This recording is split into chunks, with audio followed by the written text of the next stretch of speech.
Hello, hello, hello. Mic check, mic check.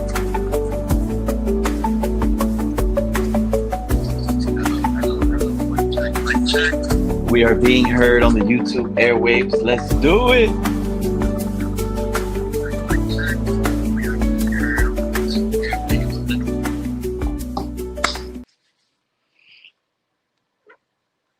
Good afternoon, good afternoon, good afternoon, you beautiful people. As you guys can see for today, Malik Willis, is he better off with Mike McDaniel or Jeff Hafley?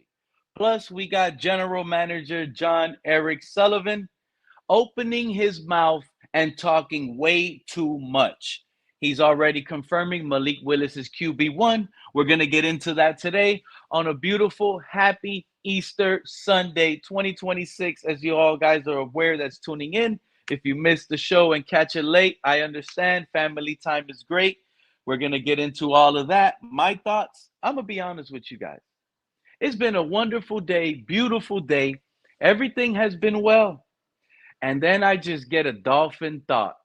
I like it just while you guys are thinking draft, there's still things that haven't really made sense to me. But let me say hi to everybody in the chat. Appreciate Joe R91. Happy Easter, my guy. On the third week, Quinn will rise. I see it. And the thing is, people might not believe it, but I won't be shocked if he is the week one starter. This is why I'm upset. This is why this is going on in the title right now. Everything is going to come back to, and Joe, Quinn Ewers, my guy, you figured it out. Figured it out. So if you want to figure out what this stream is all about, cut your life short, get up out the door. You're invited, but you could get out. It's gonna. The moral of this story is Quinn Ewers. That's the reality of it. It's sad, Joe. First one in the chat. Shout out to you, my guy. California, I see you, my guy. What's good, Pistol Pete? Happy Easter. Cat in the Hat. Scott Jackson, how you doing, Scott Jackson? Salute to you, my guys. Thank you for making it in the building. Mr. Paul, good evening, Pete. You already know, my guy. Catch you in the long run. You know what? Catch you in the long run. I haven't been live in this few days, guys. Don't mind me. Don't mind me. I'm sorry. I missed all of you guys. I got to get in tune. What are you doing? Where is the link? Shout out to you, JD the Great. Good evening, my guy. Appreciate you coming by. We're going to get right to it like I never even left. We're going to get right to it like we never even left. Can you believe that?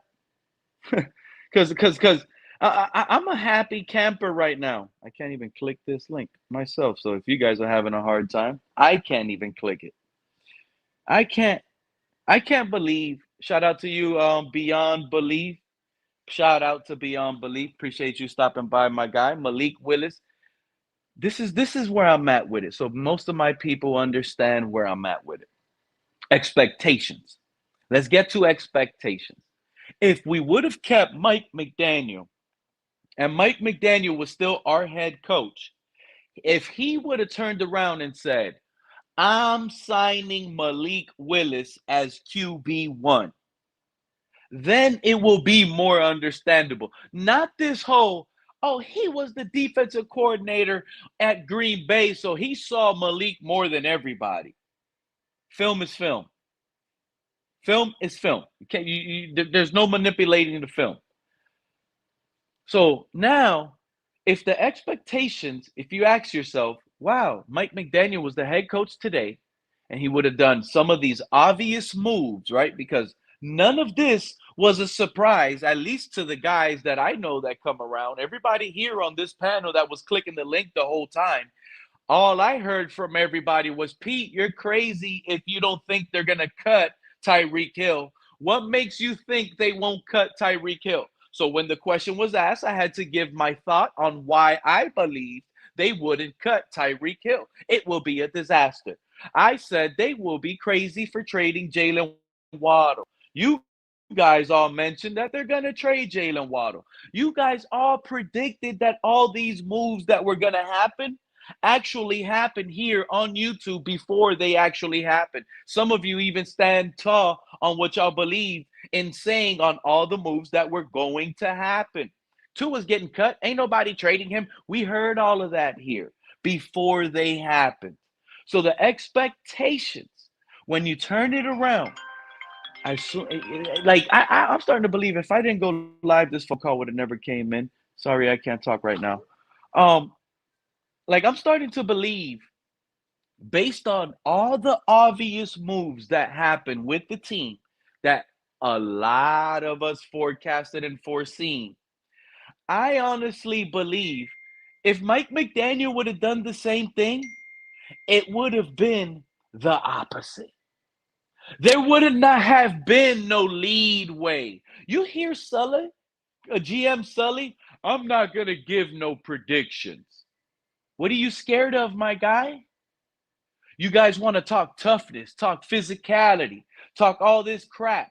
Yeah, you could talk about it, but you just made the team 10 times worse, but yet you think you guys get a pass. So Hafley gets a pass, when in fact the smarter move by this regime, if you sit back on your couch while you're eating potatoes, you couch potato eating GMs that come on the internet that were all right on the panel, explain to me how Mike McDaniel, with the expectations that they signed Malik Willis, because he's the coach. Hey guys, I'm done with Tua. I'm cutting Tua. I put him in an MVP status, but I'm gonna go ahead and cut Tua because I found a free agent. Matter of fact, let's not forget 3 weeks ago we just signed the number one free agent in the market. He was at the top of the list. Nobody got a flashier move than the Miami Dolphins.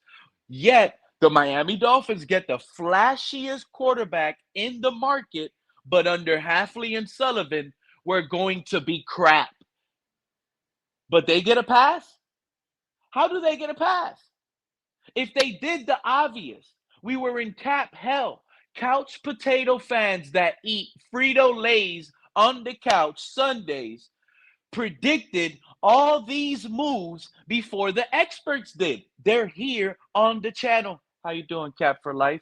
Happy Easter. My day was beautiful. There wasn't even a cloud in my brain. Now I'm in Dolphin land. I'm getting Dolphin thoughts. My team is on the horizon to being one of the worst franchises this year. And I'm starting to get a bad feel in my head, my guy. Like, how you doing? I hope you're having a good day, Cap. Thank you for coming up. Shout out to you, Humble Kind One, and Gmail CGS. I see you in the chat. Shout out to you, my guy. Cap, you got your mic muted if you want to say something.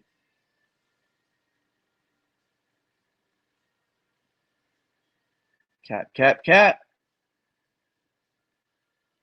Mic check. 1, 2, 1, 2. Here we go, my guy. How you doing?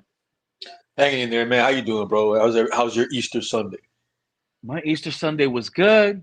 Got the kids out there hunting. They went wild. Family is going crazy. I got a break. I escaped. I'll be back for dinner reservations later on.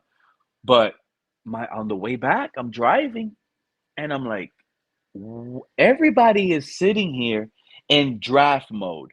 Yeah, we got top 100 picks.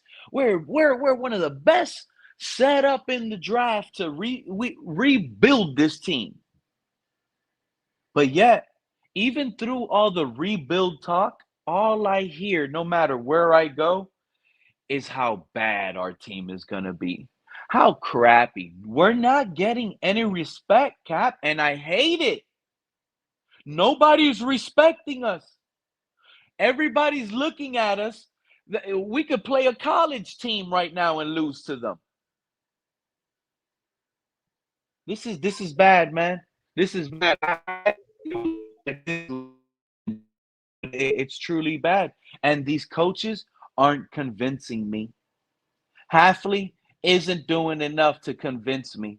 Sullivan, he's full of it. He is full of it. Cap, we got a hot mess. This locker room has to be broken. This locker room does not believe in this regime. It's not.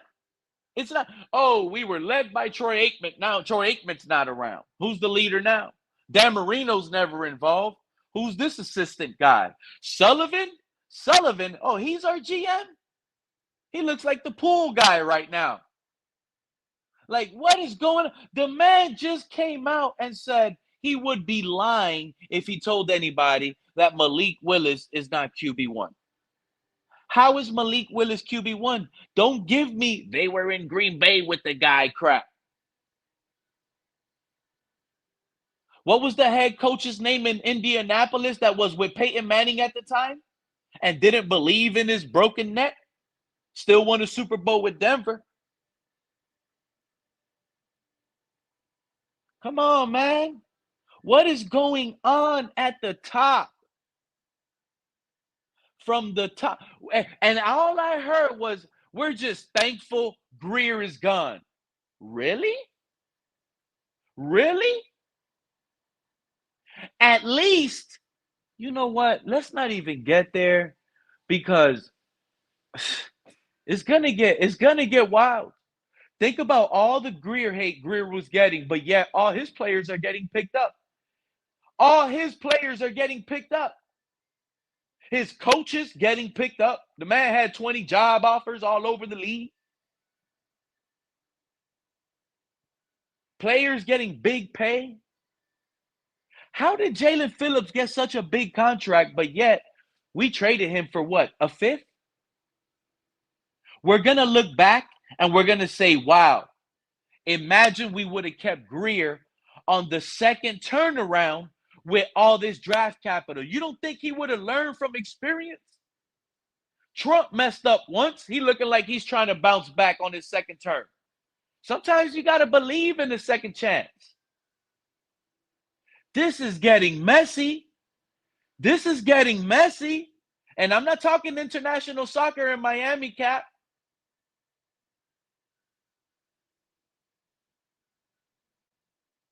This is messy. This is messy. The moves that I've seen,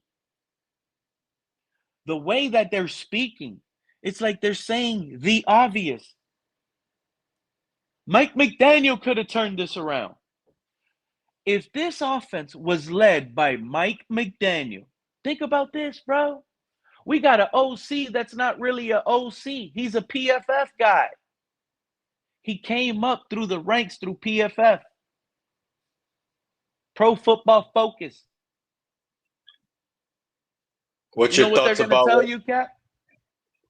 Oh, but when he was his first time OC with the Texans, he had C.J. Stroud in a great environment winning.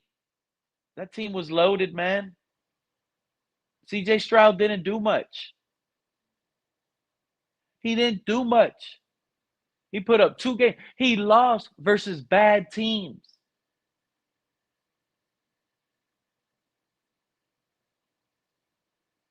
Now they want to make, I said this was coming, right, Cap? Now, all you hear on the show, shout out to, what's her name? Where they made and Kay Adams and Jeff Hafley. Oh, who is Malik Willis going to throw the ball to? Exactly. But yet, this is the same fan base now trying to sit here, do mock drafts, drafting a wide receiver in the first round. But the same fan base that turned around and said, let's trade Waddle. Let's trade Waddle. Let's get the Penguin out. Now, the same fan base that said, let's get the Penguin out. He can't fly. Guess what? Now they're saying we don't got no wide receiver. When we had one, because y'all want to draft capital.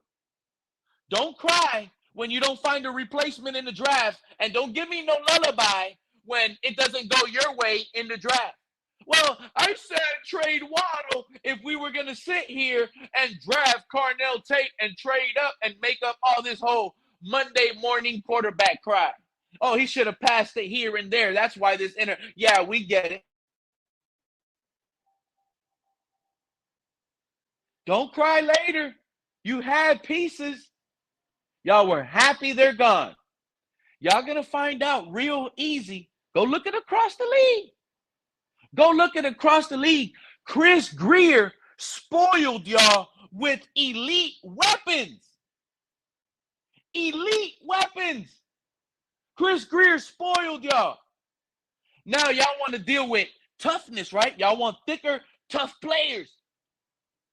We're going to see when the scoreboard is 3 for 3. Who's going to be the kicker, Cat? Riley Patterson or Zane Anderson?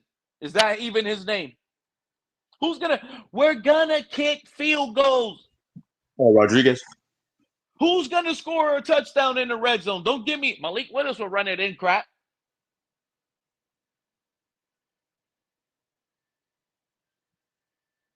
No. You see, John? Happy Easter, John. I'm glad you're alive. Happy Easter, John. Resurrection must come. But check this out. You see, this is another thing. Pete Greer and Tua put us in money problems, and they have put everything around Tua to mask his problems. So what? They put everything around Tua, and they masked his problem. Greer screwed up. He screwed up. He was Stevie Wonder. He got stuck, and he got tunnel vision on Tua. So what? It happens. People fall in love with people. He fell in love with the quarterback, and he did what he had to do. He put an artillery around Tua.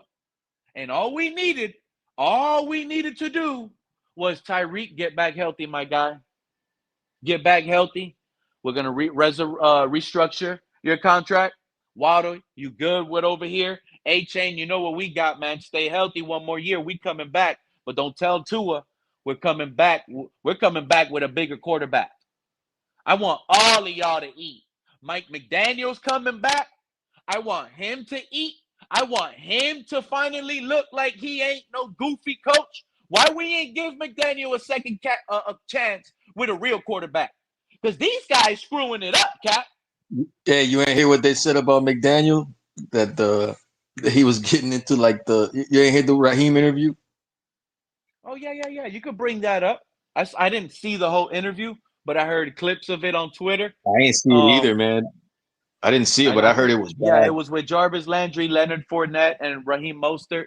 I haven't been able to catch that yet, but I got to be honest. Yeah, he said something like players put their hands on the coaches. And this is, Cap, I'm telling you right now, I don't care. Call me crazy. Let's say Tyreek Hill slap Mike McDaniel, right? If word comes out, man, Tyreek Hill slapped Mike McDaniel. Let's say, matter of fact, we had somebody on the panel up here break it down not too long ago, Cap. I forgot who it was. Supposedly they had an inside source. So you know what? Whoever that was on my panel not too long ago, sorry, I don't remember the name. I love all of you guys the same. He came up here on the panel, Cap. He said, per his source, I think he even mentioned a player. That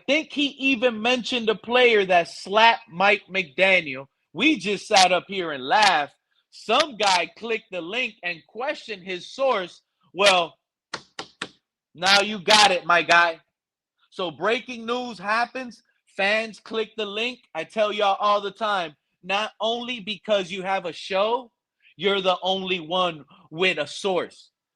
We literally just had a guy click the link, Cap, not too long ago and tell us that there was someone in the locker room that slapped Mike McDaniel and everyone was laughing about it on the panel.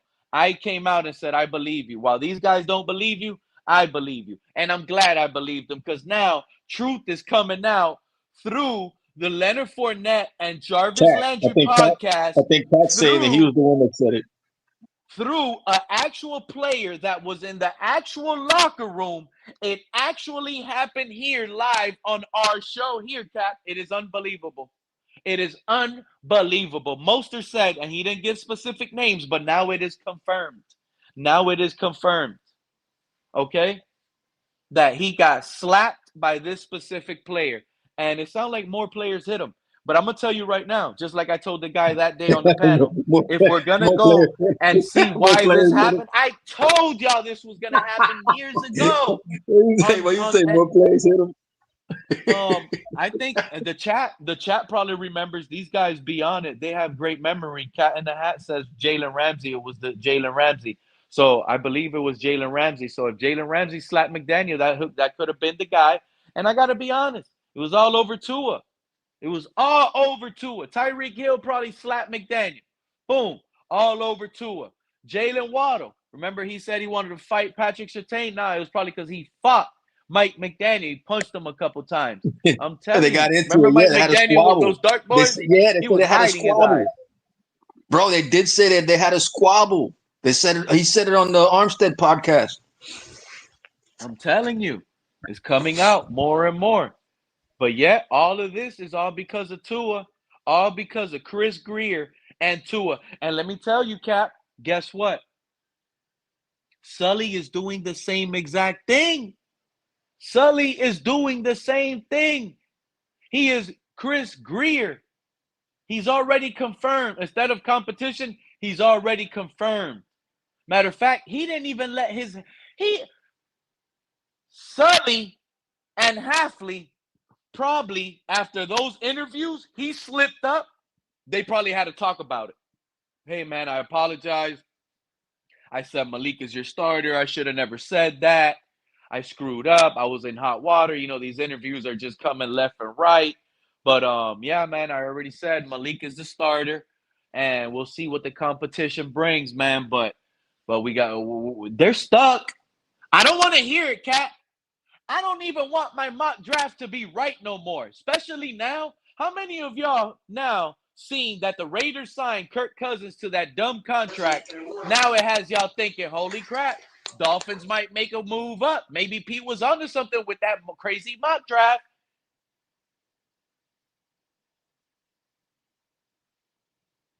Think about it. We might be the team that trades up with the Raiders. They got Kirk Cousins and miss me with all that crap. Miss me with, oh, Kirk Cousins is going to start year one and teach Fernando. Shout out to Joe for pulling up. And teach Fernando. Teach Fernando what? Kirk Cousins couldn't teach Michael Penix crap. He lost his job to Michael Penix. Let's be honest here. They didn't want him back in Minnesota. They wanted J.J. McCarthy. What's up, Joe? Happy Easter, my guy. How you feeling? Sell the farm for Fernando. What's good, Joe? I don't even know how to feel about that. I've had that since the last stream, I think. Here we go. This is what I'm talking about. Give it a few seasons, Pete, before judging. The new staff inherited a mess. I'm not buying it, Killer. I'm not buying it, Killer. We didn't inherit a mess. If Mike McDaniel was our head coach right now, and Mike McDaniel would have got put on that podium, and he would have said, I got the number one free agent in free agent, Malik Willis. He's the best quarterback in this class. Nothing is better than him. If he would have said, we're going to restructure Tyreek Hill. He's going to come back healthy. Jalen Waddle is wide receiver 1B. We're going to get a Darren Waller and an upgraded staff and upgrade this. Our expectations would have not the expectations that we have with Haf and Sully. I'm sorry.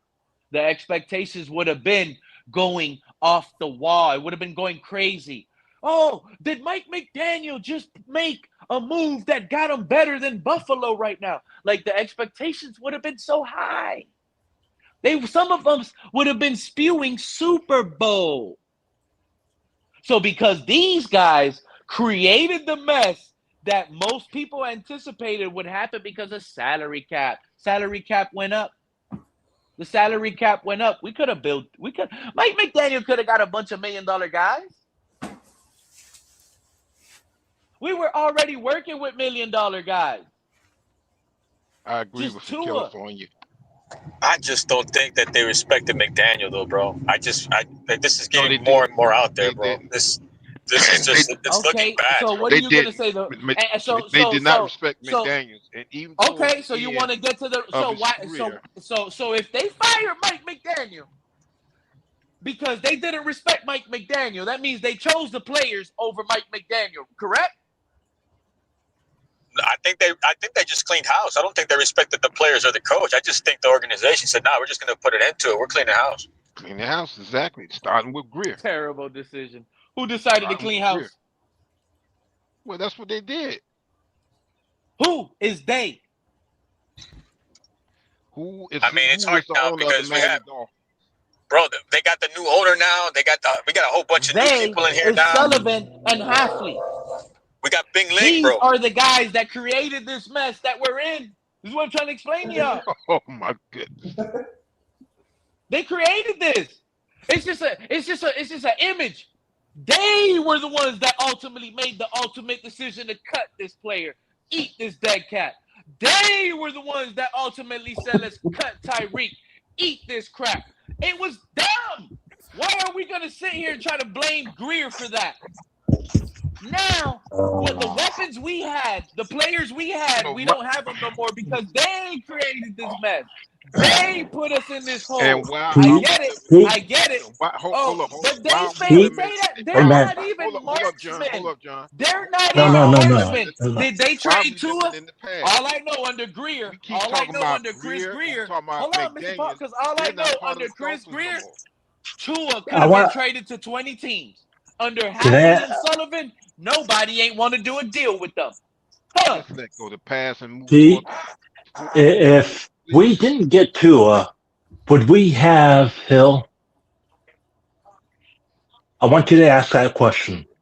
If we didn't get Tua, would we have Tyreek Hill? Does it even matter, John? Yes, it does. No, because Hill cost a lot of money. So what? It worked out. He put up legendary numbers. But he got hurt. Under Tua. He got hurt. Okay. Did we go anywhere? Wait a minute. I'll back that up. Did we go anywhere with Hill and Tua? He literally carried us to the playoffs. No. Yes. But did we get to the playoffs? Did we get anywhere? He carried us to the playoffs. It was Did we win? Hill. Did we win? No, it's Tua. I'm not going to blame this on Tyreek Hill. I'm not putting it on Tyreek Hill. But we can't just kill Chris Greer because I'm going to chop his head off, okay?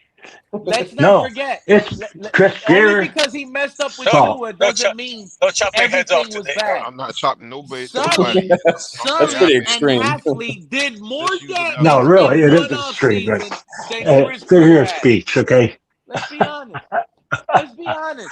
At this point, I'm starting to feel Sully and Hafley created more of a mess than Chris Greer had in the last 10 years. And they're just trying to wipe the books, okay? That's what you guys want to see. That's what you guys want to see. Darn right, I want to see. John. I told you it's going to take a year. Blind on this ride right now. I may be riding blind, but I know what I'm looking at. No, you're not. You can't look if you're blind. If Mike McDaniel was still the head coach, John. Pete, why you keep going? Mike McDaniel wouldn't be here. Because this is all about expectations. He's not here with us no more. You can't talk about Mike anymore. Expectations, calling out he's up in the lies. He's in Chargers. Who the heck is the GM to sit here and say who's the starter? I thought we were trying to. I'm telling y'all. This is why this is a mess. I don't want to hear nothing. Do you pay a quarterback $40 million to not be a starter? I don't care what you play a player. You ain't never seen this team. Oh, you don't care. They haven't even seen a scrimmage. They have. But they have. They never. That's what you don't get. They know Pete. They know Malik better than anybody else out there right now. They have. Jonas Savanea and the smallest center, Harry Brewer. How do you know we're gonna have Brewer? I don't know what they have. How do you know we're even gonna have Brewer? Well, you don't even know. You don't know if we're gonna have. Say Malik Willis is the starter. The way things are going right now, unless there's a change coming, we will be having Brewer. It's a bunch of loose lips. It's a bunch of loose lips with no receipts walking in our building, guys. This is gonna go down. Can I ask you a question? If we had a chance to get Reuben Bain or Tate, who would you get? Say that again, John. Ruben Bain on defense or Tate on a wide receiver? Who would you get? Would you want to replace? Would you want to get the Waddle replacement, or would you want to go best player available? At pick I'm 11? going. I'm going at 11. At pick 11, I would prefer Maliagi, or however you say his name, the tackle, or Caden Proctor. That's who I'm telling you guys right now. At pick 11, listen to what I'm telling you. Those two guys are going to So be our pick. It's going to be one of those guys. I'm going to tell you guys one more time. When we get to the draft and we're on the clock, the name you're going to hear is either going to be that tackle from Miami, or you're going to hear Caden Proctor from Alabama. Do you know? Going to draft at pick you realize Dallas is Dallas is Dallas is doesn't picking matter 12. who's on the board. If you draft, wait a minute. If there's better picks, and you draft, if you go down one more, and pick two more picks, and go down to Dallas's spot. And Dallas picks 11. You get two more, right? And your guy's still there. Isn't that a bonus? Yeah, I don't know if they're giving us two more picks for that. If Dallas trades up, they're more likely. You don't know? For you don't think so? I think they would only trade up for Sonny Styles or Bain. Anthony, what do you think your favorite team would have been better off led by? Malik Willis under Mike McDaniel, or you like Malik Willis under Jeff Hafley? Dude, I'm not gonna put that much pressure on. I'm waiting. Yeah, dude. I just want to know. It's gonna wait and see. You gotta wait and see. I'm not gonna. I wouldn't do that either. I wouldn't say that anything. No, but if I had to choose, I would rather see what I was tired. I was getting bored of McDaniel's, like his all these damn motions that he was doing. But you don't think he was doing that because he had to do that with Tua? No. I think McDaniel was a one-trick pony. Okay. I will say this. Let's be honest. We never got to see the real McDaniel. No, he did the same thing in San Fran, though. Let me. The whole league did. You have to be slow if you're dealing with a slow quarterback and you're forced to deal with that quarterback. Aren't you have to be slow to that quarterback? Pete, who picked him? If you're too Who fast, picked that? Who picked that quarterback? Who picked the quarterback? Chris Greer. Pete, in general. All right, that's why he's not here. McDaniel came. It doesn't matter. You get to make mistakes. Yeah, with McDaniel, a lot of mistakes. He came from mistake. What mistake, Cat? One mistake could ruin your life. Okay. A lot of 49ers fans that he uses too much motion. There's plenty of blame to go around because it's not just all Tua. It's not just He hired Brian Flores. He hired Brian Flores, brought toughness. I'll tell you what. And then it didn't work out because I told people a long time ago that I would have never picked Tua because of his injuries in college. I would have never picked Tua. I don't think that offense. He would have been off my radar. That's not what it's about. We don't care about that. This is about will the Miami Dolphins be better? But you have based on the moves we made. Mike McDaniel could have coached this young ass team. Let's be real here. Pete, you have to understand. Didn't he just get done saying he got slapped in the locker room? Why do you still want him around? Okay, so why isn't Hafley and Sullivan having to deal with those guys that slapped up Mike McDaniel? I think so. Hafley don't got to deal with those guys that we should have kept McDaniel. Because if we were going to go young, you don't think all these young players would have looked at Mike McDaniel like, holy crap. Everybody's gone. Hopefully, we're not drafting Everyone players that hit you, that slap cut the them. coach Hello. Here's the thing. I think what Pete is trying to say is that I hope Bevel didn't slap him. No, they're going to pick players that they do you want. think Mike McDaniel would have put Bobby Slowick as offensive coordinator? I think what Pete's trying to say is that if if there was no Tua on the team, and we did bring in McDaniels as our head coach, things may have been a little different. It would have been a lot different. I don't think, bro. Hey, look, I've always But said this, bro. I don't know. And Mr. No. I Paul, don't know we how could long have it look would if we last. would have done Hold up. everything I'm the not same saying that. exact way, I'm just saying, I Mr. think Paul. If that's we what would have he's done trying to say. everything the same exact way that it's being done now, but Mike McDaniel was still the head coach, expectations would have been different. Nobody on national media would have been killing us and saying we're going to be drafting at the top, #1 next year. In fact, it probably would have been opposite. They would have been saying, right, this is what the TV and the national media. Where was and all that these last people year, though? would have been But Where Pete- was this greatness last year? Pete, thank you, Joe. And that was under Tua. Now everyone flipped off He Tua, couldn't make right? it work with any of the QBs, though. Any of the QBs But that they filled in weren't. for Tua. They weren't star guys. No, but McDaniel's Now, offense went stale. if they would have gave, see, if Mike McDaniel would have did all of this switch and says, "I'm going after Malik Willis," everyone would have been saying, "Wow, remember what Mike McDaniel had to do and what he dealt with a limited quarterback, weak arm. He never threw on the right side of the field. Imagine how he's going to open up his playbook now." All I'm saying is those Wait a would minute. have been the conversations that you Are would you have been saying hearing you want analysts Malik saying, Willis, we right? might get the real Mike now. No, I think I understand. Now what we you're trying to say. might get the real Mike McDaniel because we can't sit here I think and the say damage was we done, got though. to see the His Mike offense went McDaniel. stale. The That was a damage Mike is already McDaniel done. You that was can't talk flourishing. about Mike McDaniel anymore, though. You're assuming he can Goddamn, just like- cook up a brand new offense with Malik. He's not going I to just think- in 1 year make a Yeah. whole new offense. No, I know. He could have but done it. Think He about. could have done No, it. think about what Pete's But trying you to say. can't talk about Mike anymore. He's not here. Okay, hold up. Are I you think I understand. talking what you're trying about- to say. Hold up, John. Hold up, Pete. Let me say this. Are you saying that if Tua was not quarterback on this team, Yeah, and we would have got somebody else, Malik Willis that's not with Mike McDaniel. Okay, now, you know what? I'm gonna say this.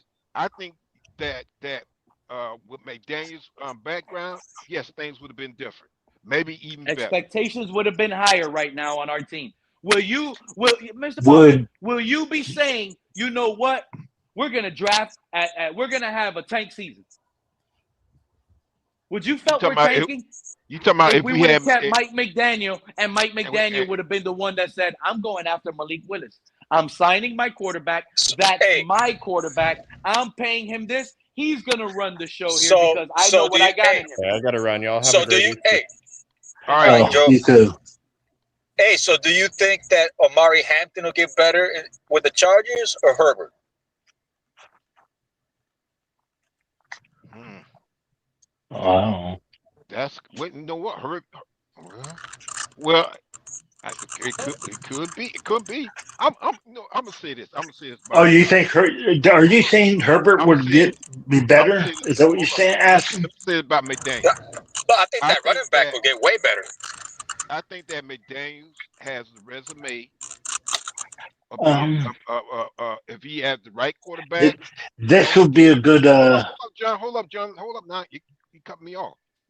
If he has the right quarterback, and let's not forget, he has a resume of being an offensive guru with running backs and quarterbacks. Now, it doesn't mean I'm not saying that he would be successful over there with the Chargers. We just don't. I don't know. I'm not familiar with the Chargers roster right now to be able to say anything except for the quarterback. The man's track record has been success everywhere he went. Well, the offense has always and produced. Mike McDaniel. You think these coaches be lying when they say Mike McDaniel innovates things and creates things? Like Mike McDaniel's that guy. He's respected out of this fan base. Real people understand how good of a coach Mike McDaniel is. But if you have guys like Jordan Brooks, you have guys like Ramsey, you have guys like Raheem. If you have all these players saying they couldn't, get along with him, or Waddle for Waddle saying the last thing, that was like the backbreaker. Because of Tua. That's what I'm about to say. The same thing. Think about it, Cap. Nobody when the player if you at work, Cap, and the guy that rollerblade always So in gets other words, the Cap, nicest look at Okay, look at I get that. But yeah, I get you that. get the dull ones. look at You gonna McDaniel be starting happy? 2 hours. I You're get the best skater, that. bro. And we don't have Tua Tagovailoa. But if he knew that from the beginning, bro, why even start him? Because this No, is you why talking they about hired him. You talking about starting Tua, Cap? Yes. Yeah, You gotta understand, if we the man, if we knew They- what we saw game 1 when he threw all those interceptions and X gave up his tail, why didn't we stop right then and there and say, all right, McDaniel, you know you're gonna get your crap together, you're out of here. Why didn't McDaniel just adapt if he knew his job was on the line? Why did he wait so long? Because I don't think McDaniel knew what the heck he was doing. I really don't. Craig, don't come up here on an I Easter don't know about Sunday that, Craig. with that energy like that. I like that. McDaniel knew exactly what he was doing. Yeah. Oh, I'll come up anytime I want, any place, anywhere. Don't give me that shit, Pete. You're always welcome, my guy. Thank you for coming up. No, Hopefully but you're I having a think- great Yeah. day. I But let love me you, tell you, Pete. Craig. You know that, buddy. I like messing Always, with my you. man. I Always, think man. McDaniel's Likewise. downfall was Tua. I was like, hey, happy Easter to everybody. Happy Easter. Happy But resurrection. Craig, let's be honest. Let's be honest here. Malik Willis with Mike McDaniel or Jeff Hafley with Mike McDaniel? What flip of the coin will you think? Will you be like, I hope it lands on that side? Got to give Hafley a chance. I think they know what they're It's not doing. about chances. You see, now that's where you start being coddly. Wait a minute. Now, You now gave we're Mike. coddling. You were Now giving we're Mike coddling, McDaniel a right? chance. Because if Mike McDaniel was the coach and he told us Malik Willis is the quarterback, we would have been sitting up here. Oh, you better win. You better win. But now, because Hafley's the new guy, give him a chance. man. Give him time. It's why didn't where do we get that from? Now, Pete. Why can't we hold the same I was at the stadium watching the Jets game when there was a banner flying overhead saying "Fire Greer and Mike McDaniel." Okay. Oh, you were at that game? Yes, I was. I was at the Jets game. Yes. Wow. Yeah. The same ones that paid for that banner to say fire Chris Greer were the same fans that said draft Tua with a banner as well. Let's not forget that. It said fire Mike McDaniel too. Well, but you let it be known, Pete, you knew. I told you how many times I wanted Herbert. You know that, and a lot of people knew that. A lot of y'all wanted Herbert. It made I sense. wanted Everybody Herbert. wanted Herbert over Tua. Yeah. It didn't make sense. Yeah. Well, Pete, I would have won anybody over Tua. Well, I think I what wouldn't. Pete's trying to say is that if we did not have Tua when we brought in McDaniels and we had a Herbert or we had Malik Willis. Oh yeah, okay. Let's say Malik Willis. I think that the turnout would have been It would have been a different turnout. I'm excited. To say that it would have been better than the situation with Tua. I think Malik. Let's put it this way, but McDaniels and Malik would have been a better situation than McDaniel and what happened with Tua. I agree. 100%. I agree. How many draft picks do we have right now? 11. 11. The same as the Raiders. And 7 are in the top 100.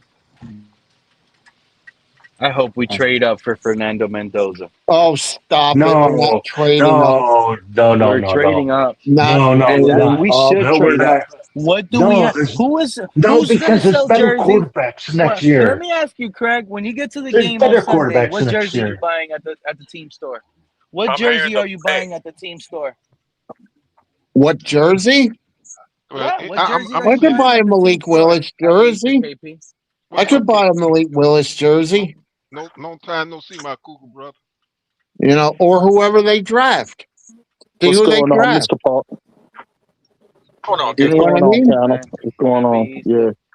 Hey, go ahead. Yeah, happy Easter. Happy holidays. I was having a great Easter, right, KP? And I was driving, and I started thinking about my team. And I'm like, oh, my God. Well, I wonder what these guys think, because this is crazy to me. I can't believe no matter where I go, NFL Network, ESPN, any little segment I hear about the Dolphins, it always ends where they're going to rebuild. They're not going to be good. We're just trash. And I don't like to hear that. I I don't don't like think to we're hear going to that, be as right, bad KP? as what Because people we're think, Pete. fans. I really And I don't. know, and that's where it's gonna come down to, Fred, With because 11 picks, everyone if they is pick calling right, us trash and we're bad, and I get it, Hey, I Pete. get it. Pete, So I ask started KP the thinking, I'm question he like, asked I us. said, KP, I started thinking, I'm like, if Malik Willis would have been the Dolphins quarterback right now, and Mike McDaniel would have been the guy pulling the plug on all these moves, what the hell would these TV analysts and experts and these ex quarterbacks would have been saying about our team now?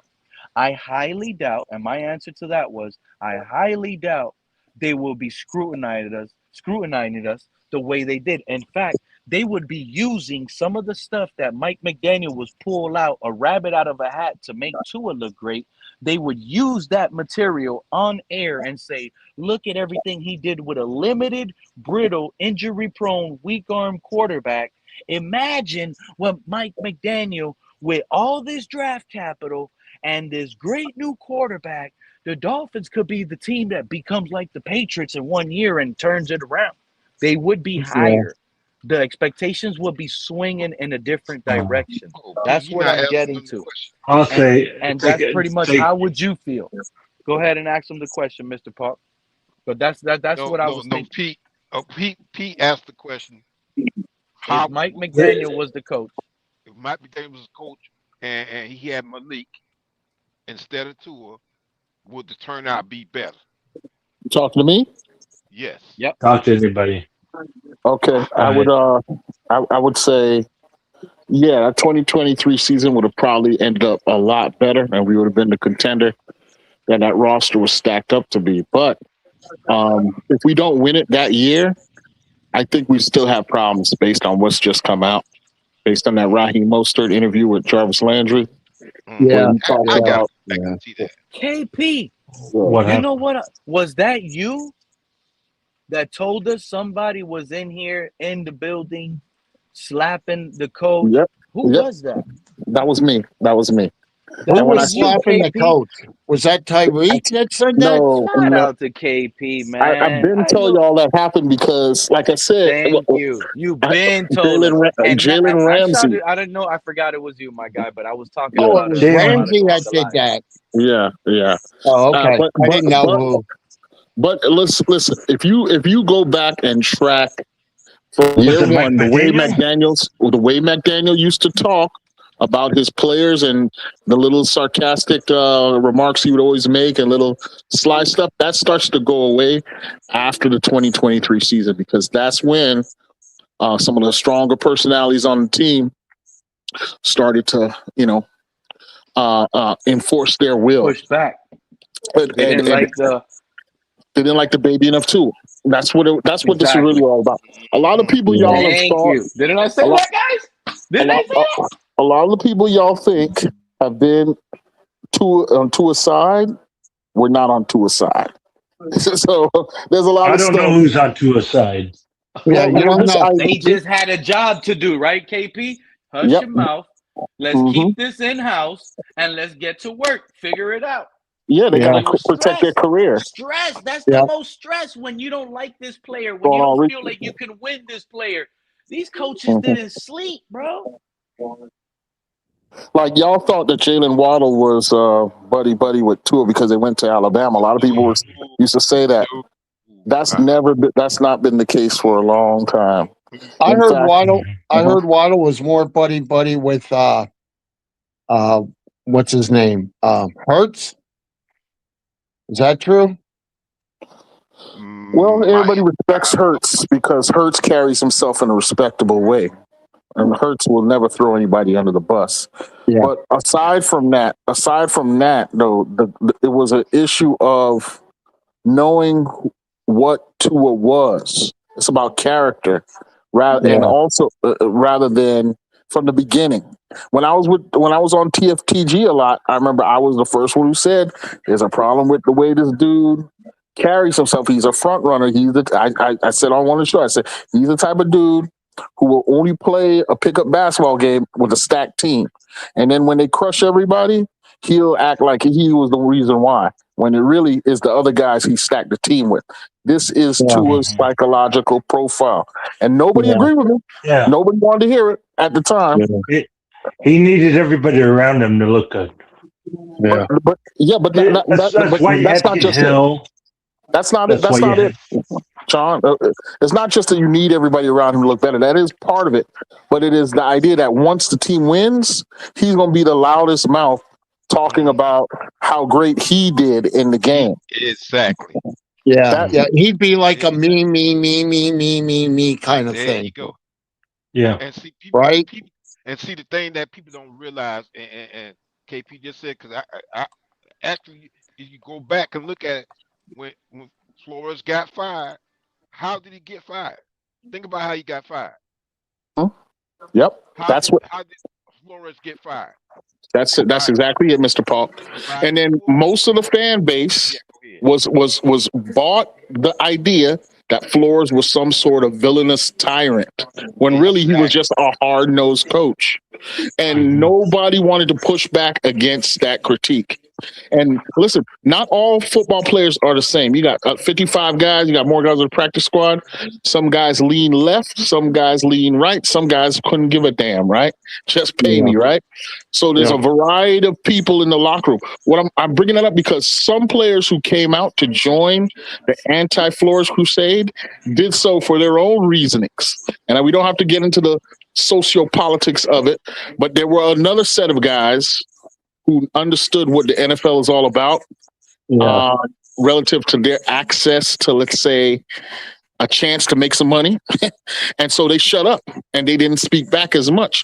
But slowly but surely, you start to see the little inklings starting to come out. Listen to Jerome Baker. Listen to what Xavier Howard said. Listen to what Javon Holland said about their relationship with Flores. Not everybody was. This was a media creation that the South Florida fan base bought and ran with it because they're predisposed to run with that kind of thing. That's a regular. You hear how bad critique. that sounds on the screen, KP? Yeah. Think about what humble and kind one just said. What are you saying? I can't see it. Imagine this. He said Flores. Listen to what you're about to hear, KP. Imagine this is true. That Brian Flores knew that he was going to get backdoored by Stephen Ross, and he was going to hire Sean Payton to get Joe Burrow the following year, and he hired a black coach and pretty much keep losing black guy like that. You know what I'm saying? Because he's not going to put that under Sean Payton. He's not going to do that to Sean Payton, because he could have hired Sean Payton and told Sean Payton lose. But what was the stigma behind hiring Flores, telling him to lose as a black minority? And that is exactly what's in the lawsuit. That's exactly what's in the lawsuit that's still going on. Yeah. No, exactly. So if that is the case, how does Stephen Ross even still have a fan base?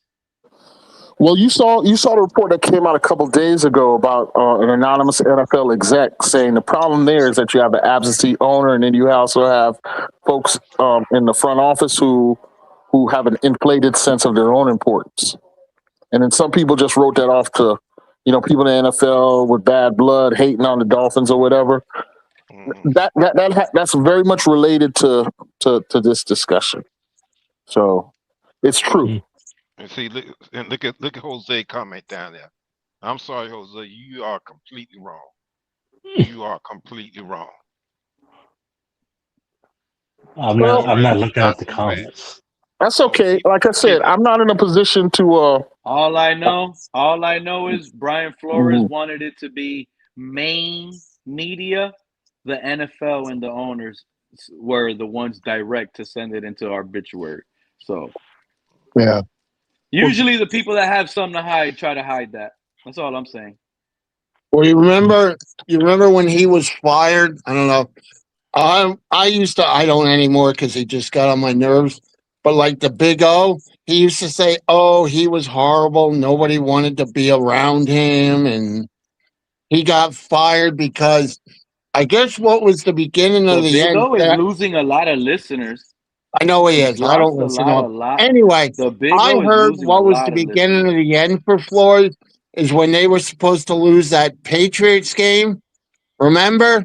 And they won it, and they lost the number 1 pick for Burrow. I heard that was the beginning of the end because they weren't supposed to win that game. It happens.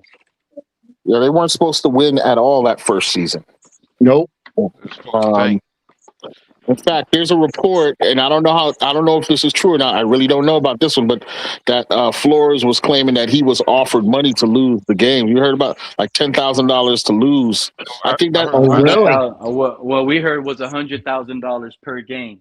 Yeah. Oh, it was 100. Yeah. Now, listen. That's an unconfirmed report. That's probably unknowable, unless a guy like Flores has it on like text message or something like that, and he's kept the record. Exactly. So we'll never know. Flores would have to have something that shows proof that there was a plan to let him go that would then coincide with Sean Payton and Joe Burrow.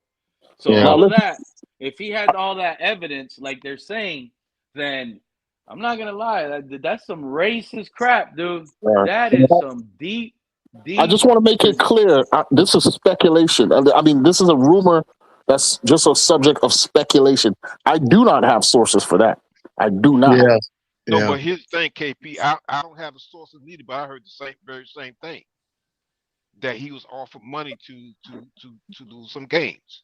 I heard the same thing. Yeah, that rumor has been circulating. My only point is that there's stuff that I know, and I will tell you that I know, but that's not one thing that I know. That is that I do not have any knowledge of stuff that is a rumor. Yeah. Y'all do realize ever since Greer has been gone, there hasn't been one, like he hasn't been spotted nowhere. He's ghost. Nope. And that's okay by me. Most ex-GMs, they go onto TV, they talk, they do something. That man hasn't came out nowhere. He's a ghost. He got fired mid-season. Let me be provocative here, Pete.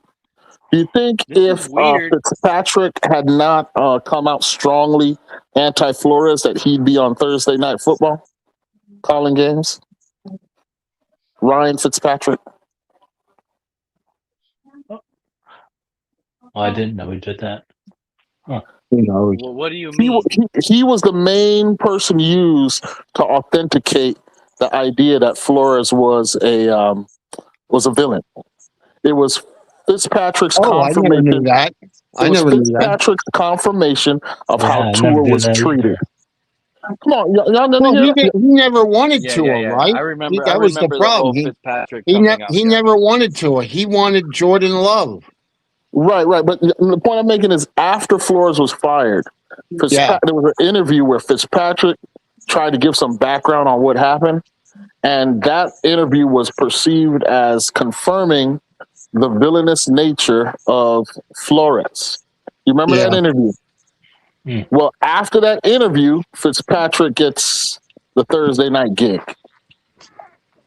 Oh. I never knew that. No, I never knew that. I never saw that. Again, guys, there's a lawsuit out there that the NFL has tried to stop on at least 2 different occasions, and it has survived. I thought they stopped it already. I thought they stopped that. No, it's still going. No, it's still going. And so that means that judges, grand juries, I don't know exactly about that process, but they would have seen whatever evidence is being levied in that thing, and they've decided to allow it to go forward. So that should tell you something about what, I mean, it can still stop, but what may come out when that thing finally goes to trial. Yeah. That's interesting. Huh. So, it's a whole different world out here these days on just everything in sports, not just football. All this love talk from our coach. I love Malik Willis. You're going to love and die with Malik Willis, too. Anyway, we got a whole other Greer into a situation where Hafley and Malik Willis, I got to get off. It's bothering me. Yeah, I got to get off. I just want to say one more thing. Pete, like, I was I was pushing for my guy, Chad Alexander, right, as the GM, and I was disappointed when, they didn't go in that direction, right? But I will say this.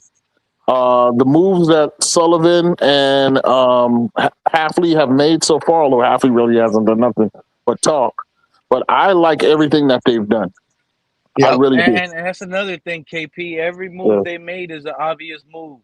All of you guys already predicted all of these moves, so of course you like it. Of course, I know you guys like it. Of course, we cut Tua, we cut Tyreek, we traded Waddle. Like I said, all of you guys said all of this was gonna happen. I'm only saying that because some people may perceive my position as being anti-Sullivan, and I never was anti-Sullivan. At the beginning, I said, "Listen, I don't, I understand why they made it, but I didn't like it. I thought they should go with Alexander and Harbaugh."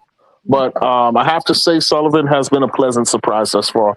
He's doing what needs to be done. I honestly think we never had a shot at Harbaugh. I just feel that way. You know what I mean? I honestly think we never, ever had a shot at Harbaugh. He wanted the Giants. He wanted full control. I just think it was a fantasy. In the way. Yeah. But I'm just saying, I think it was a fantasy for any of us to think Harbaugh would come down to Miami. I really do. But see, here's the thing that fed that, Craig, is the connection between Harbaugh and our owner. So I think that fed into the that so-called machine that we had a chance to get Harbaugh. Yeah. But I'm just saying, I think it was a fantasy. Oh yeah. I don't think Harbaugh really wanted to come here at all.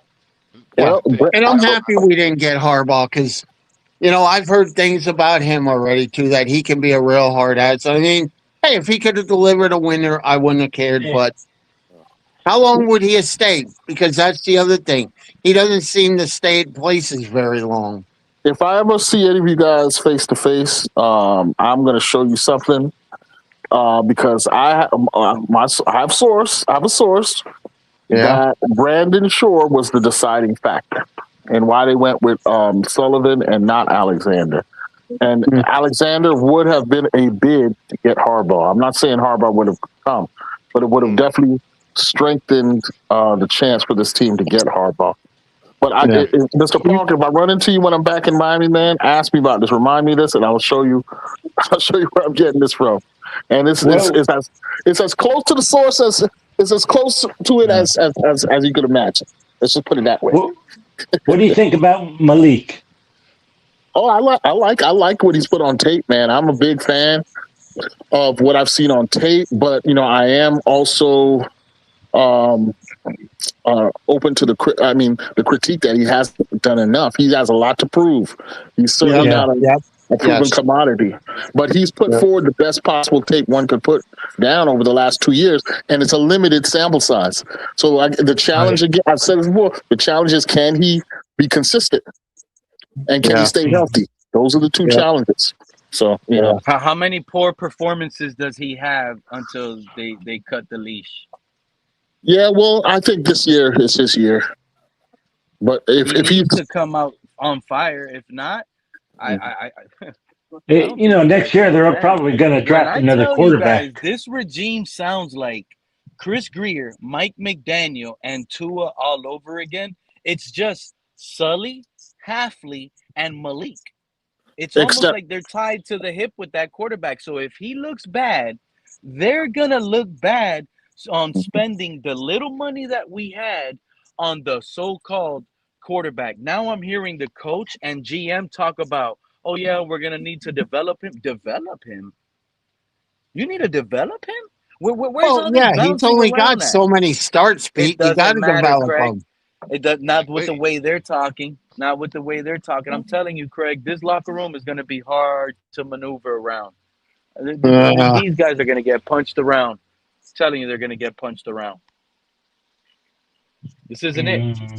This isn't going to work. Anyway, fellas, I'm out of here, man. Good talking to everybody. Have a good Easter, man. Have a good Easter. All right. Happy holiday. Enjoy your evening. That's all I'm saying, man. This is a mirage. I see it all over again. Wow. What happened to? Well, we like Malik. We like what we see in Malik, but when training camp comes around, we'll determine what position gets the starting nod. We have no starters right now. Like we should. That's what he should have said. We have no starters at no position. Training camp hasn't started. I haven't seen these guys fight. These guys that I build this 90-man roster for. This is why I'm gonna build a 90-man roster for competition. He's already given away positions. You know what that means? That means the cornerback or the safety. Oh, I was here last year. I better start. I'm gonna start. There's favoritism, and when he don't feel like he has favoritism, there goes the jealousy. There goes the locker room, because now the safety's gonna tell the corner. Now the corner. You don't think that happens in every locker room? Not as much. No, I don't care what locker room it happens. I'm tired of it happening here, Craig. No. I understand, Pete. I'm just telling you, it happens. It happens in all sports. Our locker room problem, not us. You know, if we had a better owner, maybe certain things, but we got a lousy owner. Yeah, let's face it. He's 85. He has no clue what he's doing. He's clueless. You know how I know this regime and this fan base is clueless? This is how I know. And I like you, my guy. And it's not a direct shot at you at all, humble one, kind one. But I'm telling you right now, this is how I know we're screwed. Think about what I'm about to tell you guys. Okay, go ahead. We got the so-called number one target in free agency. The number one target in free agency just so happens to be quarterback. Everyone is no. Yeah, but Pete, here's the problem. We have limited cap room. How are you going to say? No, Craig. Craig, if we would have signed the number one, if we would have signed prime Deion Sanders at cornerback right now, I don't think I would hear one single fan say we're going to waste draft capital on a quarterback. You hear some of these fans talk about we should draft Ty Simpson in the first. If we would have signed prime Deion at cornerback, you think there would have been fans saying we need a cornerback in the first round? Yeah. No. Yeah. Everybody would have been saying we addressed that position. We would have, you know what I'm saying? Like, it makes no sense. Yeah. But yet the fan base is still desperately trying to convince themselves we're going to draft a quarterback with one of these top 3 selections. It's not going to happen. No, we're not going to do that. It's not. I heard they like Drew Alla from Penn State. I heard they like him. Well, and I we like have too many holes. We have too many holes in exactly. And you know what? And it's gonna happen. And it's gonna happen just like last year. They said they like Shadir Sanders. They passed on that guy every round. And see, the thing is, right now, the way how many fans in this? I don't think Mike McDaniel would have been. Imagine what the expectations would have been if you Jackson Dart guys that were screaming on my panel last year to draft Jackson Dart last year. When we passed up on Jackson Dart, y'all want to keep talking about Tyler Warren, but what about the guys that were screaming for Jackson Dart? If Mike McDaniel would have drafted Jackson Dart, don't you think he would have been the head coach still? Pete, when I came up here, that's usually why I asked if you had a chance to get Reuben Bain or Tate, who would you get? I didn't call a quarterback. Okay, it ain't gonna be Reuben Bain. I take Reuben Bain. We're not drafting Reuben Bain or Carnell Tate, so that's not happening. No, if they were available, I'm saying if they were available. At 11, they're going offensive line. This is what they're doing, guys. Listen to me. At 11, we're going offensive line. I know what I'm telling you guys. Okay. Would you have a problem with that, Pete? If it's not. No, I'm completely with it. I'm completely because I mean, he said at the press conference, didn't he say the only guys that have secure positions on the line is Paul and our center, and that's it. Yeah, he didn't really say the other 3. Where did he say that at, Greg? At the press when they were at the owners meeting, you heard him mention Patrick, Paul, and our center, and he said the other 3 are going to be up for grabs. He's not. You really think he's sold on Austin Jackson and our second round pick? He better get himself together. Austin Jackson's hurt all the time. You hear all these fans. Y'all hear all these fans, right? With all these crazy mock drafts. The biggest need on the team is cornerback. It's wide receiver. These guys, are they blind? Do they not see our offensive line? How Well, Quinn Ewers almost died last year? Do they not see that we only have maybe 2 safeties on the roster right now? I could see now. I could see what Trenches, wide Mr. Pup. receiver in the second round or third round, and I Safeties. think we'll Yeah. double down on that. See, well, we Yep. get 2 yeah, picks in a first. Yeah. And that's You know. what might happen, Billy. I have no problem with the trenches. That's exactly what might happen, Billy. We might draft who, like, if We there's an may, opportunity, they get Maui at 11 and at 30, Caden Proctor's there. I believe we'll draft 2 tackles, guys. Well, would you guys? Our regime is really hard on these 2 names. These Would 2 you guys? guys are like their favorite guys. are they? Caden Proctor and Where are they Maui from Miami. Miami, University of Miami tackle. Yeah. Yeah. And Alabama tackle. Pete, would you have a problem though Okay.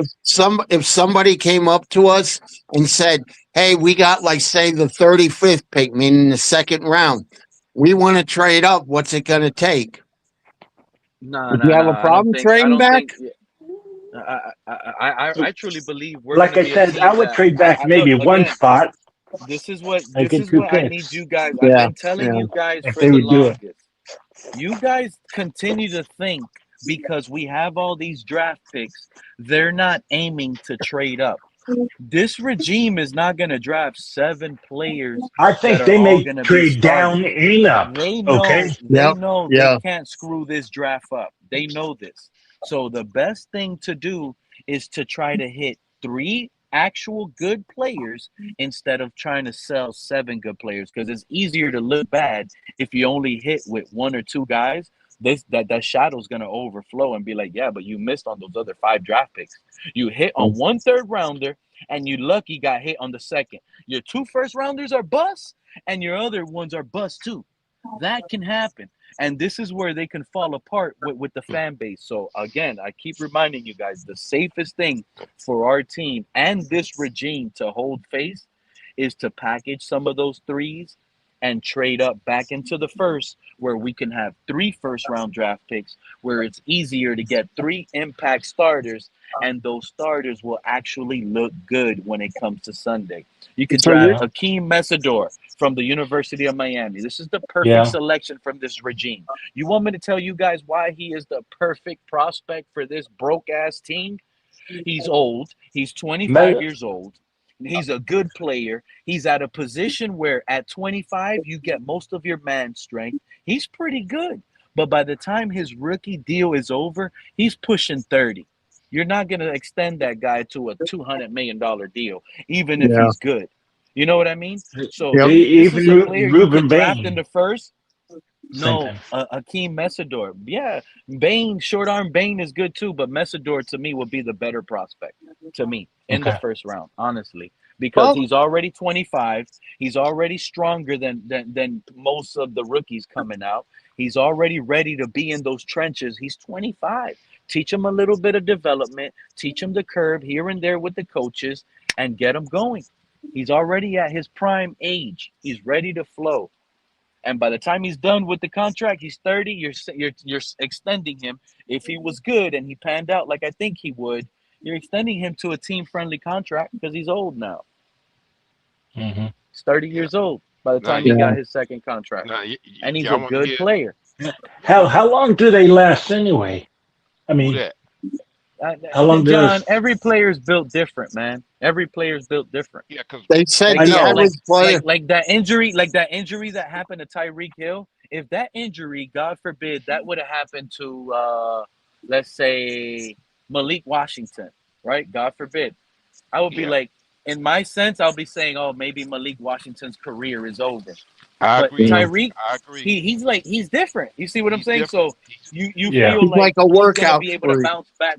Yeah, he's just different. Right. Everybody's different. Exactly. Yeah. But not just a workout freak.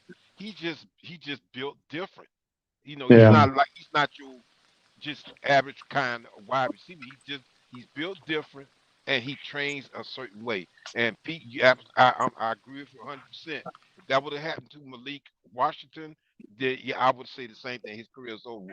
Tariq, with Tyreek, he's going to come back. Now, I'm. This is just my opinion. And I I don't think know he's if going. you guys are aware. There's a I think chance he comes back to us, and I hope he does.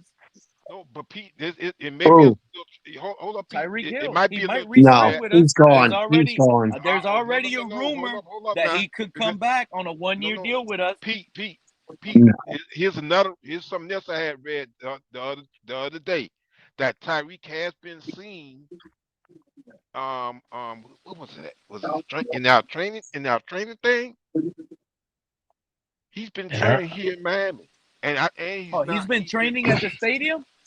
he's been training somewhere. I Not the bet he stadium. has the same doctors. He has the doctors in there. He's still plugged Yeah. in. This was all probably a business decision. We probably still have Tyreek Hill on our team, but we had to cut him to re-sign him. Who knows? Yeah. Yeah, because that came out the other day. I said, wait a minute. Well, I wish I had that article because the way that article was saying, it's just like what Pete just said. It's like he's not on the team, but he still is on the team. yeah. I hope the kid we get in the draft, I really hope we can, is that Hurst kid from Georgia State. That kid is phenomenal. And people are going to say, He's truly underrated. well, the A lot more competition. people are talking You talking about about him. Ted A lot Hurst? more people. You talking about Yes, Ted Ted Hurst? Hurst, Too he's many a people are freak of starting to nature. talk about him. Yeah. Everybody's talking about him. So now this is what's going to happen, Craig. Everyone was saying, "Oh, let's try to get him in the 4th round." He might be gone in the 2nd round now. Yeah, It's just maybe. blowing up everywhere now. I like him. Hey, I like. that's okay. I like Bryce. I like Bryce. What's his last name? Lance. I like Bryce Lance also. Yeah. Another kid is that Chris Bell from Louisville.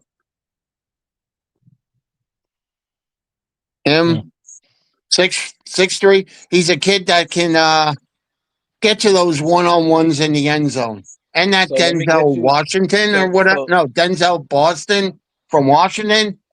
That's what we need. Stop Yeah, with there's the a so when lot you of wide guys, one-on-ones. receivers. so when you guys wonder why Mr. Park likes to call me the cerebral assassin, because when you stay in tuned and listen to the whole show, you find out and understand why. I get it. We jump around, but then I always bring it back because I'm not done with that. The Yeah. You do reality the is weave. You're saying you do the weave. exactly. Yeah, the wing. I flip flop. I bring out the other side and then I bring it back right back to the top. This is the reality. So to all of the guys that are with me, right, and calling me crazy that we are a better team now under Sully and Hafley, and don't want to believe me, that is how I wanted to word it. Yeah. Imagine if Mike McDaniel was the one Okay. that did all of this. Imagine if Mike McDaniel was the one that decided, I'm going to coach all the youngins and I'm bringing in the #1 free agent quarterback. If you guys imagined it as same as I did, and you can picture ESPN trying to manipulate a narrative, how Mike McDaniel and the Dolphins are going to be an electrifying offense. They're going to surprise a lot of people. Team could bounce back. This is a good. Dolphins are good. They should be winning. If you can forecast all of the stuff that I'm saying, then guess what? That's the team we are today under Hafley and Sullivan. I promise you. And I guarantee we are going to be we're going to be that team where next season, first year under Malik or whoever went. This is the thing, though. It is quarterback competition. The thing is, we're going to roll with it right now as Malik QB1 because that's the sensei of it. But the reality is, my reality is, Quinn Ewers is going to win this job out based on the structure of the offense that they're going to build under offensive coordinator Bobby Slowick, who already confirmed that it's going to be identical to Mike McDaniel, just with a tad bit more vertical to the offense. So we're going to turn around and see a spot throwing timing offense, which kind of actually fits Quinn Ewers more than it does Malik. So when you look at that from that standpoint, then you understand why Pete thinks Quinn Ewers should have this job by week 1. And the receivers are going to tend to want to roll with Quinn more often because when you're in an offense and you make that cut and you expect the ball thrown on that spot, because you're a receiver and you want the ball, and your receiver and your quarterback didn't throw it, and you were open, you're gonna run that route, be open, and the ball's not there. You're gonna look at the receiver coach like, damn, you saw I did my job. You saw I was wide open. Why didn't he have that ball in the air? That's what the receiver's gonna go tell the receiver coach at the sideline. Receiver's gonna go spend that on the radio and tell him, you saw Water was open on that end break, right? I don't know why Tua didn't throw that ball, and I don't know why Tua scrambled, and now we have an incompletion. This is what this is what's gonna be going on in this offense under Malik Willis. So all of you guys, Malik Willis has wheels. That's cool. They don't care about wheels in this offense. It's not. We had the slowest quarterback in the league. Just get the ball on time to the play that needs to be. That's it. Running is if your offensive line screwed up, he tripped up, the defensive edge broke, a blitz, whatever. And if you could get away, you get away. If not, a quarterback that can't run, if that happens, what does he have to do? Throw it away. Or take the sack. Or sometimes you got to take a sack. If you have to take a sack, you have to, but throw it away. Think about just throw it away. How many times you hear the announcer say he should have threw the ball away?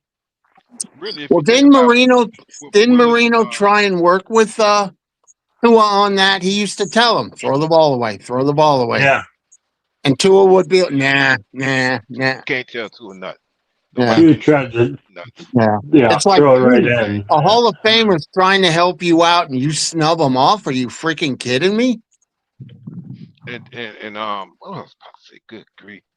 Oh, also too, and let's not forget also too, when you look at Quinn Ewers and Malik, I'm not saying they're the same, but one thing they do have in common is that both of them are mobile quarterback.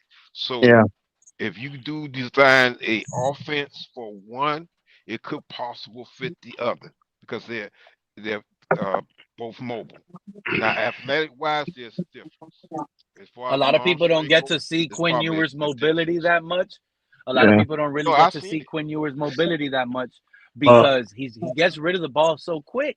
It's beautiful. I'm in love with Quinn Ewers, guys. I think that's my favorite quarterback on the team right now. It is mine too. I mean, I hope he does well. I really do. I think he's gonna. I have to tell you, I've never seen Malik play. I've never seen Malik play, so watch his highlights. It's awesome. I only hear what people say. So gotta watch his highlights. They're awesome. So that's what I'm saying right now. I'm happy with both of them being on the team. If we do get a quarterback, you can get one maybe in the late rounds, or you can wait till the next draft to get a quarterback. Mr. Park, if we're gonna draft a quarterback, we're gonna let's like can y'all stop? There's only two routes we can do right now. It's either build it or trade up for a quarterback. You can't build and draft a quarterback in the same draft. Let's just build for right now. You got to build a foundation. Yep. I agree. You go heavy in the trenches. Go heavy in the trenches. Quarterback in the late rounds. I'm not saying gamble on the you go heavy. You solidify the trenches. This year you already got your backup quarterback, no matter what. Right now, you either got quarterback. You either got Malik Willis or you got Ewers. Okay, you got your backup quarterback. No, you only have two quarterbacks. You got to get a third quarterback. Don't we have a third one? No, we don't. Well, we got Cam Miller that we got from the Raiders. Okay, that's three. Okay, that's a cut. Okay, we don't need a quarterback. Well, they said when they were introduced that they were going to draft a quarterback every year. They said that. They're a bunch of loose lips. I would rather them. They say everything already. I would rather them to get the quarterback next year. They'll get one in the late but what if we do better than what we think? Then that's great. Excuse me. We'll win no matter what. Okay? It's a win-win situation. I mean, everybody's like tank for Arch Manning. There's no guarantee Arch Manning's going to do well at Texas. There was no guarantee for Tua either. And we were thinking for Tua. Arch Manning on the bench. Let's not remember Brady Quinn when he was so great in college football. What happened to Brady Quinn? Y'all keep thinking Quinn Ewers don't know what he got going. Yeah, okay. Brady Quinn went to the Browns. That was the first problem. Listen, here's a little thing from ESPN. ESPN saying that the deepest position in this draft coming up are edge defenders, wide receiver, linebacker, interior offensive line, and cornerback. Those are the deepest positions No in quarterbacks. this draft coming up. No QBs. You can draft one in the third day. You can, but is it any better than what the quarterback we have? Yeah. The route is either trade the draft capital for Fernando Mendoza. No. You're not going to trade the No way. I would not do that. Too much needs. But you don't think it's not? No. I would not do that. We don't have anyone that can sell a jersey right now. And I don't care that Craig says, I'll go buy a Malik Willis. Where is that? Where's your Malik Willis? Does any of these other podcasters have their Malik Willis if they're so high on Malik Willis? Who's gotten their Malik Willis jersey already? Hey, don't be sarcastic, buddy. Come on. You know me. Y'all that fan. Y'all so fanatical. Who has Malik Willis jersey already? Maybe he's doing the weave again. Yeah. That is a little weave. Oh, God. You know, I can't believe you're arguing about going and chasing a guy that's a game manager quarterback. Seriously, guys? Oh, God.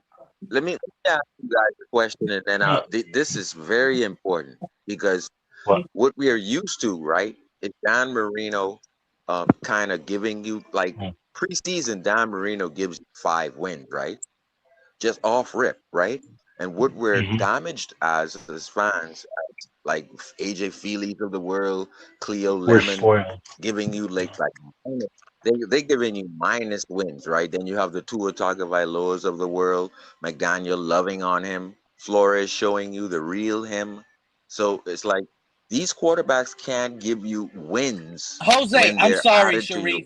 Every time I hear Malik Willis is QB1, I get angry.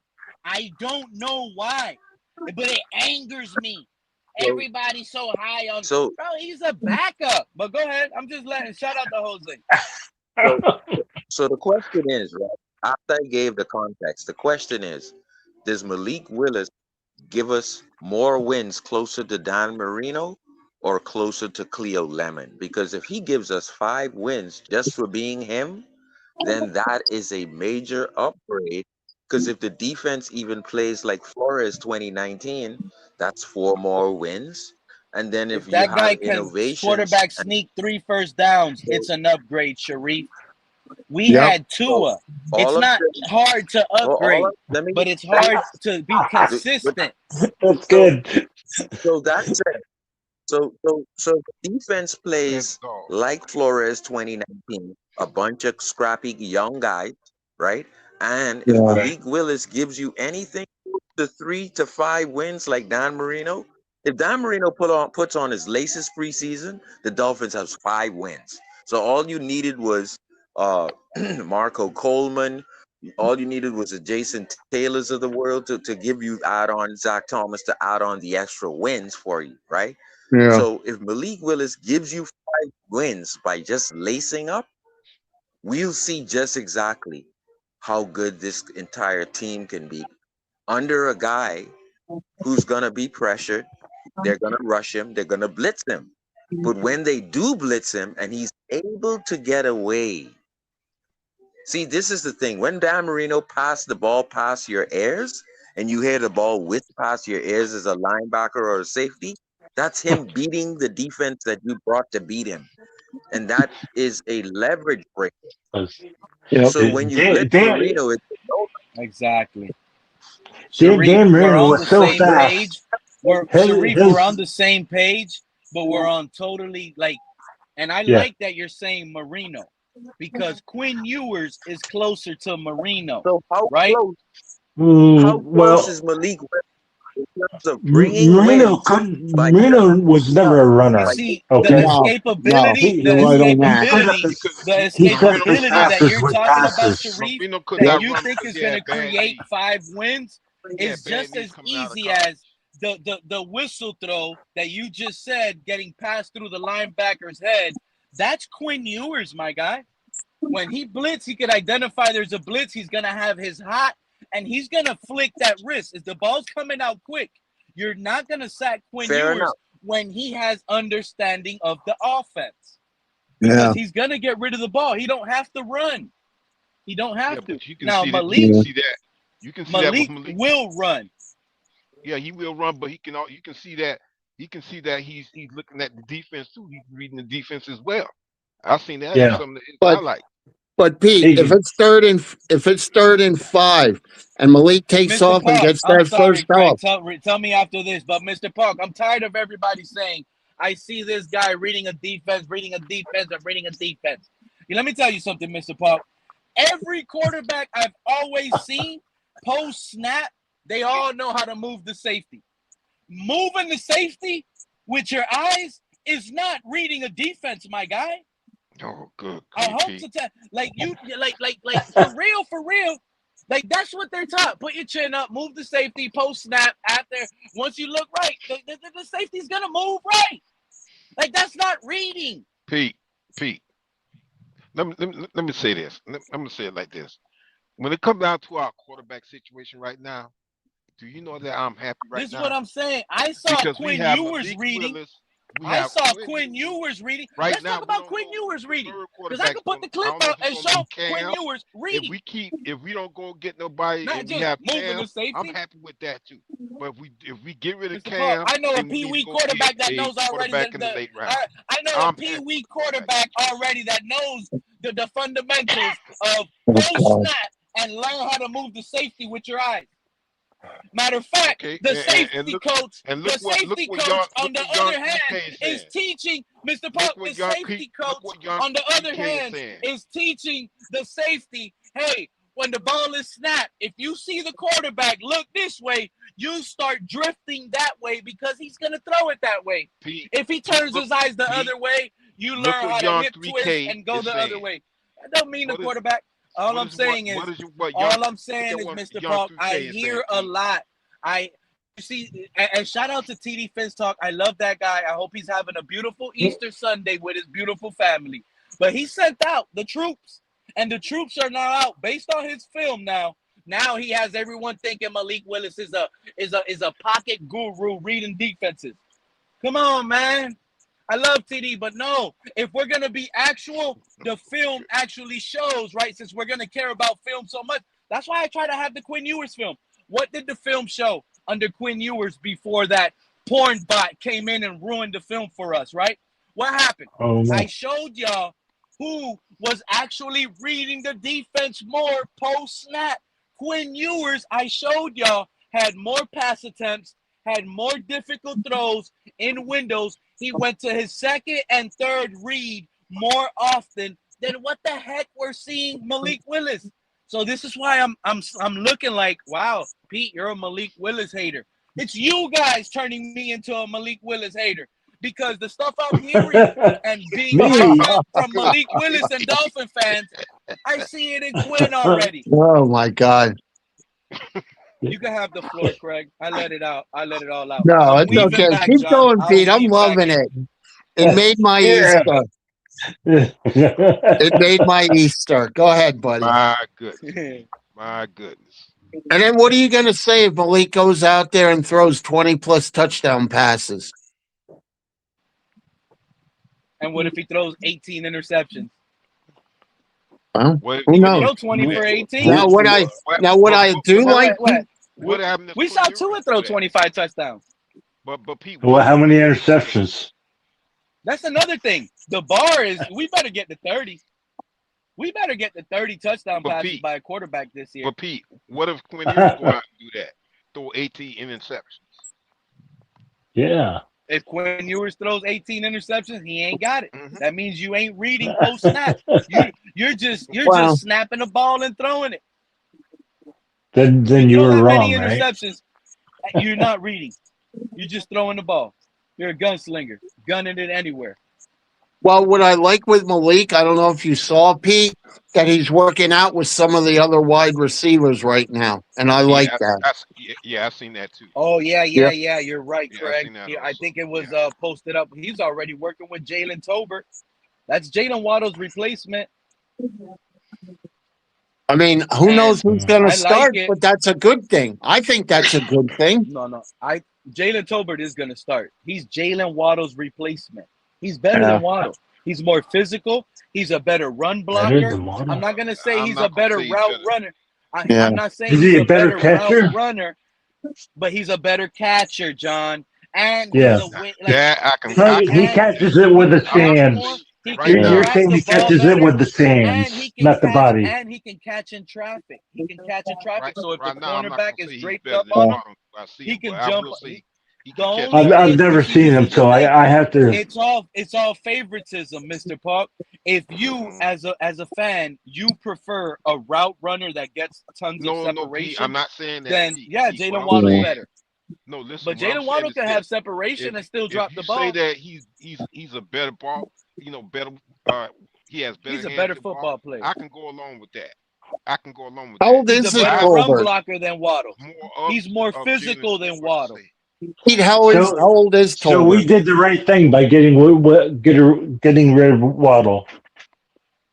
That's what you're saying. I wouldn't say we did the right thing. Well, you did. No, you did, because you just said he's better than Waddle. We could have had Waddle. And we got 2 picks for him. We could have had Tolbert. We could have had Waddle and Tolbert. Oh, no. You just said he was better than Waddle. Yeah, but before they signed Malik, wasn't there a thing out there that he was told that they're going to get rid of Waddle? I thought I saw a story like that. Craig, can you hear me? That's another thing. Yeah. That's why I told you they have loose lips. They're saying anything. Remember on the live stream I was saying, this is the PR team is probably listening in right now. Well, they're probably listening to us. Well, they call this. Don't they call this? Don't they call this the season to lie with all the trades and drafts? Right. You have to have little loose lips. So lying in this business is acceptable, I guess. No, it is if you want your picks. Yep. You could really say, if you want to say, then this is okay. Yeah. I just think they have loose lips. They screwed up. Malik Willis, I guarantee you, Malik Willis was never told they're trading Waddle. That guy would have went to Arizona. He got Michael Wilson, Trey McBride, Marvin Harrison Jr. He has the coach there. That's the brother of the LaFleurs. Well, maybe they didn't want to pay him the money we did. No, he got a cheaper deal here. Yeah. He just liked what he saw. He liked A-Chain. He liked Waddle. He understood the money. He understood. Hey, he also liked the coaches. Remember, Malik Willis said he liked the coaches. I picked here because of the coach. I like Hafley and Sully. They're gonna build a monster. So remember, it is what it is. I don't think he was told this, you ask me. Yep. It's the season to lie. It's possible they have loose lips, okay? They might have had to tell him that just to get rid of Waddle. Yeah. Okay, listen, Jalen Tolbert is 27 years old. Because we got 2 picks for Waddle. Yep. Would you be surprised? Jalen Waddle doesn't score 7 touchdowns in Dallas in one season behind. And you know what they said? Oh, he was behind Waddle and Pickens. Yeah, Waddle would have been behind Pickens and CeeDee Lamb as well. Yeah. Who the hell thinks Waddle's going to overlap CeeDee Lamb or George Pickens? Seriously? Yeah. But we'll see what he does for Denver. I mean, I wish him well, but me too. He's going to find it. He's going to find it a different ball game, Pete, when it gets to be November and December, when it's real cold and snowy up there. I think he's going to frustrate the hell out of Sean Payton every time he's limping. Oh, you don't want to run block? You already know the next play is a run, so you want to limp off the field like your ankle hurts? Oh, yeah? You want to play that little game? Okay. Yeah. And drop balls when they need them. Lasts 2 seasons in Denver. Can't be doing that with Sean. Yep. I don't think he lasts 2 seasons in Denver. No? He may not last more than 1 season in Denver. Who knows, Pete? I mean, we don't know. Yeah. But all I know is Bo Nix is a dog. Yeah, he is. He's doing, and I'll be the first to admit, I thought Denver was wrong in picking. I thought Bo Nix from Auburn. I thought, nah, I was wrong, and I'll admit it. And I like him, and he'll get on you when he needs to. He'll get on you. That's the part that reminds me of Marino. He'll get on you. It's just that easy, Jose. But these guys don't see it, Jose. It's just that easy, bro. And we have the same offense. This is why I'm in shock. Is he talking to the chat? Why isn't Mike McDaniel still the head coach? He's talking about somebody in the chat. Jose in the chat. Oh. Jose 123 in the chat. He said if Quinn Ewers sent Tua packing, of course he's going to send Malik Willis. He's going to get Eward. I love that word. Malik is going to get Eward. And all these Malik guys are going to see why Malik got Eward. They're going to see when Malik Willis. Brock Purdy had the 49ers in a little 4 or 5 game win streak. Quinn Ewers is going to have us in an 8-game win streak next year. Nobody's going to know what to do. Nobody's going to know how to stop that guy. He throws the ball. He's elite at throwing the ball.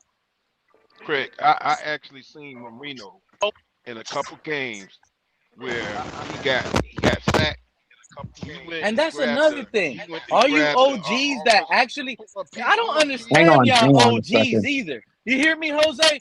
All these OGs that be up on these panels and in the chat that seen Dan Marino throw that ball and they're not caping up for Quinn Ewers and that it looks identical. It makes no sense to me. It makes no sense. What are we going to do with Keith? Oh my God! McDaniel needed to win with some backup because he failed it. Him and Chris Greer failed with Skyler. So maybe McDaniel needed to say, "My backup was proven before I was fired. Skyler didn't work out, but my backup finally." My quarterback, who I brought in, finally did something before I know I was screwed. Well, actually, and guess brought what? in 2 quarterbacks. If McDaniel lied and just pushed Ewers for nothing, we're going to find out real quick. Because I can tell you, he failed with Skyler. And I'm telling you right now, Pete, if he failed how 2 he times failed in a with row, Skyler? How did he didn't fail with Skyler? Skyler Thompson got hurt. If Skyler Thompson got hurt 2 times, then you fail. Skyler Thompson got hurt. So if you fail 2 times with Ewers, that means McDaniel tried to push something before he know he was canned, and the shit is left on our footsteps.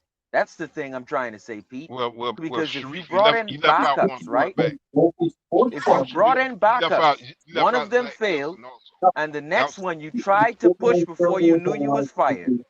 That means you left shit on the Dolphins' steps.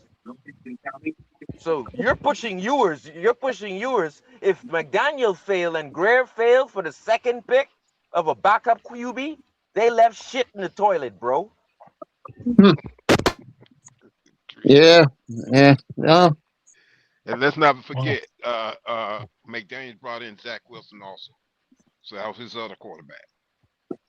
All I know is the shit left in the toilet was Tua, my guy, because when Quinn Ewers came in, it was clearly a better chance to win. So Mike McDaniel wasn't caping for nothing. Mike McDaniel was speaking facts, my guy. Tua got Eward, and you don't like it because you like Tua, and Tua got Eward. It was over for him. Quinn Ewers won the job. He gave us the best chance to win. The locker room said it. Guys like what was his name that said it in the locker room? It was already came out. Zach Sealer. Zach Sealer got won over by Quinn Ewers. Oh, did he? I didn't know that. Craig post-game interview after the Tampa game. Go watch it with Zach Sealer. Yeah. He says it. Well, He won we'll us see. over. He said We'll he see won us next year. over like during the off season. That's what Zach Sealer said, my guy. So when I was so everybody, Pete, you're wrong. Quinn Ewers didn't bench Tua. Pete was right. It's just the regime didn't allow it to happen. The locker room was in love with Quinn Ewers already by training camp. Yeah. So by season rolls around, they did those practices. They already knew. This is why I try to tell y'all. It's not We hard. will find You're out gonna in get on the football field. preseason, Pete. All you do is you get on the football We will field. find And out when in you get on the football preseason, field, Pete. you know who looks good and who doesn't. Yeah. The We will players knew find out when in Ewers looked preseason. good, Tua did it. Guess who's going to benefit? The fans are going to benefit. I'm not going to have a penis length contest about Oh, you don't know football because I'm saying this. No, what I'm going to do is it's going to make the Dolphin fans happier if the quarterbacks yeah. have a competition in camp. That's it. That's it. Yep. Whatever the hell Reason and OG and all of these guys are trying to do, they're trying to pull us apart, bro. It's better Yeah. if they fight in camp and we get the best damn QB, period. Yeah. And you know what's the most beautiful thing, Right guys? now, all I don't want Chris Greer and McDaniel to fail bringing in a second backup. That's all I don't want, because if they fail bringing in a second backup, then they left shit on our doorsteps. Yeah, it's not. That's why Tua's not McDaniel's right now, quarterback. Sharif, Tua is not McDaniel's quarterback. Just know right that. now we got Malik. Yeah. We got Quinn Ewers, Sharif. we got Cam. If Reason clicks that link right now because you brought his name up and pops off on you, you wouldn't understand why. You're gonna have to elaborate, my guy. Like, who is breaking us? Like, what are you talking about? You blaming Reason for that? Like, go ahead, talk on it. No, what I'm saying is the Alabama fans that left 4 months ago because Tua was benched, they have to stay on that channel. But what I know for a fact is that McDaniel did not draft Tua. He drafted Skyler and he drafted Ewers. For the Dolphins fan base, for our benefit, we need one of McDaniel's quarterback to be successful, bro. You're fighting for Ewers, but all I'm telling you is there's an origin behind these quarterbacks. They're McDaniel's quarterbacks and Chris Greer's quarterbacks. Did they work out? No, we don't know yet. We'll find out in preseason. But I can tell you this. I don't want a second McDaniel quarterback that failed. I don't want that. I want the second McDaniel quarterback to be successful and push Malik. But if he doesn't, then that means McDaniel is shit. Chris Greer is shit. Don't ever let them draft a quarterback for you again. Yeah. Okay. Yeah. Do you think after So we if get that Malik Willis 20 million, flops, are you gonna hold that same energy on this regime? Of course. Of course. So if we get 5 wins, with Malik this year, we go 5-12. Well, what are you spewing in the offseason? No, what I'm saying is, right, there's an origin behind your definition. What are you going to be saying if we go 5-12 with Malik Willis and we're here this time next season? Are you going to be praising the coaching staff? Are you going to be saying, they needed a year? Or are you going to be saying we need a better coach and GM over here? No, what I'm going to be saying is that we need time for Skyler. We need to, and that was 3 years ago. Now we need time for Ewers. We just can't dump Ewers after this season. Yeah, I'm thinking from building the team standpoint. I'm not competing with my takes. I'm not trying to say I said that and you were wrong, so you don't know football. We're not talking about competition on takes, though, my guy. But hear me out. There's origins behind the 2 quarterbacks that McDaniel picked. I need to see one of them work, understands what's going on. I don't care what I will say at the end of the season. I need to see one of them work for the benefits of the old fan base who is here since Marino. We need to see a win, bro. I'm not competing with takes so I can back it up a month from now, bro. I need to see competition in camp. I got you, Sharif. No worries about that. But do you hear what your coaches are talking about? Do you understand why this conversation needs to be had? Because your new GM and your new head coach, they're dancing like ballerinas, going around every network and every interview talking about, I love Malik Willis. He's my favorite Who's person. saying that? They talk about Jeff Hafley. They're saying that in the Twitter Talk about how spaces. great he is in the community, how good of a person at heart he is. He said that. I won't say that. What are they supposed to say? He's a shitty quarterback. Hold up, Sharif. He said that with Kate Adams. You know who Kate Adams is, right? Oh, yes. Hafley said He said Malik is a good leader. You would love him in the community. He said to the Dolphins fans in Miami, you would love him. He's QB1. Yeah, he said he's QB1. He did say that I think it was a female interviewing Hafley. Yeah, Kay Adams. Yeah, Kay Adams. Hold on, what that mean? What that mean? Because it's a female, he got nervous? I thought you said that the YouTubers were hyping No. up Pretty lady talking to him. No. He's married. I thought you said that. YouTubers would make Kay You know how fast his Oh wife my will be God. able to smell that? So RJ Here we is go. a scumbag cheater. He cheats on his wife. This is who we're dealing with. If you cheat on your wife, you will cheat on the team. I guarantee you that. Oh my goodness. You don't believe in that? If you're liable to cheat on your wife, you're not going to cheat on the team? Oh, man. That man will cheat on Malik. How many coaches over the years haven't cheated on their quarterback? Saying, yeah, this is my guy. Mike McDaniel didn't cheat on Mike McDaniel, didn't cheat on Tua. No, I'm not saying that. But I'm just saying. I like to keep it Dolphin. Y'all want to be talking about all these other coaches, all these other teams. You were moving around there. Guess what? It's like neighbors. You do the weave. Got some problems. You're doing the weave. Share those same problems. My friend. You know, when I need a good laugh, I come up here because I love listening to Pete rant. It's so funny. But I love Pete. I love all my Dolphin fans. Yeah. It's nice I can talk Dolphin football. Being up here in Pennsylvania, I hear Eagle fans and Steeler fans. I had my Dolphin sweatshirt on. It was cold last week. Somebody yelled, Dolphins suck. And yeah, whatever. I will always love my team till the day I die. I don't know if it's spring break in Buffalo or something, but I've been seeing a lot of Buffalo fans over here in Florida, and I be mean. No wonder why. But then I be mean mugging them, and then I be like, you know what? Hey, Bill fan, thank you, my guy. You guys killed Tua. Thank you. I start thanking them. Have a good day, Bills fan. You guys oh my God. So, how do you think the Tuaneers are going to feel if he leads the Falcons to a division title? Oh my God. We spoke about that, Craig. We always could get back on that. How do you think that's going to look on this regime that decided to cut Tua and take a historic dead cap? Because, again, everyone wants to say that Greer put us in this mess.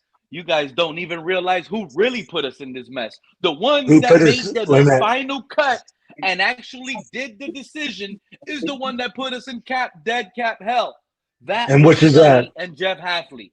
That's who it was. Miss me with all of that. But Greer put us in that position. Well, you didn't give Greer a chance to fix it. Yeah, but it was for the best. So we suffer for cap hell for 1 year. The next year we get out of cap hell. Craig, did you know how to ride a bike? No, I don't. Oh, no, you don't know how to ride a bike. I don't know. No, I used to fall a lot. Because I had a lot of trouble with my weight problems. Oh, okay. I got you. I see what you're saying. But you still figured it out in some way. You didn't get it on the first shot. What if your parents? I never learned to ride a bike. Hey, if I needed to get somewhere in a mass and it was close by, I walked.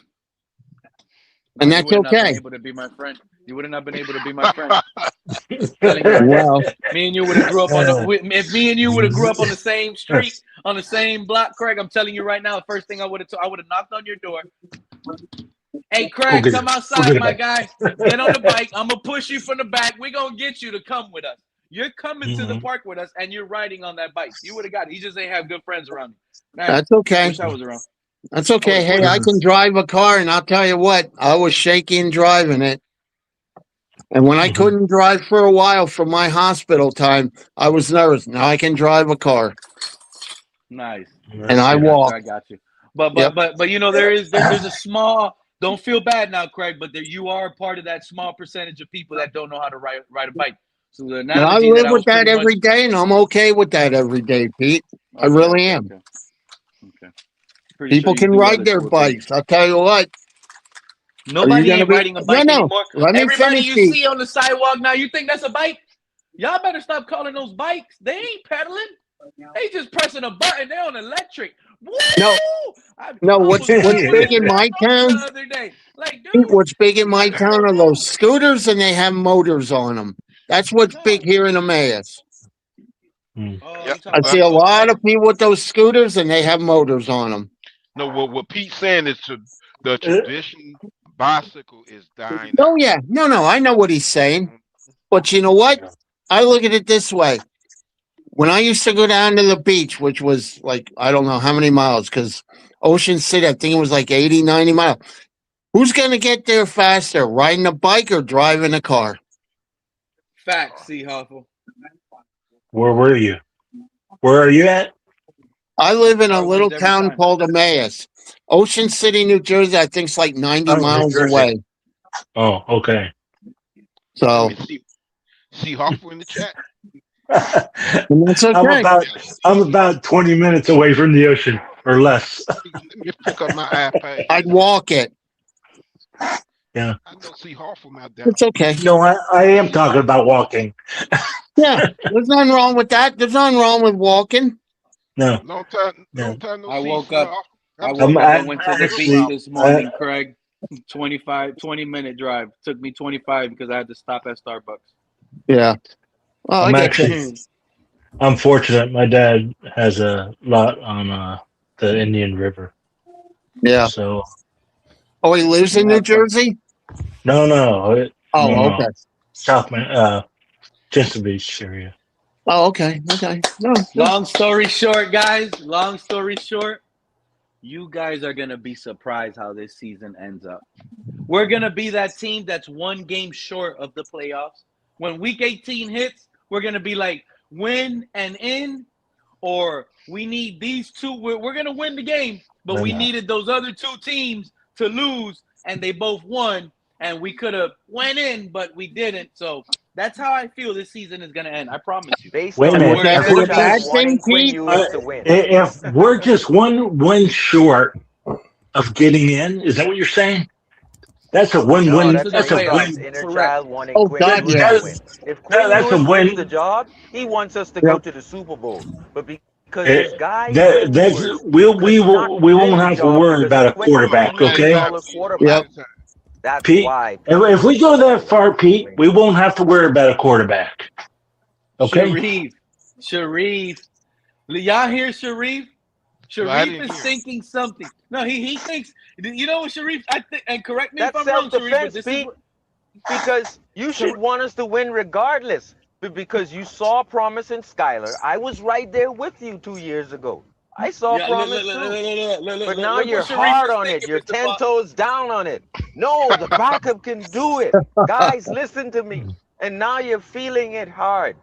Sharif sounds different. No, that's Sharif. No.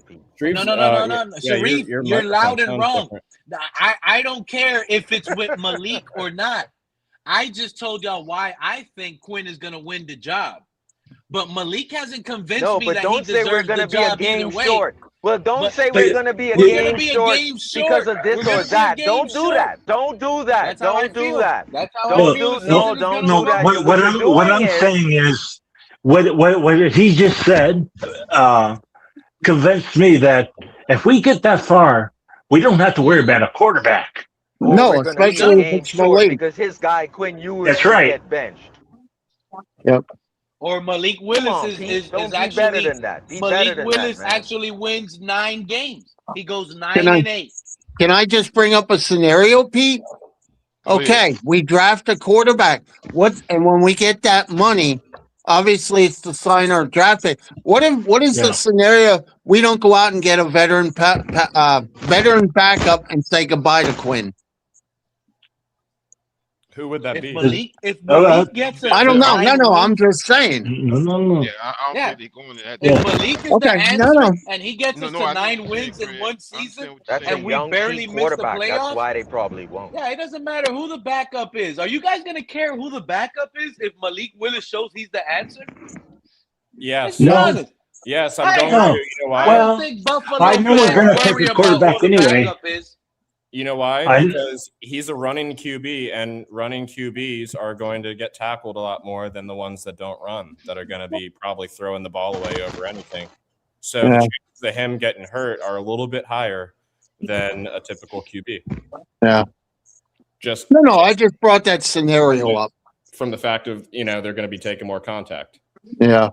Oh, with the way some of these Malik guys are talking, I thought he knows how to process, read a defense. He knows how to throw it perfect. I thought he had all but he's things, not. everything check mark. Even if that's true, he's not going to ignore his skill set of, running the ball. That's intangible that other QBs don't have. He's going to leverage it, but at the end of the day, it means I'm shocked that we haven't seen Josh Allen get a serious injury yet. He's been lucky. Yeah. And let me tell you something, Billy Batson. If the end scenario, you don't want to see a Dolphin team in the playoffs with this regime.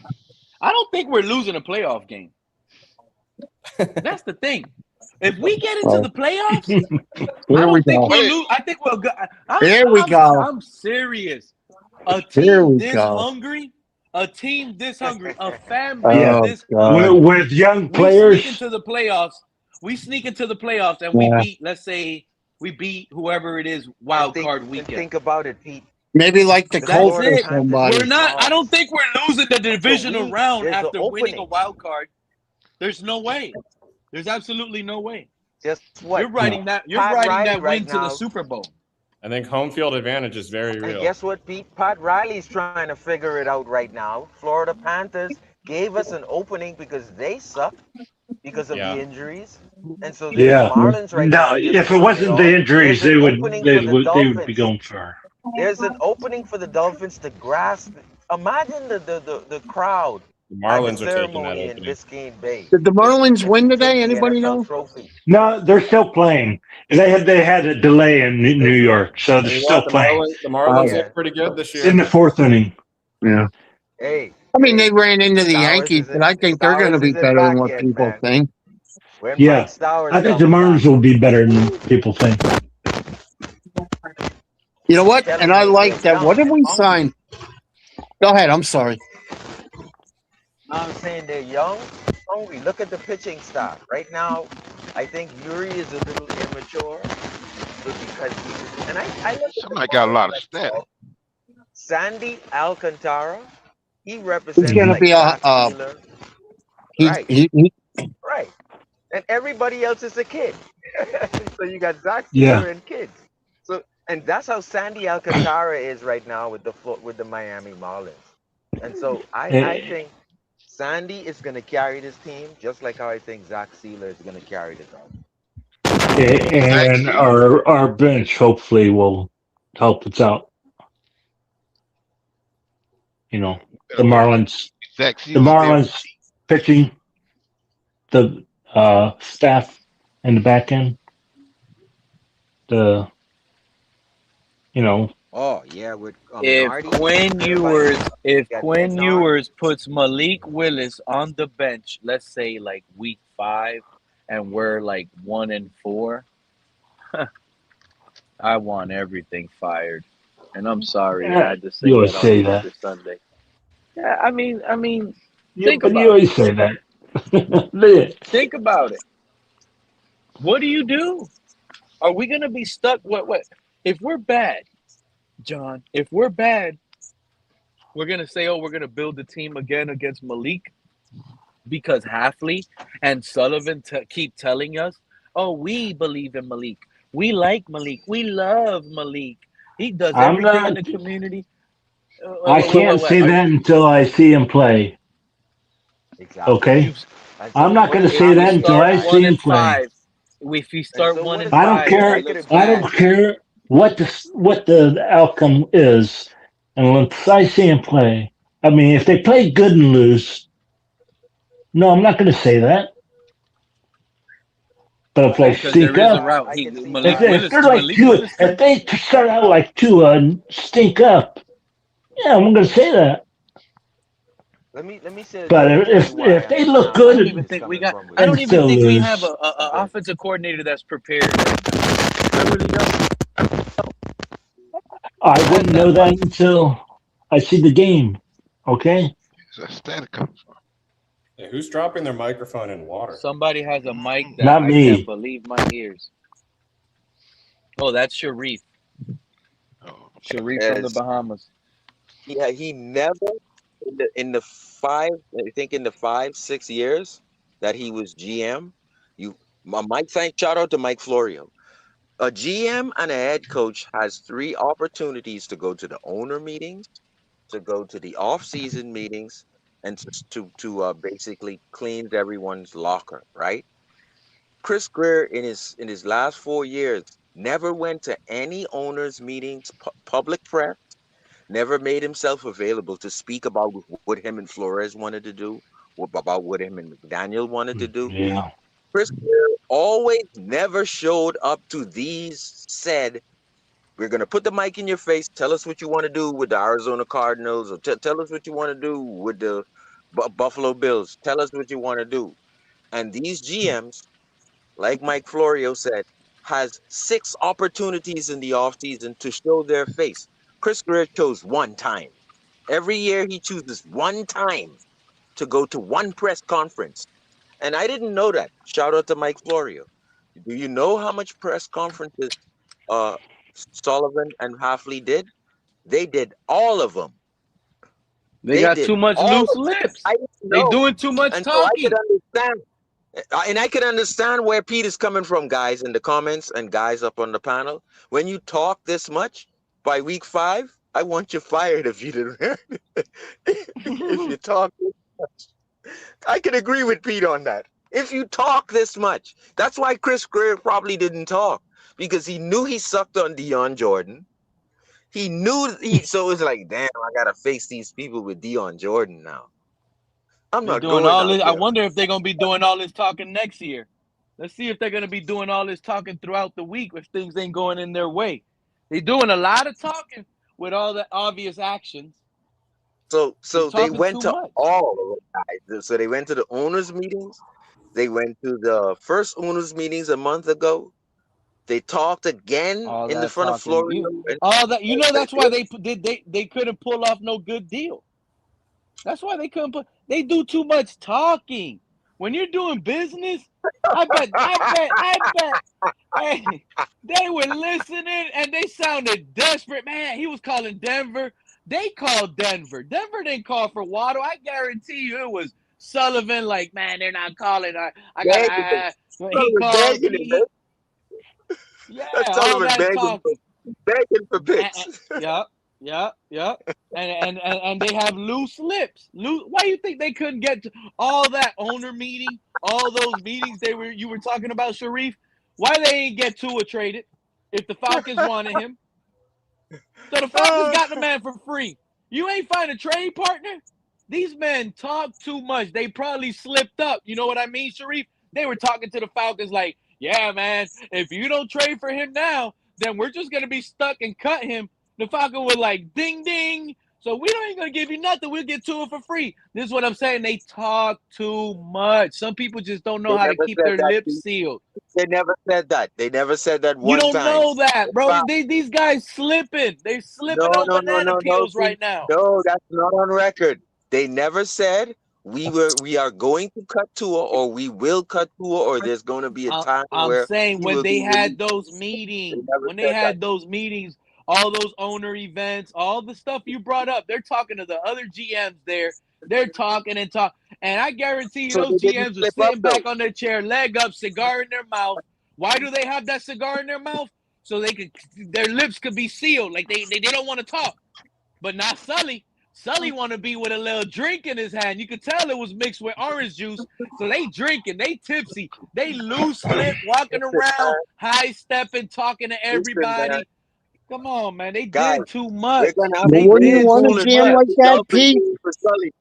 They did too much. When you see that guy at the club doing all that bouncing around, you start watching him because you just don't see what he's up to. Give him a beer. Oh, my God.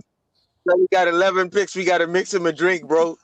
We got to mix him a drink right now, bro. If he gets the 12th pick, oh man, he's got to pick a shot. You said, I hear some of you guys, oh, we could trade back from 11 and get 13 picks. It'll be better with 14. Yeah, we could have had probably 14 picks. But they decided to cut Tua. They decided to cut Tyreek Hill. Because they couldn't trade. Nobody wanted them. They decided to cut Bradley Chubb. Well, Bradley Chubb signed a big deal. He could have got something. Well, good. Let him go up to Buffalo. And when he does shit, then you'll hear all these Bills fans say, loose lips. They got loose lips.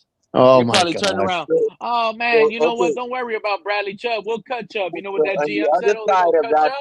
Oh, good to know. So I ain't going to give you nothing now. The other side of that, Pete, is Pete's going to be saying 9 months from now, let these guys talk.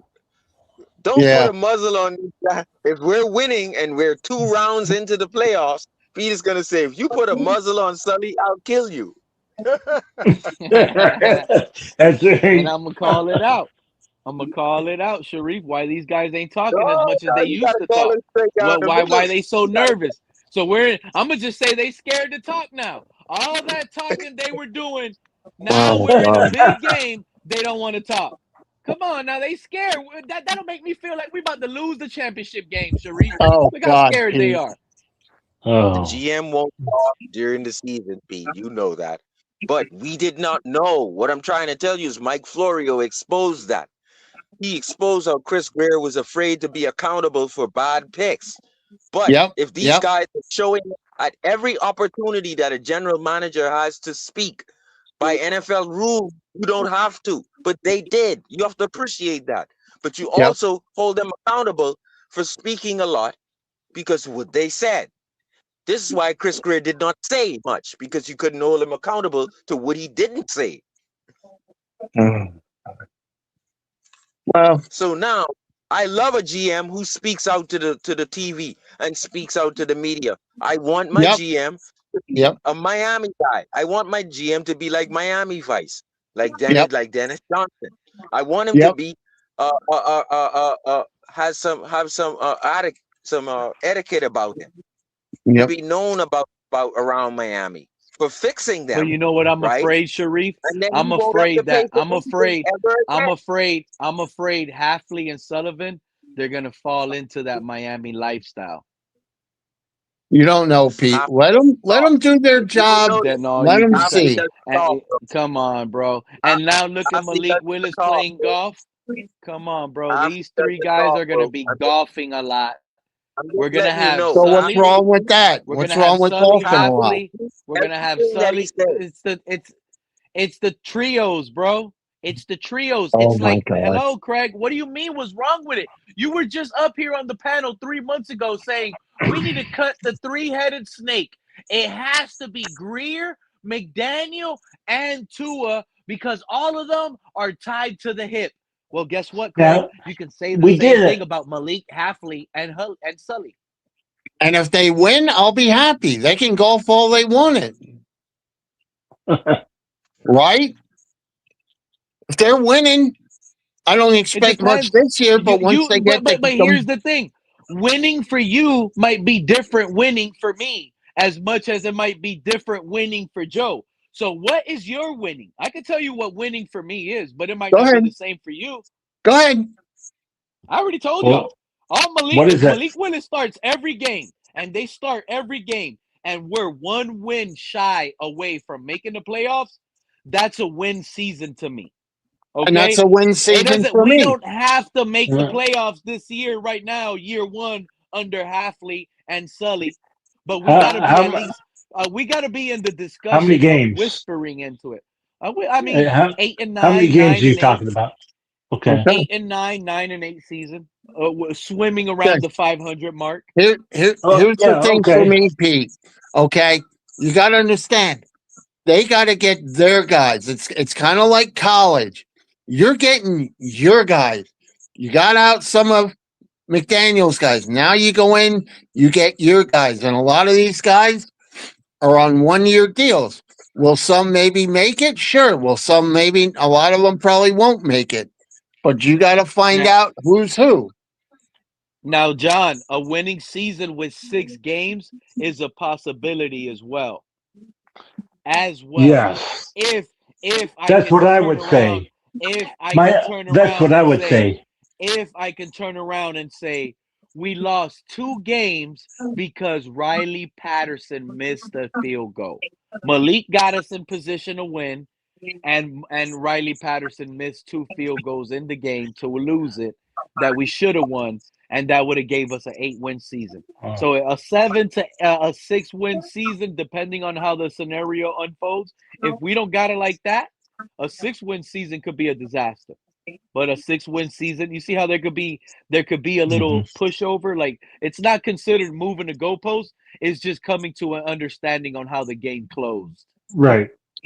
I'll say 6 wins is a winning season almost, because you got nothing right now. If there is a you got to have a base, and we don't have a base yet. Right. Okay. So you're starting with nothing.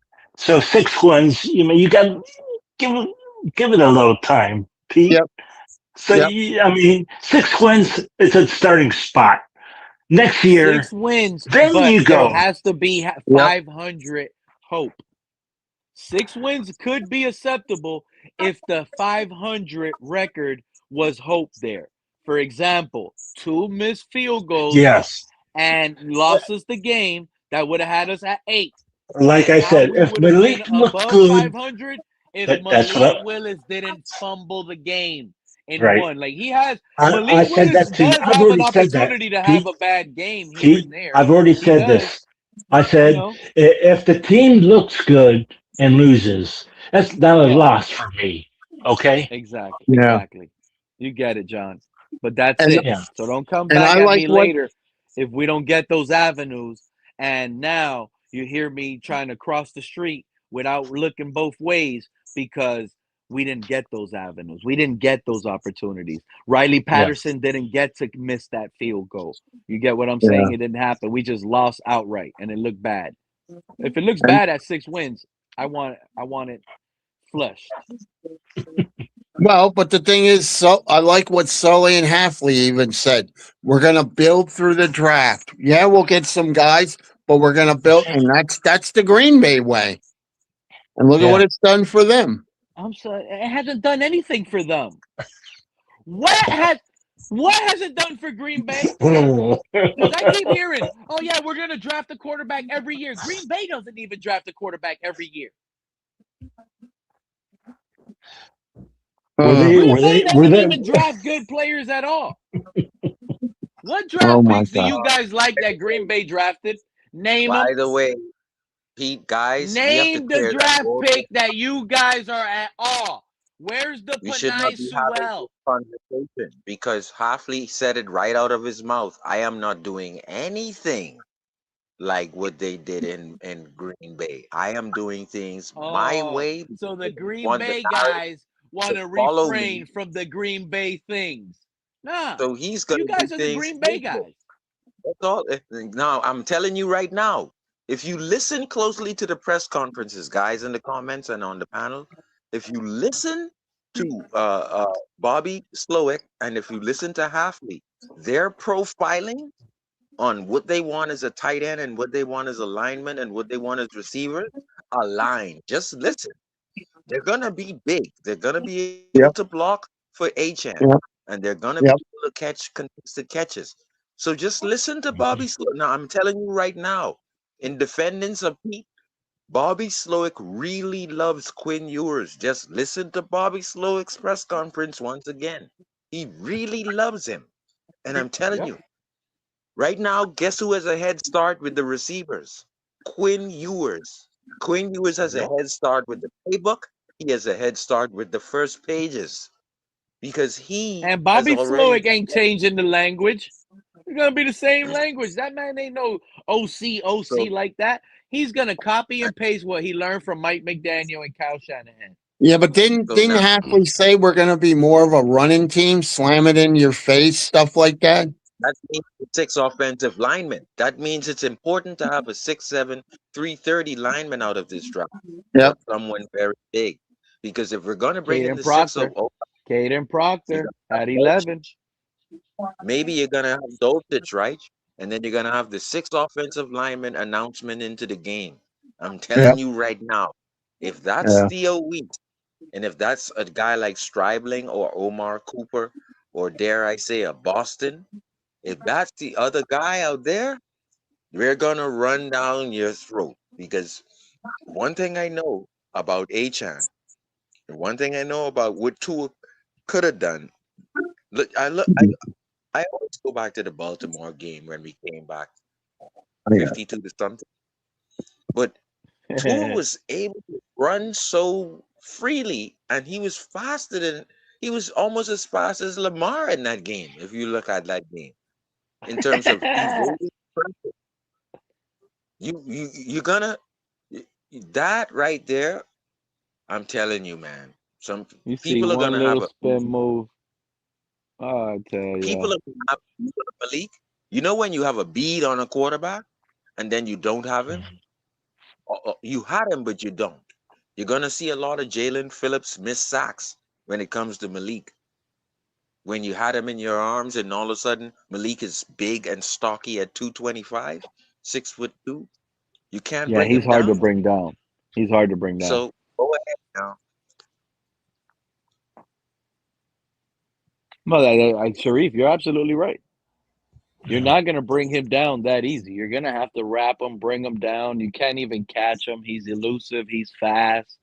He's like almost like a created quarterback. If anything, I would like him to be like 2 inches taller. But he does some good things. There is some good things that you see in the short glimpses of Malik. But if we're going to go back to what you said, Sharif, and we're going to go back to the basics, the fundamentals of football, where coaches draw up plays. Coaches draw up plays for a reason. They don't want to be there working all week, practicing the play all week. The play works in practice all week. Then on Sunday, when they call the play, Malik is breaking a pocket, running around, trying to do something different. That's not going to fly. So this is why I think Quinn Ewers and Slowick is going to push for Quinn to get the nod if Malik isn't getting rid of that ball. That's where if you guys understand, that's where that's where it's going to fall down to. If Malik can throw it on time and complete passes, he should be the starter because he's showing he can play in a timing and passing offense. If it's all going to have to be running and breaking and running and running, we're going to be a struggling crap team because you don't win in this league. You in college maybe, but now it's harder to win like that in college nowadays. You got to throw the ball. You have to pass the ball. Defenses are super fast. Your quarterback is fast. So is the edge. So are the linebackers. This is one of the fastest classes most scouts ever seen. Everybody's fast. So you just need a quarterback. Y'all stop living that mindset. Oh, the quarterbacks need to run. No, they do not. They just need to be smart upstairs. That's it. Understand what you see. Make a quick decision. Throw it to where your receiver should be. You get that? You're not going to get sacked. Throw the ball away. It's part of the play. Defenses are going to win sometimes too. That's another thing. Oh, that's a bad pass by a quarterback. Oh, that's a good play by the defense. Where's that at?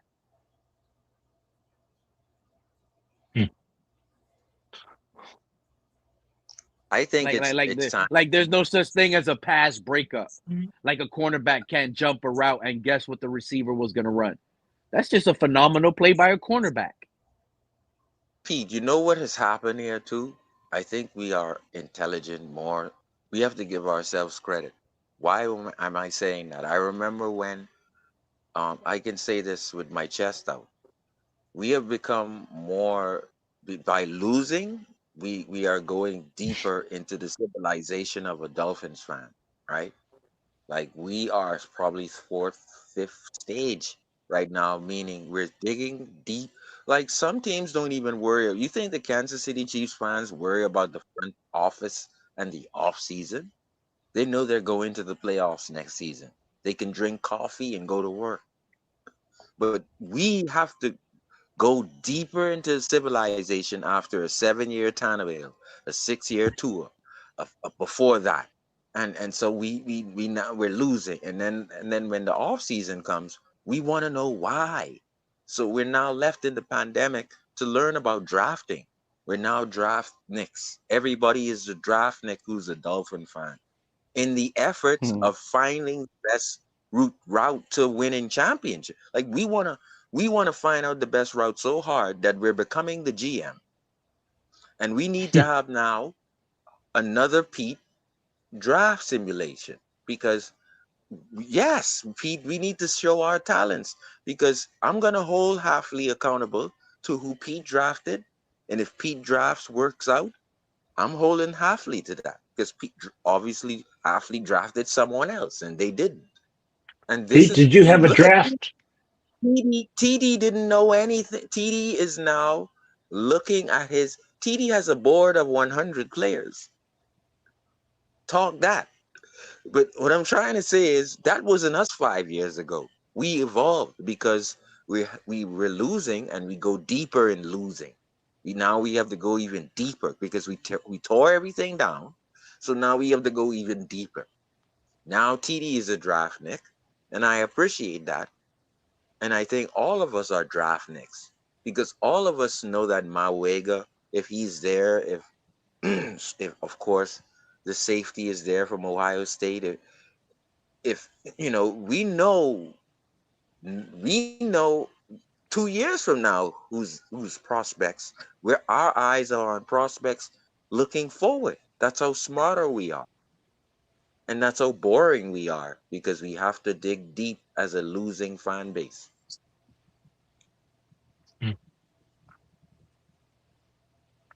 We've been digging so deep throughout the years. You're boring. It's been bad. It's been bad. It's been bad. That's why I don't get it. Embrace the tank. Embrace what? We've been first of all, for all of y'all thinking, I felt like we were losing every year. We've been losing. I've been felt like we were tanking. Every year with Tua starting, I thought we were going to end up with the number 1 pick. Yeah, me too. Every win we got with Tua was a shock to me. I remember me saying, a loss is a win. We should be right now scouting players, and when you fire up a stream, Pete, you should have at least one simulation because what we want to do is hold Sullivan to what we think. Don't worry about Hafley right now. Hafley is going to coach him up. We're worrying about what Sullivan does versus what we did in these simulations. So there's going to be days coming where Pete's going to fire up a draft. Other channels will fire up a draft. That's because this is what we've become. Yeah, I think they've been doing it already. You're saying about like fire up a draft like right now? No, I'm saying in the coming days we're going to want to. I think people have already been doing it, haven't they? They've been doing drafts. Mock drafts? Yeah, there's mock drafts. I mean, there's people at mock draft episode 45. Yeah. Man. They've already done 45 different mock drafts. You can go on YouTube and watch people do mock drafts. I know one. I don't know what's going to happen, John. But, these people made 100 mock drafts. They've done every scenario possible. And when the draft happens, you know what these guys are going to say? I told you we were going to draft Monsell Delane. I have it. Look at my mock draft. They're gonna pop out that mock draft. Told you. They done gave you, Addy. They done said everybody already. They done did 100 different drafts. You told us you were gonna draft everybody. I know faces more than I do names, and so I was watching this one draft, mock draft thing, and they came up with an A+ grade. They did, and they popped up with an A+ grade with all their picks, and it's probably someone you would know, but I can't remember the names. And other people made mock drafts and they came up with a C or B, But I don't know. Some I people think are I got pretty an good. A on my mock draft. What a mock draft! Did you see my mock draft? No, I didn't know you made one. Sharif did a mock draft too. He was on the live stream. You're gonna have to catch the last live stream. Last live stream, okay. Yeah, the latest. Yep. Shout out to Joe. He ran the mock, and I did. I don't want to tell you, but I'm gonna have to tell you. My mock, everybody fell in love with it, John. I told everybody I'm gonna save the best for last. Can you believe there was like 10 guys that did a mock draft? None of those guys drafted a quarterback. None. They all built the team. Did you draft the quarterback? I traded up. I traded up for the number 1 pick. If I was the GM, I would have had this fan base dancing, singing, popping open their Coronas. I would have had this fan base putting lemon in the bottle, salt on the rim. I have to tell you. I would have had you guys partying because I got the number 1 pick for you guys. I got Fernando Mendoza. I did it. Not the other guys. They gave you oh my God. It was bad. It was bad. Shout out to our favorite Cap for Life. You know what Cap for Life did, John? I think Cap for Life drafted C.J. Daniels in the 3rd round. He got a fat F on that draft. A fat F on in that 3rd round. Hey, anyone notice it was bad, but it was fun.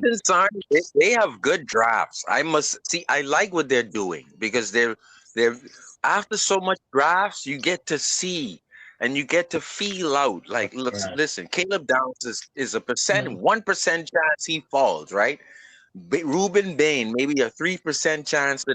And I'm telling you right now, Jeff Hafley and Sullivan has done 1 million of these. If you think we're doing 10s of them, Jeff Hafley and Sullivan have done 1 million scenarios where someone wants to move up to get Ty Simpson, where there's a trade involved with Dallas giving up the 20th. There's scenarios where we don't even know where Hafley and Sullivan have put themselves in a simulator to be able to answer the phone and make adjustments during the draft in the war room. And I'm telling you right now, when you draft in these simulators, you basically become that because there's people offering to you on the spot and it's profitable picks, it's profitable trades that they offer. And so, hey, I could get 11, I can move from 11 to 13 picks. And all of a sudden you want to build out this team in 1 year. I mean, I'm just saying hypothetically, but when you do these drafts, you now are forced to watch college football. So you know the next quarterback's coming out in 2027. You know the next running back's coming out. There's supposed to be a stud coming out next year, running back. So even if we don't get Love, I want to move off of Achane and get that kid next year. So to me, it's like we got to keep doing these drafts, bro. We got to keep improving so when Sullivan fails, particularly, this is why I see when I was with Finsanity and TD and all of us there were on the panel, I was telling everyone, this is a generational tackle. I won't say the name. This is a generational center. You picked this guy. Would you believe Chris Greer traded out of the 3rd pick and then moved back to 12 and then moved back to 6 and didn't get any one of these guys? That's terrible, bro. You moved off a generational tackle. And you He moved off a passed up a generation. generational quarterback for an injured one. No, we couldn't get Burrow. We could not get We Burrow. could have got. I mean, I don't. If you don't think Herbert is generational, then Herbert is the only one that's pretty much been the most consistent at playing every season. He's breaking every Dan Marino record every year. I think Stephen Ross said, "Look, if you can't get Burrow, just get Tua." Because we wanted Tua, and then Burrow passed him, and then we want Burrow now. But if we can't get Burrow, get Tua. But I'm willing to make the trade. I think Stephen Ross is willing to give up 2 first-round picks to get Burrow, but not 3. So we did try, and the reports came out and said that we did try. But believe me, if we did, right, think about I'm it. so We would have glad had we're over those eyes. We'd have had an injured Burrow, and we would have said, "Why are we always picking these guys who get banged up?" One little sack. I'm telling you right now, when you watch the Cincinnati games, one little sack and Burrow is hurt. Not even he was blasted or a middle linebacker caught him clean. No, just a normal stat brought to the ground, and he's hurt, bro. I seen them all. Injured prone Burrow. So we're glad. Are we glad we didn't choose Dial? Aren't you glad? I mean, what happens to a player somewhere doesn't mean the same outcome would have happened here. That's what I was saying about Deshaun Watson. Everybody's like, "Oh, look, all you guys that wanted Watson, he's crappy in Cleveland. He got hurt. All this." That doesn't mean the same outcome would have happened to Watson in Miami. Bro, point blank is he probably would have came to Miami and been a star like he was all over again. In Cincinnati. You don't think Tua would have gotten a concussion in Cincinnati if we pick Burrow? Now you don't laugh, please don't laugh. We're not laughing at Tua here. With the turf in Cincinnati, if we had picked Herbert, you think Tua would have had a good time in Cincinnati, right? I don't think Tua would have got an extension in Cincinnati. Listen, I answer the question. With the turf in Cincinnati, if we had picked Herbert would have hit his head to grass in South Florida. Tua would have been hitting his head in Cincinnati's turf. You think Tua would have had a good time if Cincinnati drafted him? Well, I'll tell you what. What about Atlanta? He's going to have the same problem in Atlanta. Exactly. Tua is going to be on concrete. I'm going to tell you guys right now, I don't think Tua's making the roster, bro. Y'all keep listening to these people. Like, I tuned in. Oh, yeah, Rich Eisen, I think it was. Yeah, Tua might start. Even if if Tua's playing well by November, he said, Penix is fully healthy. He might not come back and get his job. Yeah, like, do y'all really see that? Like, why do people say y'all really see Tua taking Michael Penix's job, winning games, taking the NFC South, winning playoff? Who sees that? Because but they don't see other things. Mind you, other quarterbacks got way better traits than Tua, but they're dogging those guys. Make it make sense. Let me ask you a question, Sharif. What quarterback gives you an inclination that you might win a football game? Is it Anthony Richardson or Tua? Be honest. Nah, man. We're not going to do that. I have to do a whole We ain't going to do that. Everybody in their right mind is going to pick Anthony Richardson. They're going to say, I would prefer Anthony Richardson to play on my team before Tua. Listen to me, bro. Nobody's picking Tua over Anthony Richardson. But yet, everybody's killing Anthony Richardson. They don't like him. He doesn't deserve a second chance. For whatever reason they want to say. But Tua, the media is going to, he deserves a second chance. So the guy that ratted out the locker room, the guy that's the most hated in the locker room, y'all going to give that guy a second chance. The media's doing that.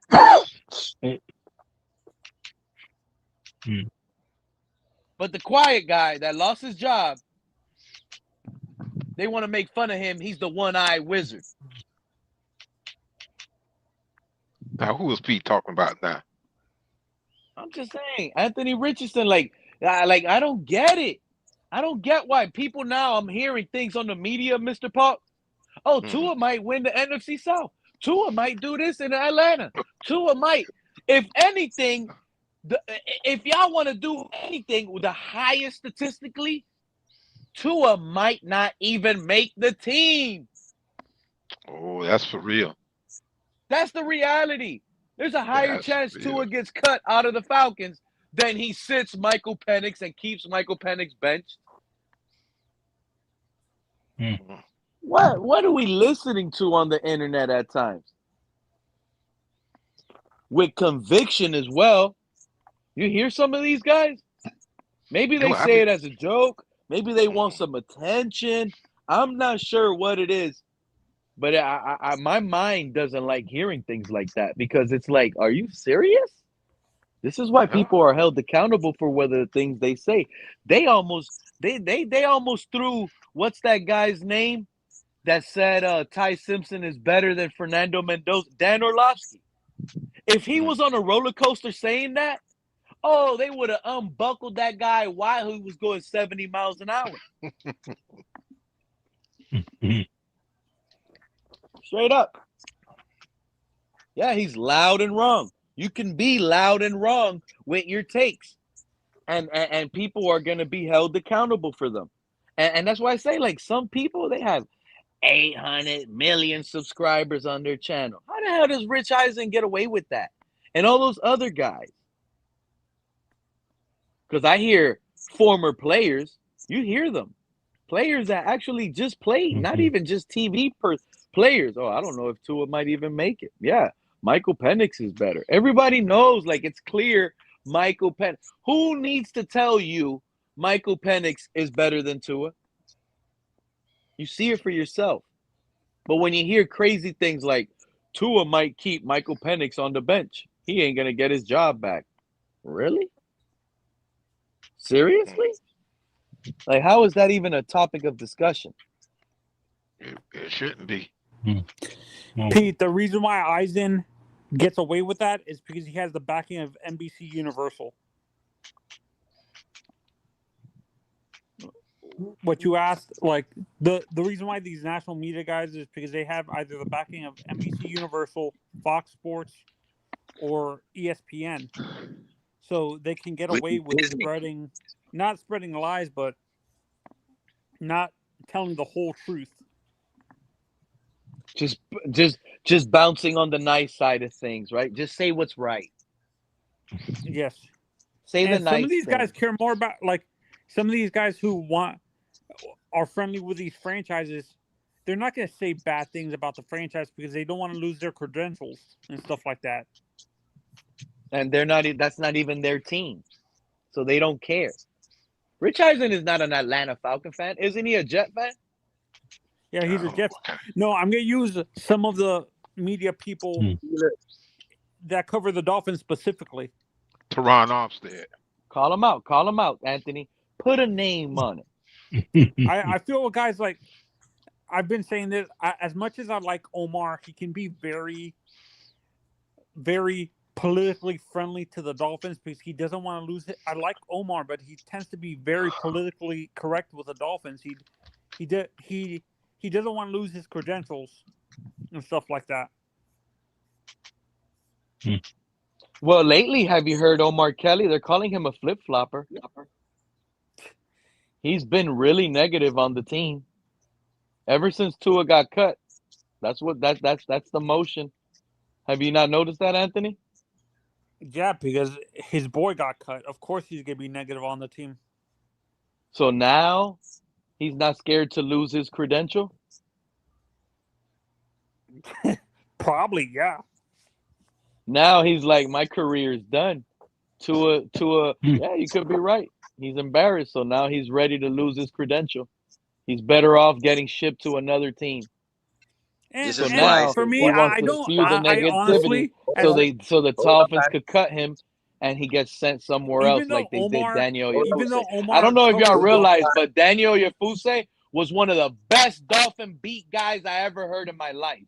Hold on, and Pete. only because he spoke against Tua, all of those guys, Barry Jackson, all of them, they all turned on Daniel. And they shipped him out of here and they sent him packing to Cleveland, bro.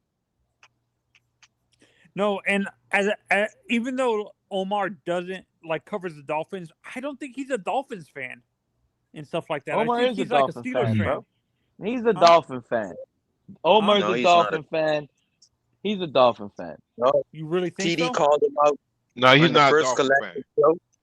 TD called him out, yeah. And also, Poupart doesn't pick for any NFL team, he says. He picks for the Expos.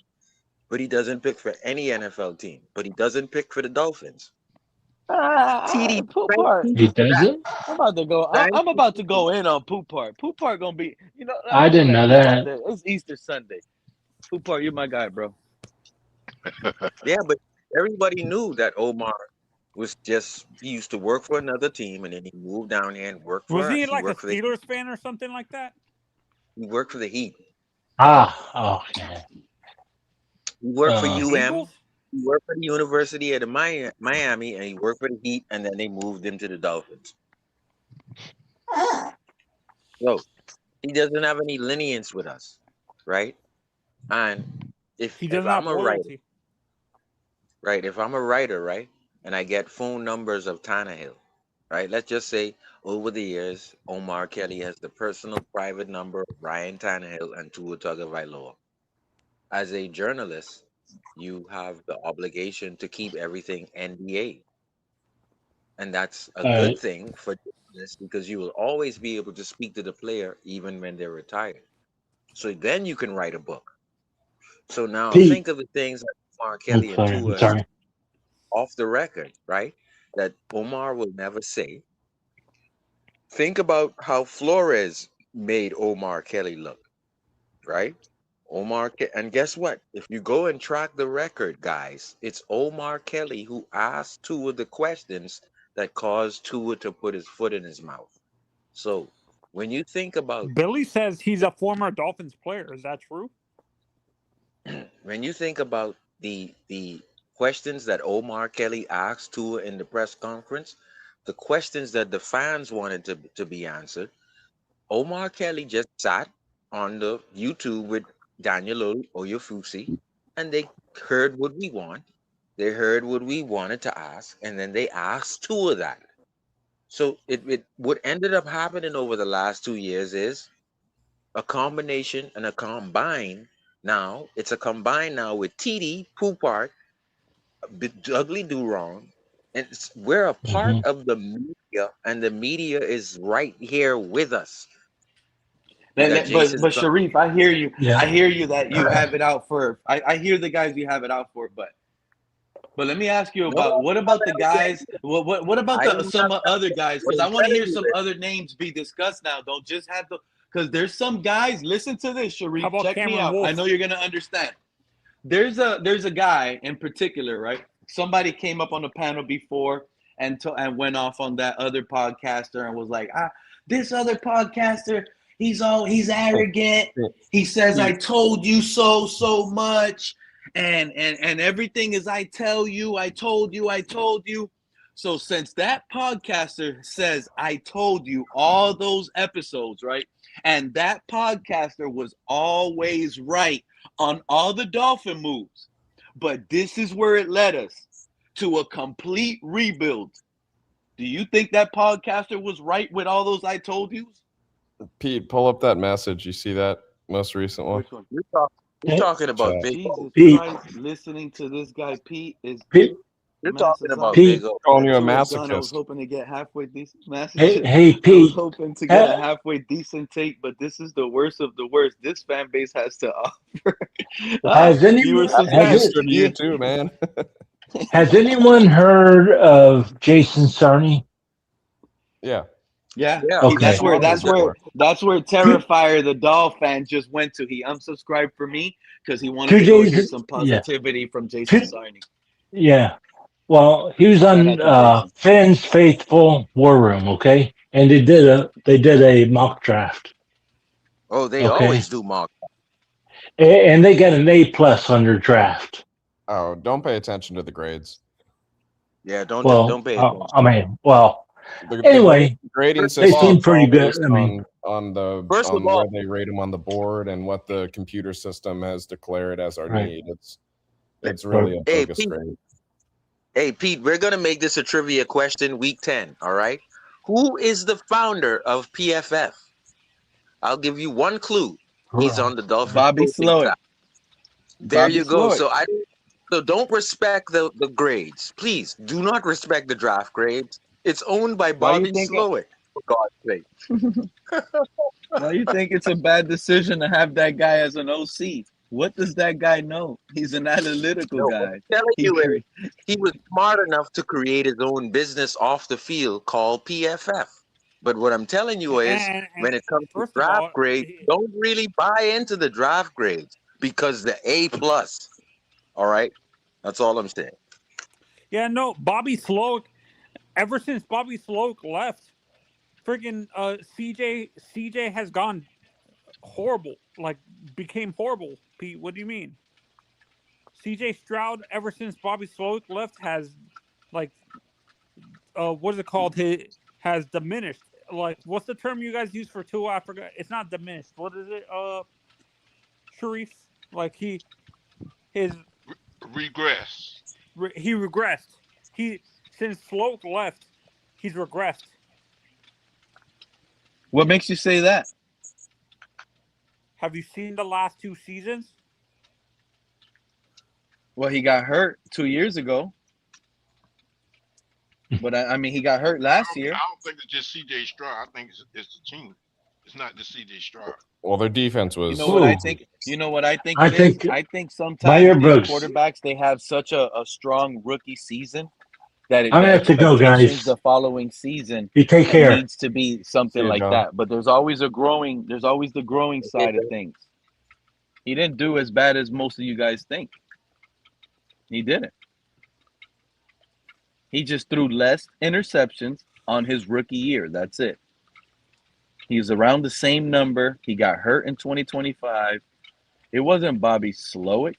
If you look at the games that guy played in 2023, go look at the games. His stats weren't that great. Low performing. He had a big high score against Tampa.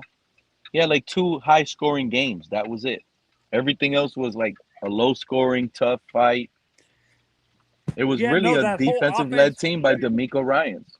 No, and I know a whole bunch of Houston fans, and they say since Bobby Slowick left, that offense has, like, it's not that good and stuff like that. He was responsible for that high production. I don't know where Pete is getting this information from. I don't know why Pete says it's opinionated. Number one, guys, you can't get offended at opinionated. And you have to also go ahead, Sherry. You have to be like Cam Newton and Jason Whitlock. They can disagree to agree. I don't do it. What Pete said just now, Bobby Slowick, attached to the quarterback of the Texans, gave him his best numbers that year that he ever had. He was a rookie. He was a rookie. Pete, what you're saying to fan base of a Dolphin fan base is Bobby Slowick was shit, when in fact that's not true. So what you're pouring into us right now is, oh, he was never this, and just look at the 2020. That's not true, Pete. That's why I said opinions can disagree. You don't have to, go all up. But you're looking at the stats. Did you see the games? I said he had Houston's games last year. 2023. Year ever, period. If he had his best, that's not his best season. He lost in a wild card that year. He lost in the wild card that year. You're talking about the his best year ever was last year. His best year ever was last year, bro. The guy lost in a wild card against the Ravens, 34-10 with Bobby Slowick. Bobby Slowick put up 10 points in a playoff game, my guy. Bobby Slowick put up 10 points in a playoff game. How do you feel about that? We're talking about the development of the quarterback. Bobby Slowick and C.J. Stroud's best year put up 10 points in a playoff game. How do you feel about that? Do you want me to go into the game right now and get you the stats? Because I could do the nerd stats too.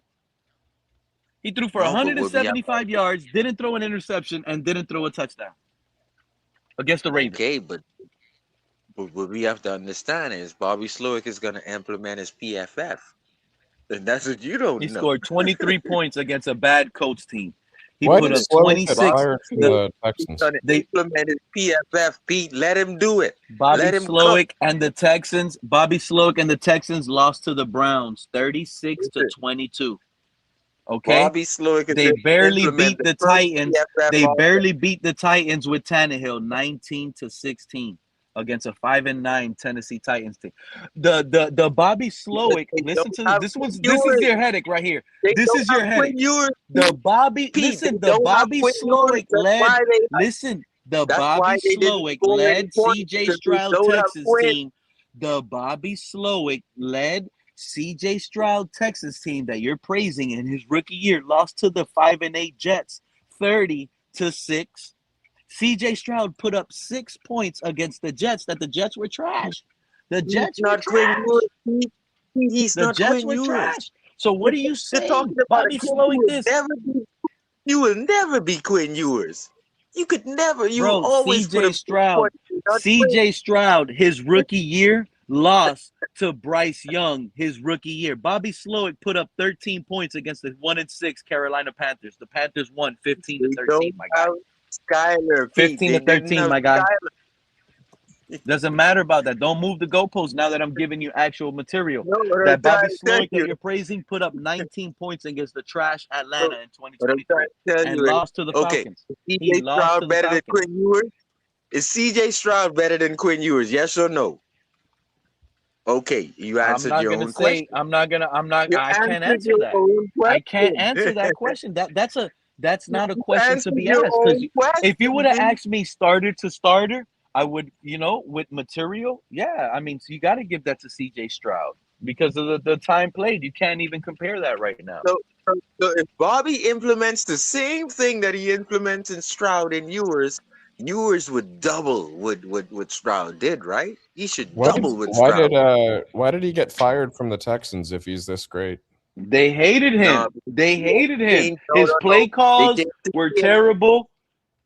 He didn't run the ball. Notice how C.J. Stroud threw for like 4,000 yards. And why do we talk about 2023 instead of 2024 when he was actually more recently? New place, and they fired because Bobby Slowick already. Because they skipped to 2023. That's what they want to do, Joe. It reminds me of how we talked about Tua's 2023.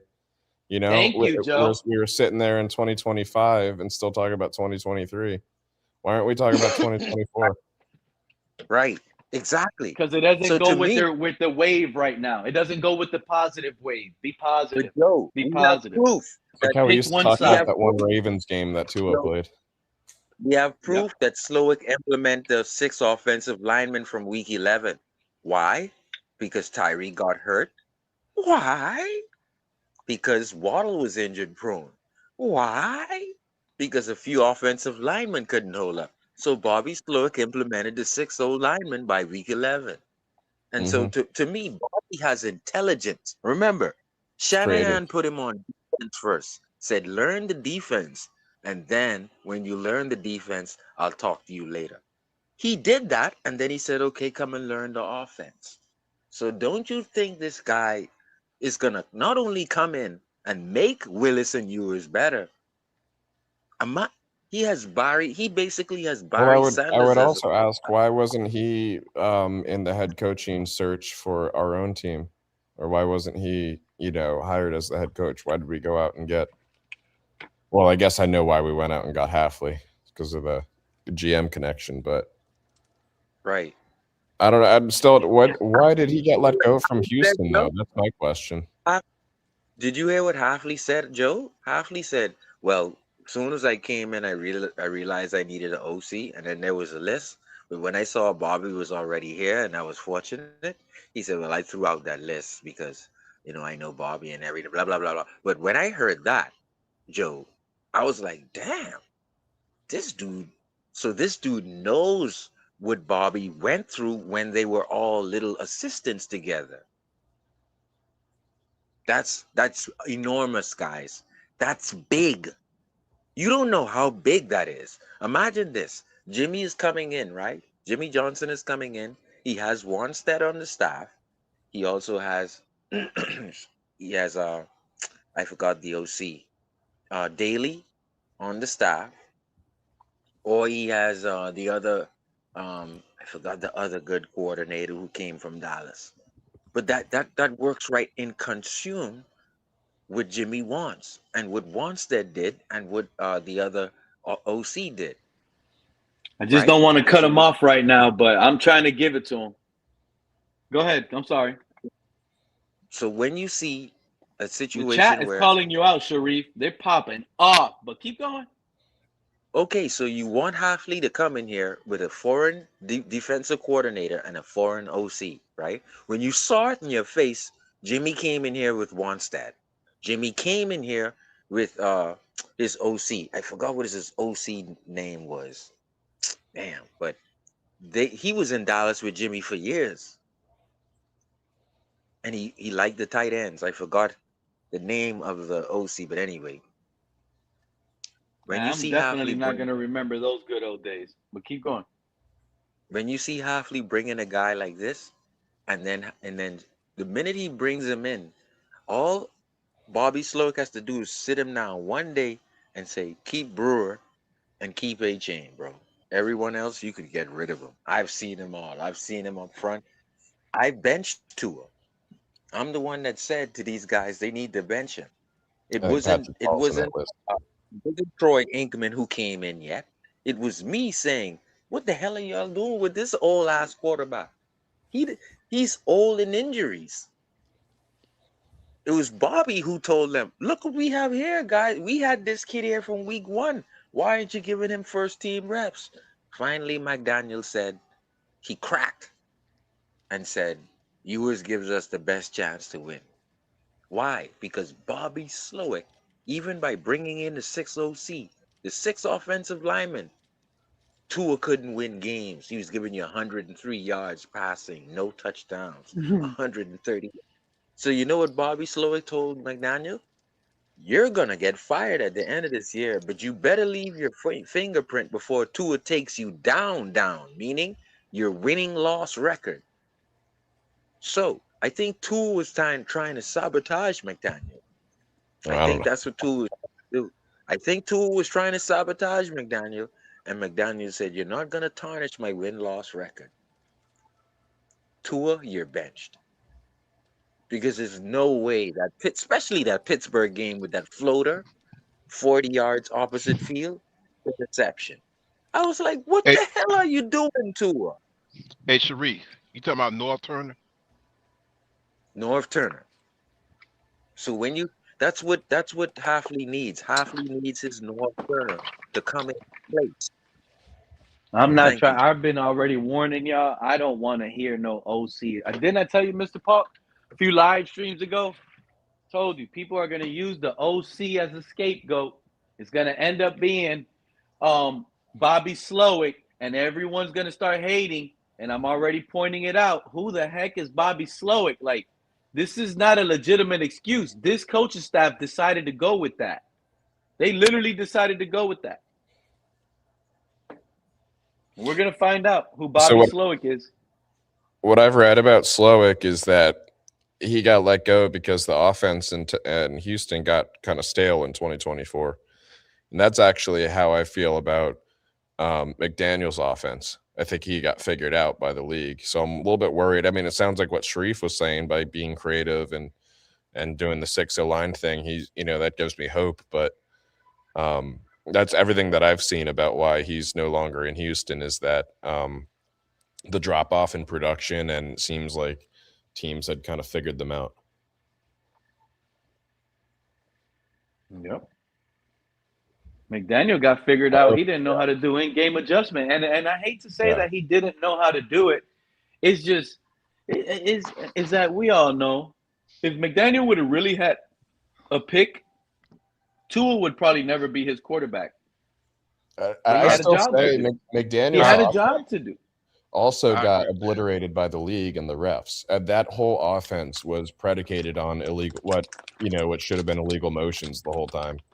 As soon as they started cracking down on those illegal motions, and blowing the whistle on it, our offense was cooked. I think we got absolutely right. got away with a lot of that in his when McDaniel first got here. We went from having the most complete deep passes, air yard deep passes with Tua in 2023 to the least amount in 2024 when they took out the cheap motion. You're absolutely right. 2024, Tua completed a deep pass week 1. Didn't complete another 25-yard throw until like week 14 or whatever it was.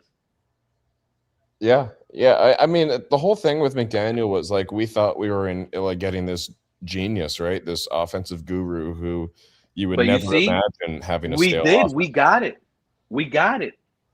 And I hate that. It sucks that he got stuck with Tua and people think he's really not a good coach or a genius when in fact he really is. But people just got to come to the realization. The timing of him getting here was so unfortunate.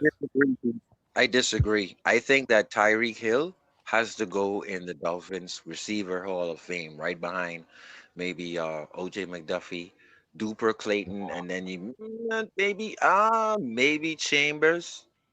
I still hold Chambers higher than that. That whole Tyreek Hill thing. That whole Tyreek Hill thing. Dude, this was Mike McDaniel in the lab. This was Mike McDaniel in the lab at 3 in the morning. He was probably watching the Tua versus the Chiefs game somehow, and he fell upon Tyreek Hill and says, "You know what? This is who I need.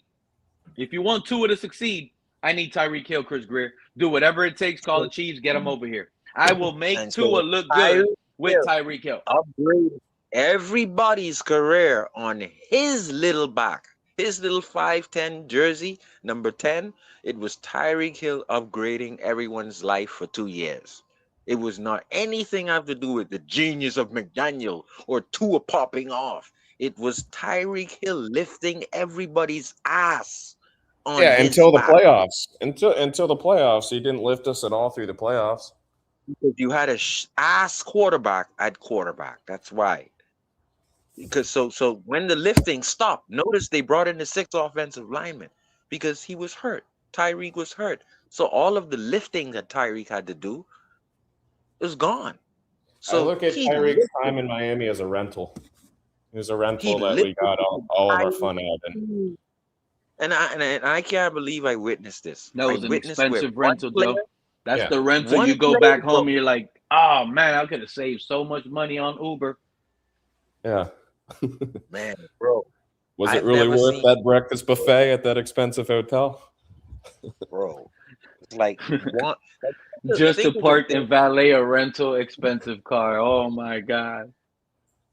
And I'm not talking about the aesthetics of Tyreek. I'm talking about he takes 2 safeties with him. That's your free safety and your strong safety. At one time, nobody else does that in the NFL. That you carried Tua and McDaniel in Pampers. That's what Tyreek did. He carried them in Pampers. So yes, we could hate Tyreek or love Tyreek. This team has never been carried by one player since Dan Marino more than Tyreek.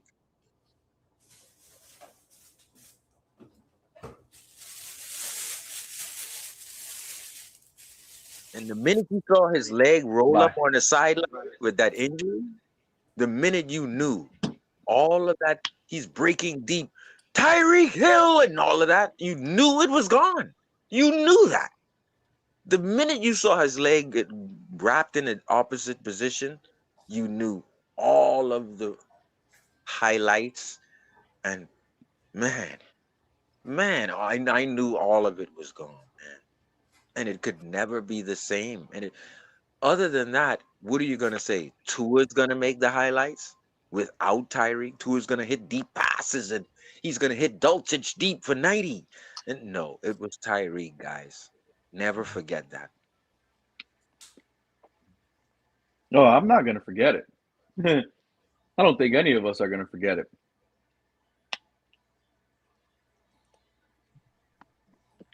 Because as soon as I already told y'all. I've been a Dolphin fan long enough. I got to see Ricky Williams. I got to see our so-called best stars. The best player I ever seen put on a Miami Dolphin jersey from my own eyes. Y'all did it longer. Y'all got to see Dan Marino, not me. But the best Dolphin I ever seen play is Tyreek Hill. Never seen nothing like it. Nah. I could agree with that, Pete, because you're young. There's nothing like it. You can't tell me OJ McDuffie's better or Rondé. I don't want to hear. There is nothing more electric and that it's incredible. Not even Ricky Williams. And I love Ricky Williams. Man, what about Jason Taylor? Was as explosive as Tyreek Hill. Ricky was not close, and I witnessed all of Ricky, and I shook Ricky's hand in the Bahamas, and Ricky Williams was not even close. Oh man, that's egregious. Do you know, like, you're waiting to see what celebration Tyreek will do because you know he's going to be the best corner, and you know they're going to play man and make the mistake and play man coverage. Yeah, and you also know he's going to make a fool of himself in the offseason. All we got was what, 3 seasons out of Tyreek? Yep. That's crazy. Yep. Now imagine if we had a quarterback who could get the ball to Tyreek, who could throw a 40-yard out, who could throw adequate, not power ball, throw adequate out that could make it in time. If we had that, bro, Tyreek would have had 24,000 yards, 2,400 yards. Sorry. You're right. How come he doesn't have a team yet? He might come back. He's not going to be a Dolphin, Pete. He's practicing in the facility as far as Thursday afternoon.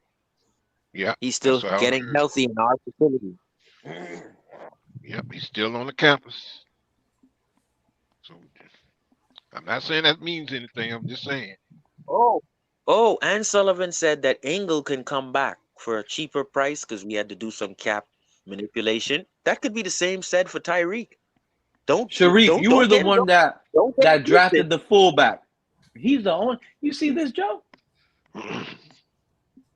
He drafted a fullback, and he wants Engel back for 300,000, and Tyreek back for $1 million.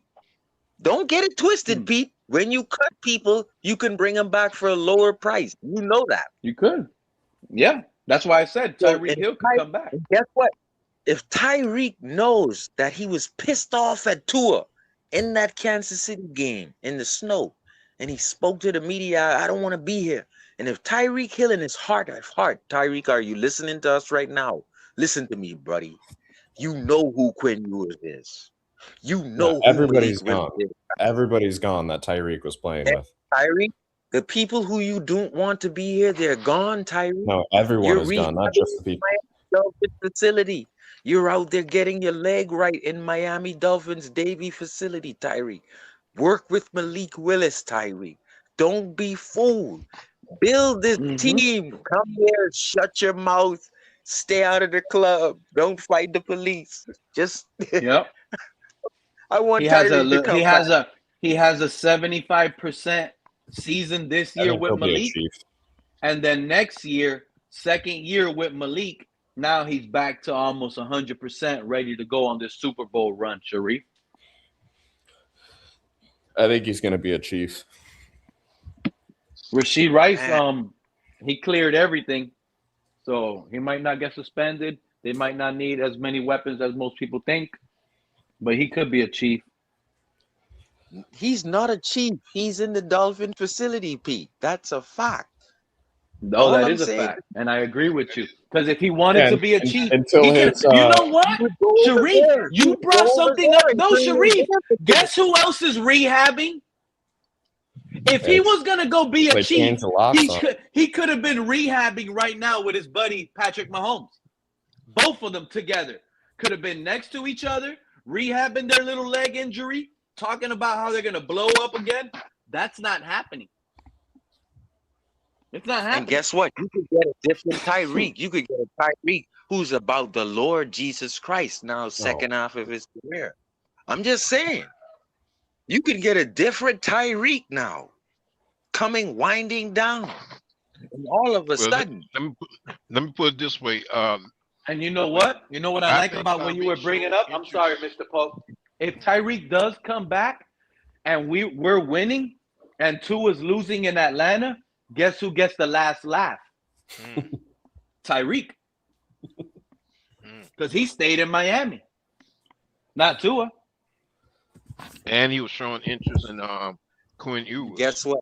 As much as Sullivan talks, Sullivan does not talk to anyone. He doesn't release anything. And as much as I've heard Hafley speak, Hafley is repeating the same things. So I can tell Hafley doesn't really like to talk. The same thing he said in the opening press conference, the same thing he said in the front of Florio, the same thing he said in the combine, the same thing he said, and he kept repeating himself at the owners' meeting. I said, you said that a month ago, Hafley. I can tell you don't like to talk because he's not letting out nothing. That's another thing. That's how you could. They do repeat themselves so much. They're scripted. Hafley ain't letting out shit. You ain't gonna figure out the offense. You ain't gonna figure out the defense. He gonna say something generic every time. Yeah, oh yeah, I like your grandma. Yeah. He ain't gonna give you nothing. He like a grandma? He gonna be Joe, Jeff Hafley like grandmas. Yeah. I was following until that. I didn't that point he came to Miami to go after all the grandmas in Miami. Throwing everybody off. Yeah, man, I like your grandma. You think I'm talking? I see what you're saying. Like Eddie Haskell. He's throwing everyone off, and he's repeating himself. So to me, he's in. Eddie Haskell talking to he's an in-house guy. I could tell he's like a Flores guy. He's gonna be boring at the press conferences. Oh, we're worrying about Cincinnati next week, and I can tell Hafley's gonna be boring. Dolphins need draft picks. You guys are starting over. Falcons are starting over too, buddy.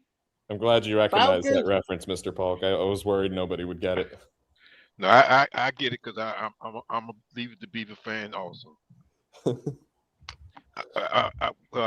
Joe, I gotta say this. Miss Cleveland does look nice. She's a nice good lady. A little kind of flat, but that's okay. Joe, I'm with you, man. I am so with you. I want to just get the quarterback right now.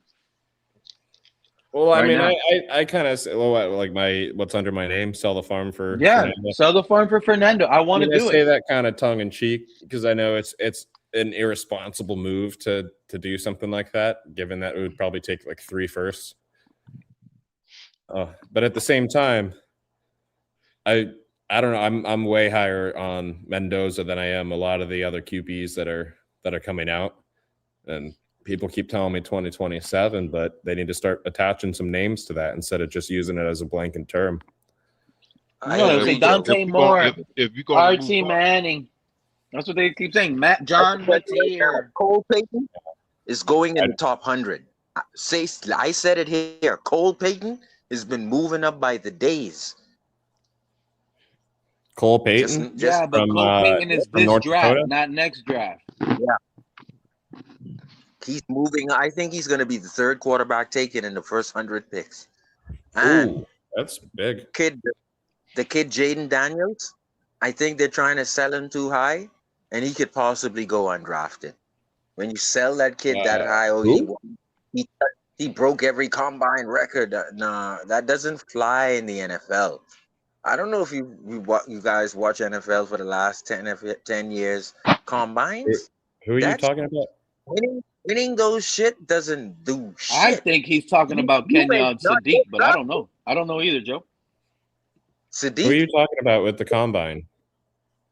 Jaden Daniels. 6'6" quarterback, 230. Oh, Taylor Green, you're talking about. Yeah, Taylor Green. Yeah. Boy, that doesn't fly in the NFL. To me, I agree with you, guys. I think people put way too much emphasis on the combine. Right. I think some of these guys who ran like a 4.34, everyone ran a 4.4.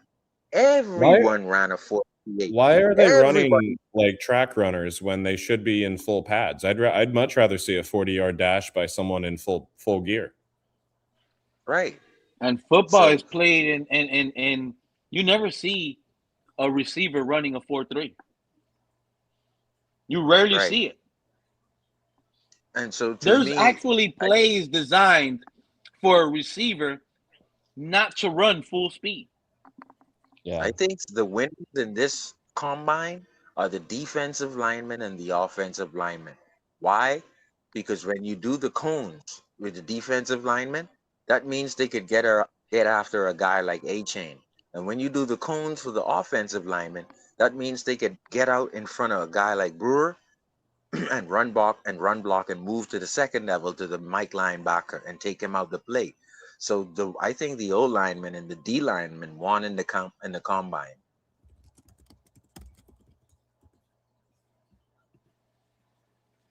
Sharif, whenever there's a bad quarterback class, it's a win for every other position. It really is. That's quarterbacks usually get pushed a little higher. Quarterbacks get pushed a little higher. So when they're not selecting 6 quarterbacks in the top 12 picks, now those other picks become different players. Let me ask you guys if you all would do this, because I'm thinking about this hard. At 11, you take Love, the running back. He's not going to be there at 11. A-Chain is 24. But he could. He might. You never know, Joe. But I won't have to worry about franchising A-Chain for 2 years at 14.5.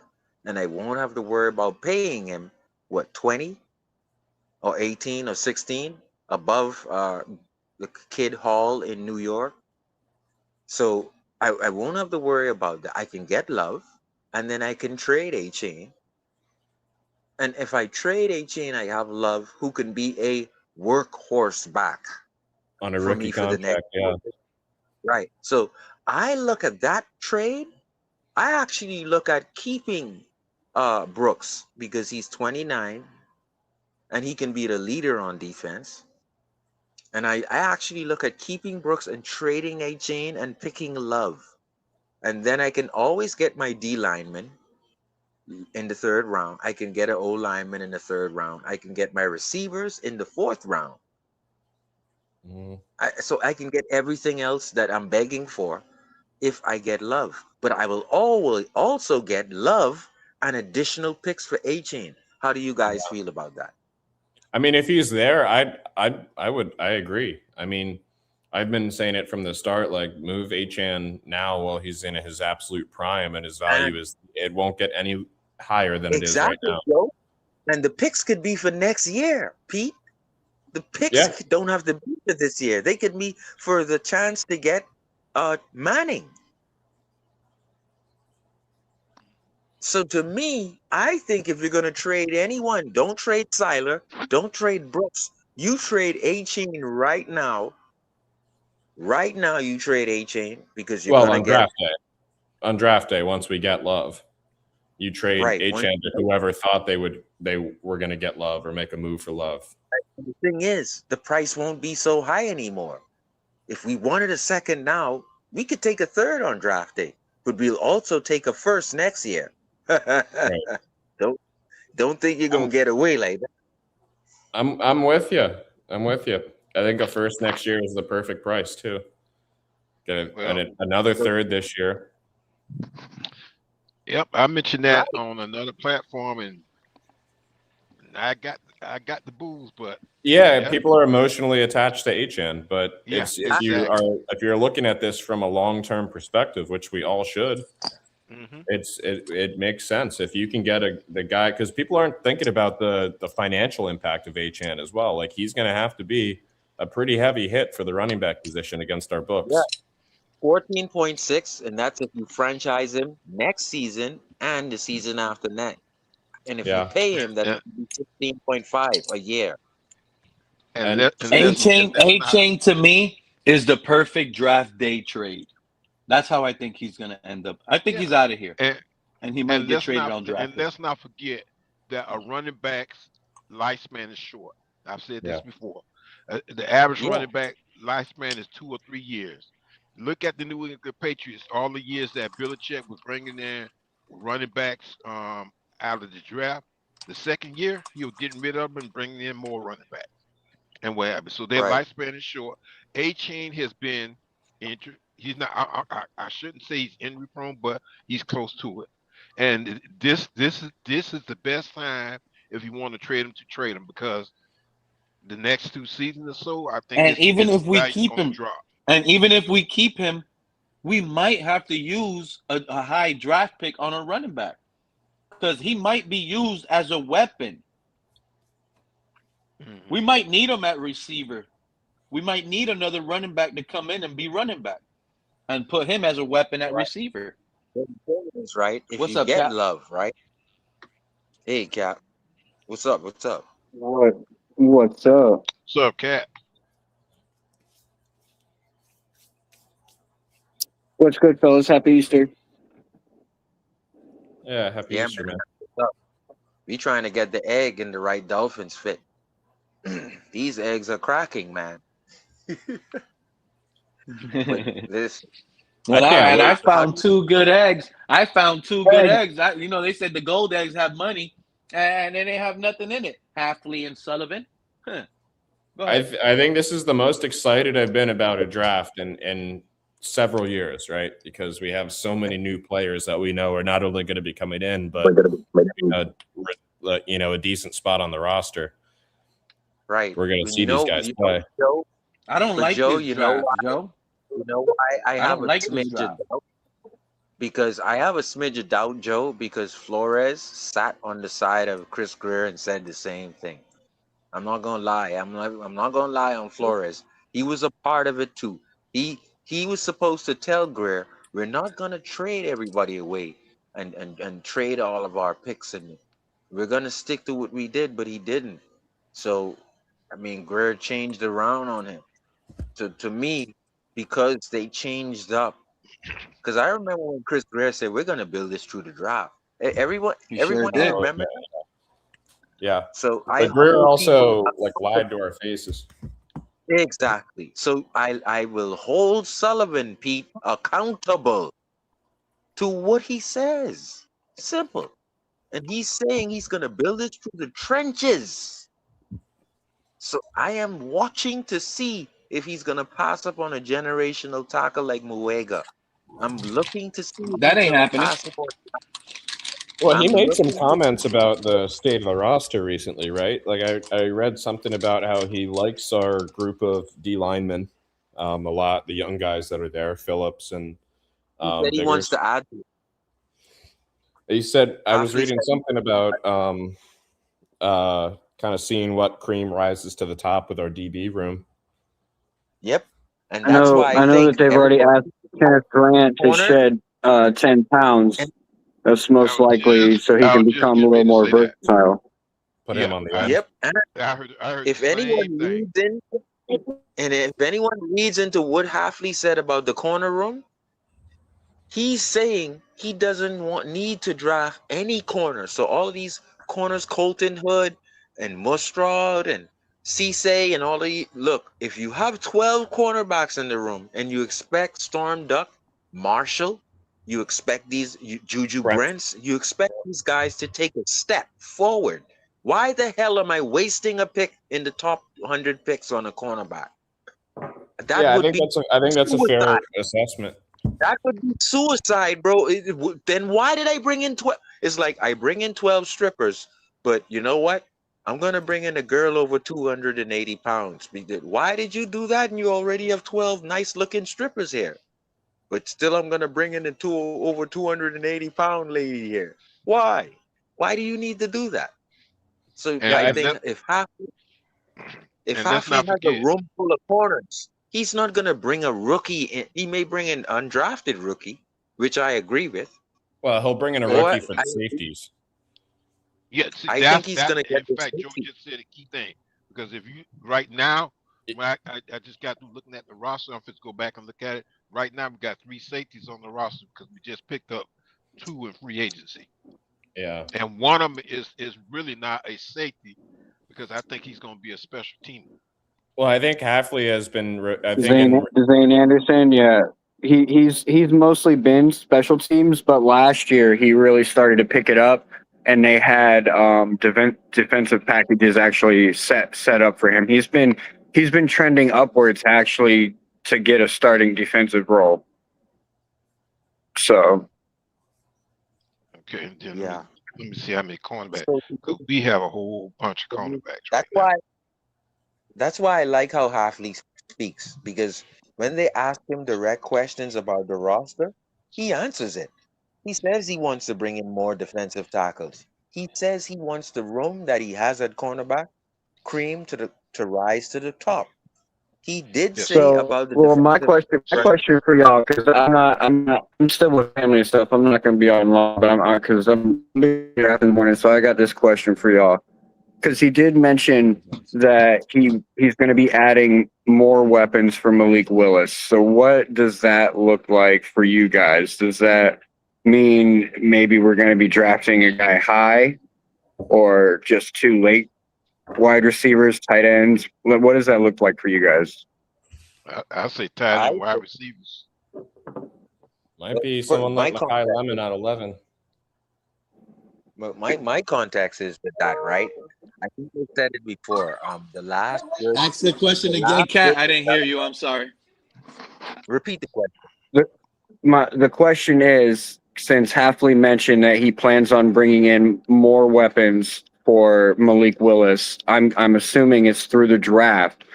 Does that mean how wide receiver heavy are we going to go in this draft? Are they going to try and get one early, like Joe just said, like a guy like Makai Lemon at 11? Are they going to wait later? That's why I said earlier, Kat, these coaches and GM, they just got a bunch of loose lips. They'll say anything. They're going to say anything. And some guys are saying it's a good thing because you don't get to know what they're really up to. I get it. That's what if they're lying to be unpredictable, I understand it. But it's making them look bad right now at the moment because it looks like everything is a go. We'll get a receiver for Malik. Listen. Hey, you need a receiver. Yeah, I'm going to get a receiver for Malik. Yeah, you need a quarterback. Yeah, I'm going to get a quarterback too. Make it make sense. That's why that's Pete, but that's why a lot of these people don't read between the lines. That's why a lot of these people don't read between the lines, Pete. You just got to realize what just happened at the owners' meetings. Sully, in his interview, goes out and says, without saying Malik Willis is going to be the starter, right? Until proven otherwise, basically, without saying it directly. He said it. He said he's QB. But he retracted it. He retracted it and said unless proven otherwise. You guys, okay, you want to put that and add that in there? Okay. Yes, yeah, he said unless proven otherwise. And then Hafley in his interview saying that we're gonna have your Malik Willis is gonna have more weapons. He's kind of doubling down on the fact that Malik Willis will be QB1. I'd love to trade for Justin Jefferson. Will you guys trade a first and a third for Justin Jefferson? No. I think you got that to Theo Weiss. But we already tried that. We already tried that with Tyreek Hill, though. Like, we'd be kind of just doing the same thing that we did in 2023, bro. Imagine Jefferson with Malik. It looks the same, though. They're not going to come out here. I don't see these guys coming out here and using the same blueprint. That's literally would be like pretty much doing the same thing that they did before, coming out, having a flash in the pan in 2026, and then, like, nothing really substantial to go and build for the future. Yeah. Let me tell you something, Pete. When I think Sullivan speaks to his players, whether he's releasing them, cutting them, or trading them, I think he has a great conversation with them. Why am I saying that? Tyreek Hill could have been with Patrick Mahomes training in the offseason. You know where Tyreek Hill chose to train 30 days after he was released? He's in Miami's facility rehabbing. Why? Because Sully patted him on the shoulder and said, look, this is a situation where you can come back, kid. And once you come back and you're ready, you can stay here as long as you want to rehab. You know what that tells Tyreek? There's an opening for me to play with my old team. At a lower price, of course. I agree. So my thing is, I love what Sully. If Sully is doing it that way, Then he shook Tua's hand and he said, Tua, there's a possibility that there's going to be a new quarterback. So just make that possible in your mind. And then when Tua got cut, Tua knew it was a possibility. Same thing with Chubb. Hey, Chubb, I love what you did here. I appreciate you. A week later, Chubb signed a new deal with Buffalo. This is a cool GM. Whoa. This is a GM who gets it, bro. This is a GM who even Shariq, Ingles said he would come back. I agree. Alex Ingles said he would come back. What up, Red Swarm? What's up? Pulling in. Hey, hold on. Let's add one more thing to that. I'm in agreement with that. They said that Waddle sort of heard some talking and wanted to get out of here. Do you think maybe it's because he thinking that Tyreek is coming back and he's gonna continue being in on how should I say? Exactly. Tyreek, there you go. You know where I'm going. Exactly. And guess what? If I'm Sullivan, I'm holding Tyreek accountable. Look, your house burned down. And Tyreek is a dog. Waddle ain't no dog, bro. I don't even think Waddle's a Sully type guy, but Tyreek will be. Red Swarm, let me ask you a question, man. Talk to me. Let me ask you a question. Was that Tua's introductory press conference that he did on his back porch? Yes. Yeah. He hasn't held one with as a Falcon fan. Huh? How did that make you feel as a Falcon fan? Oh, I enjoyed it. After the Raheem Morris regime, I can appreciate just straight up honesty and truth. That's not what you get from Tua. Yeah. So, you getting used to do with that. I still think he's not. Didn't you see him in that interview laugh and joke about the stuff that were happening over here? He's a locker room, bro. That guy is gonna get punched by B. John, bro. I don't know. For me, he has nobody personally, over there. it just felt like a slap in the face to the NFL. Doing it maybe to the Dolphins. Maybe to the Dolphins. Make the roster, bro. I think he is salty. I think he's salty towards the Dolphins, and I would say he was a little bit less than professional with some of his comments that he could have just said, because there were questions that he refused to answer when the reporters asked him. He would say, he still kind of answered it, right? Yeah. So if you're going to take that approach that you're not going to answer certain questions, then don't take shots when you feel like you want to. So I agree with y'all on that. Yeah, like he did with Flores. Pete, I got to go out and come back in. I can't hear you, brothers, man. No problem. It did sound like you kind of changed up while you were live, like your voice kind of changed. So yeah, StreamYard has been bugging. So I saw that somebody left the chat, and when they went out, I think it pulled me out. So. I know Pete needs to get on Discord, man. I'll show him how it works. You got to hop over during one of the streams, man. I'll walk you through it. Help you build your own channel and everything. Hey, get it to where you can have your stream, your panel members set, so no phonies can get up here and mess you up and shit, man. It's super easy, man. There's a statement that Hafley made at this whatever they call it, the meetings they had, that makes me think that Brooks is as good as gone. And it's pretty much already known about him, but he said that he calls the defensive plays through the safety position, and as opposed to like a middle linebacker, right? He said that? Yeah, he said that. I'll read what he said. It was he goes at. Oh, that smells like if Caleb Down is there at 11, no matter what, we're selecting Caleb Down. So what sucks is I started. Remember, Joe, you brought up Daniel McWarren. Started looking more into him, and I'm liking McWarren a little bit more. So with Hafley, he said two things about safeties. The first was he's not into like the whole strong safety, free safety thing. He said, do we have a really good athlete who can run and cover a lot of ground? And then is the other guy a big, more box guy who's going to have to drop in? Or do we have two guys who can kind of do both? Then you can play them right and left. You can play them field boundary. You can move them around. So it sounds like what I can foresee is more like a 4-3-3 type of defense where it's three safeties back there and one he's like the rover. He's the play caller, rover, moving around over there, trying to get the matchup that he favors and set everybody up. There will I be can a see that because they did that. they They played a lot of nickel They played a lot of nickel under QB, Hafley and for Green Bay. sure. Yeah. So the second thing you said about safeties is at that position, intelligence and instincts are very important for me. I want guys who can think on their feet. I want guys who, as I call the game through those guys, can kind of react and communicate with me and tell me what they see. And I kind of play the game within the game with the opposing quarterbacks with those guys. I want guys that understand the game, can think on their feet because they're out there alone at that point and have good instincts. And then you have got to be a great tackler. So the fact, I mean, he wants to call the game through his safeties. To me, that kind of devalues Brooks's role on this team. And prioritizes safety.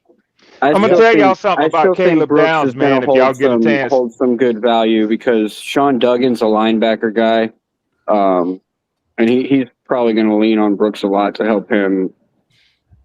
If y'all get a chance to draft Caleb Downs or whoever, let me say it this way, because I don't know if he'll beat it. What number? What are y'all picking the first round? 11. He might be there. I don't know because people are gonna knock him for not running and things like that. Yeah, but listen, I messed up knee, right? Yeah, I watched them all through high school.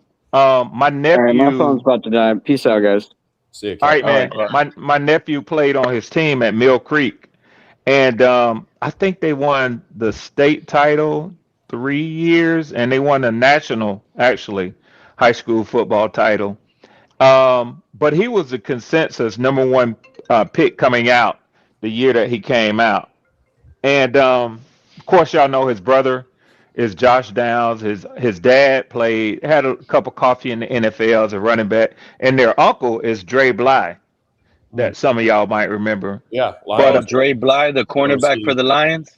Yes, that's their uncle. Damn. So he comes from an NFL family. Yeah. He comes from an NFL family. He knows how to carry himself. And but I'm gonna tell you something, man. There ain't nothing that guy can't do with a football. I saw him do it all in high school, man. I saw him run back punts, kicks, play cornerback, play safety, whatever. And that was because I saw them line him up in the backfield, let him score touchdowns. And he came from a major program where offensive linemen are 5-star recruits. It wasn't because it was at one of these schools where he had to be everything. No, they was beating teams so bad he was going to the coach saying, "Let me throw a touchdown."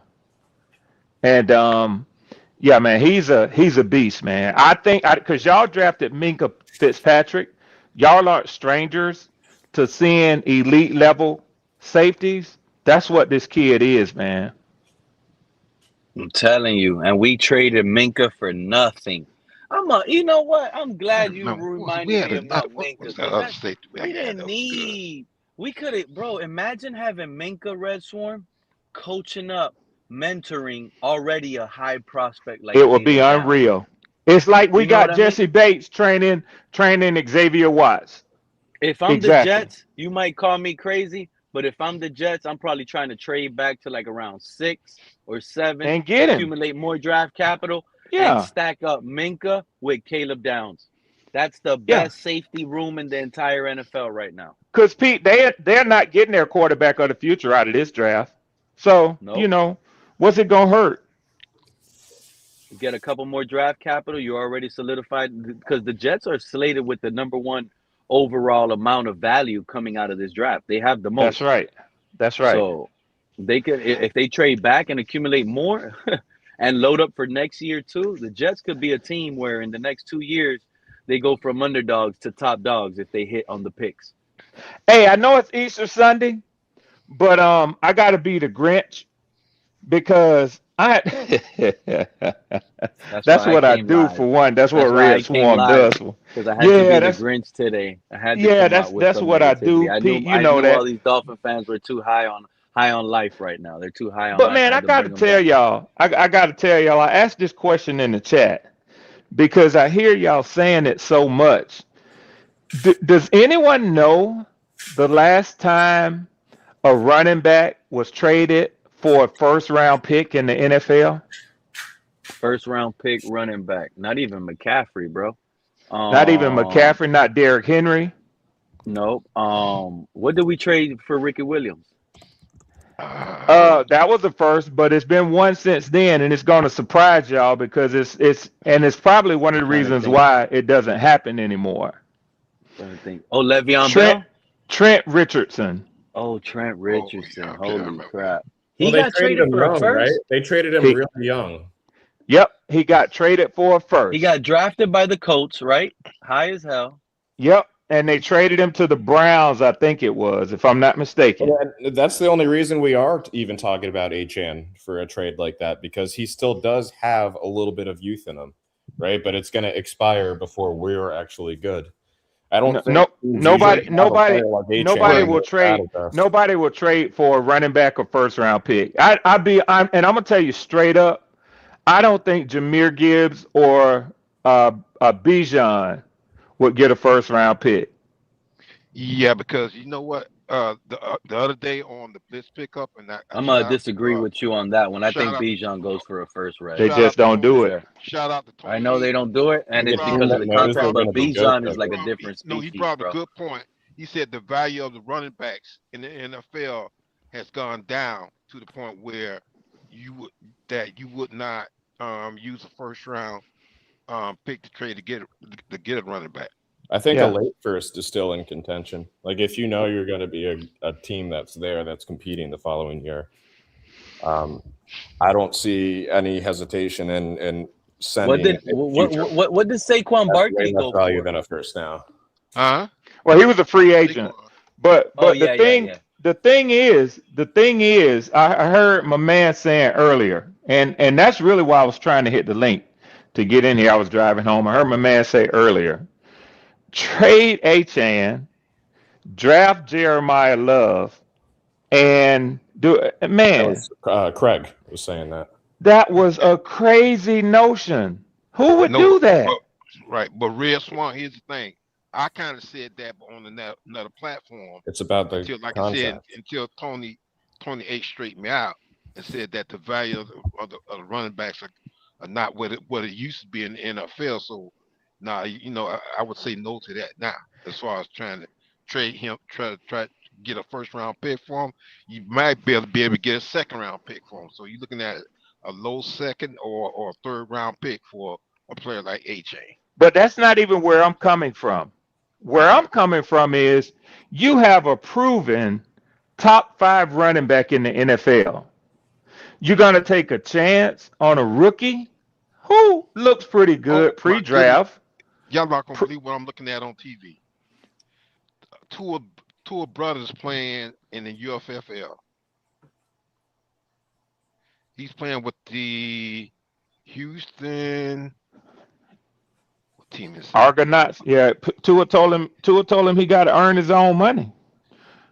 I don't care how you get it. Orlando. They moved the team from Orlando. He does rub me like that. Tua would rub me like that. Go make your own money. I made $200 million. Yeah. You gotta go make your own peanuts. Pete, I'm not like that. I'm not like that, Pete. If I were to hit it like that, all my brothers and sisters are taken care of, man. You feel me? Oh my God! You could take care of the whole island with $200 million. Thank you. I hear you, but I'm looking at Tua brother right now. That man greedy, bro. That man didn't even take Teron Armstead out for a dinner. And you know Teron Armstead could eat 3 salmons in one sitting. But man, I just wanted to make my point about getting rid of Achane, man. You can't let everything go. You got to keep somebody to build off of.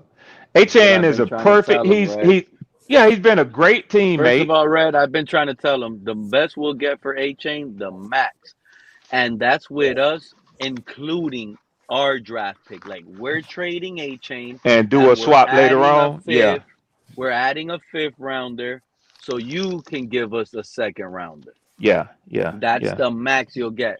Because he's at a stage, the team might use him for a year, but if a team does decide to trade, now they're forced to pay that man his new contract. Yeah, so that's what this fan base failed to realize. Yeah, that's Bijan, some of these running backs will go for a first round, but that's because these teams are capped with a rookie contract. It's worth it as a rookie. Yeah. Once you're gonna pay them, that value goes down. Their legs are used. It's just like they're not a car. You can't just Yeah. replace their tires. Yeah. Yeah. It's very few teams that want to rent a player for 1 year knowing they got to pay him after that.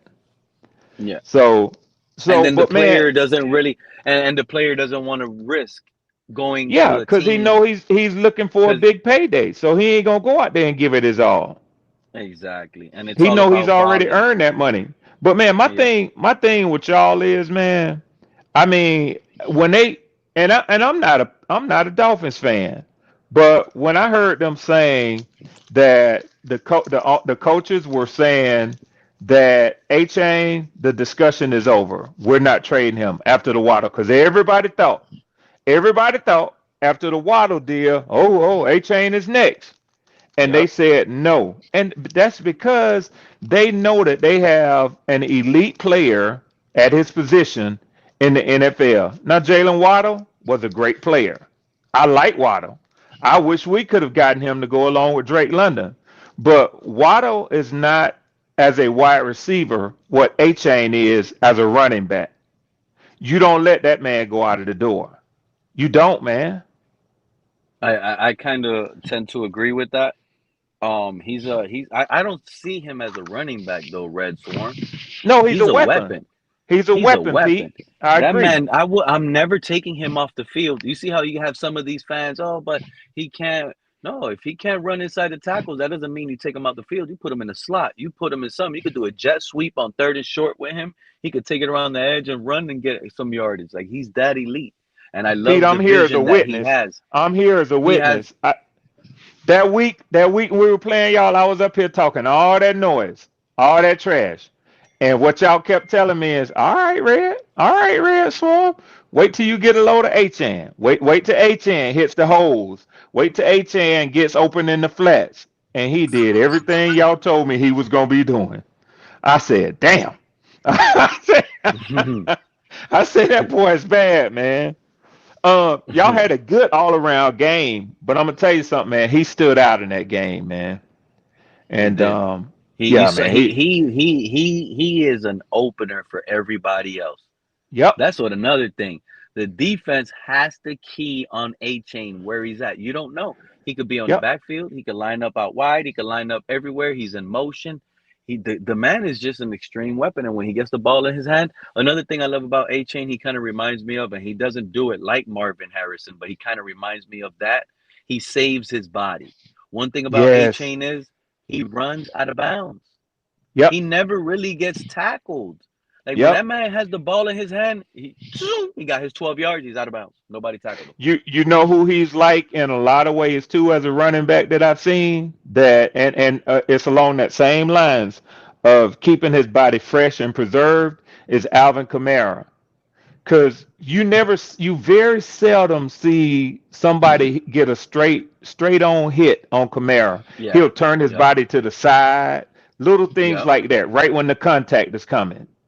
So you don't ever see him get blasted. You have to be elite at that. He turns his body. He gets, instead of him getting hit on his front, he turns at the last second. He gets hit on the hip. Now that helps him break that tackle. Now he bounced off. Like, it's elite to know these little things. Like with Kamara. Kamara is special, man. Yeah, man, I love watching him the last couple years.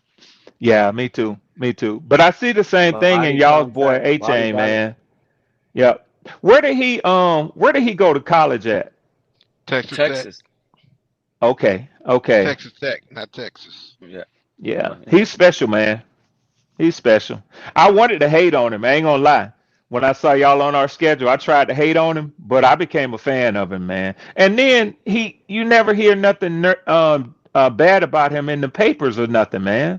So you know. He don't. To me, he don't really have no. He's gotten away with it. You know why he's gotten away with it, Red Swarm? You know why he's gotten away with it, Red Swarm? Because we have all this drama with Tua. But if you really want to dig other deep, people, he be in the strip clubs heavy. He's always partying. Like, well, he plays in Miami. He's one of those players. Exactly. He plays in Miami, but it's just like a dude partying. coming to He's always at strip clubs. You know, I don't know if he's late to meetings or whatnot. It is the case. I don't have that type of intel. But one thing I do know is that he loves to party. He's a But single Pete, man though, with no kids. He but could do Pete, whatever he wants. he plays in Miami. It's like when a dude comes to Atlanta, he going to Magic City. If Yep. you know, the cameras don't even go out there to look for him because they know them ballers gonna show But up here's there. the problem. Here's the problem. The problem is the players that look forward to going to Magic City after every chance they get, they're at Magic Now City. that you're right. Now that's Those a are the problem. problem. That's a And problem. that's how this young man is. And I get it. But at the end of the day, only because you got money to blow don't mean you could blow it, because it's not a good look. It's not a good look.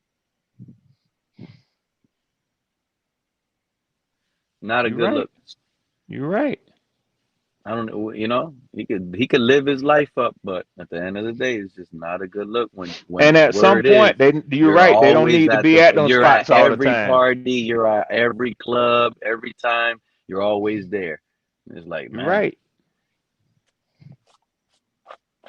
You're absolutely you right. can't say you don't need it. He don't need to work on speed. He's always. I mean, I don't know who said he's injury prone. Like, the man's only been injured like one time. You can't even get injured no more, Red Swarm. You know that? You get I injured know. once, now you injury prone. Oh, he injury prone? He injury Yep. prone? Oh, Damn. I didn't It's say the man was injured, crazy bro. out here. It's I done seen guys like Adrian Peterson bounce back from idiots always calling people injury prone. Yep. Frank Gore, Willis McGahee. And actually They be said, better. come on, man, stop with this injury prone crap. He's injury prone. Some of these players get injured fighting to make a play just to survive, just to make your favorite team win. The man broke his arm trying to make a tackle for you, for he didn't get that first down. Now y'all want to dog him. Oh, we lost the game because this guy's missing. He injury prone. Shoot. Something has to give. Injury prone has to change in the media. Something. It can't just be because you got injured. Nah, man. Yeah, exactly. Injury. Come on, man. Injury prone has to mean you've missed seasons, not 2-3 Yep. games. Back in the days, the NFL used to be 12 games, 13 games anyways. Nobody missed a game back then. Man, not missing no games. It's 17 played games now. back in the day. I heard LeBron James the other day. Nobody wants to go play over there in Memphis. Well, he don't even want to pull up to the stadium. Nobody wants to play over there. You know what? Some of these players probably feel the same. I ain't going to play this trash team. I'm going to take it off. You know what? Put me on the injury report. I ain't even going to play against this trash team. Yep. Yep. Hey, I saw where somebody I saw somebody put a picture that they had with him and all of his boys, you know, from the Cincinnati. You know how he brought all his boys up with him in business and all. They was at a strip club in Memphis. He was like in his second or third year in the league. And I was like, man, let that man alone. That man is a grown man now. All he's saying is he done left that behind. LeBron. Because you know how he talked about ain't nothing to do in Memphis. So they posted the picture on Twitter saying, oh, but ain't nothing to do in Memphis. Like, you know, back in the day, you was finding shit to do. So, yeah. I love how that happened to him. I Someone mean, like that, well, I mean, you got to think about it. Someone with a low volume, they could say whatever they want. But exactly. Someone like LeBron, you gotta be careful, man. You don't want to put down a city like that. Yeah. There's people that live there. They work hard. They trying to build it up. They got a mayor. They got everybody working their butts off. Nobody wants to be working in the world, but they got people doing it. And Pete, when you're as big as LeBron is, you got people. You got people in every state and every city that buys your jersey, man. You can't do that, man. 100%. Yeah. I was so happy when LeBron James chose him to the Heat, and I was so I wasn't even mad when he left. A lot of people were mad he left. I was like, bro, that man just brought us to 4 NBA finals in a row. Exactly. We won 2 of those things, bro. Are you crazy? Right. Man, we just lit over here. I Let want somebody else get some love, man. It was so much traffic. I was like, I want a break. No. We done had so much fun. Now we taking a break. No more finals. Say game night, you can't move around the city. Nowhere traffic, and then first there's always a drunk idiot causes even more traffic because he did a Oh yeah, it's fender gonna be a bender. pile up. Yeah. Always. Oh yeah. Yeah, they gonna pile up there in the state. Yeah, that and the road rage. Yeah, man. You can't have nothing, man. They have because the area code in Atlanta, the biggest area code famously is 404, the 404 area code. So yes, every April 4th they have like a big thing. It's like I guess people who do 420 for the weed, but their thing in Atlanta is just come out and represent Atlanta. So, they had the Oh, players you at know this. what? I think we got 305. I think there's something like Yeah, that over here. yeah, Matter of fact, March 5th. Yeah, yeah, yeah, March. yeah. Wow. Yeah, they do a big Yeah. thing. That's crazy. I never been to it, but I now like I can't Going believe to they do Atlanta that. in a week. Yeah, but that's what I'm saying, Rich. I mean, they have that. And Pete, Oh, I've you're never gonna be been in to the Magic City. 404 day, but I ain't going because some them fools got the shooting yesterday, and some 17-year-old girl was killed, man, a few weeks Oh, away from graduating with honors from high school. Red, they do that. They do that down here. 4th of July, New Year's. Man, down here, I would not be outside because they be shooting up in there, and people don't realize that when that That bullet bullet comes got to come down, down. it That's got right. exactly. It got to come Yep. down. If you up under it, cool. Like I said, kiss the ground. Yeah.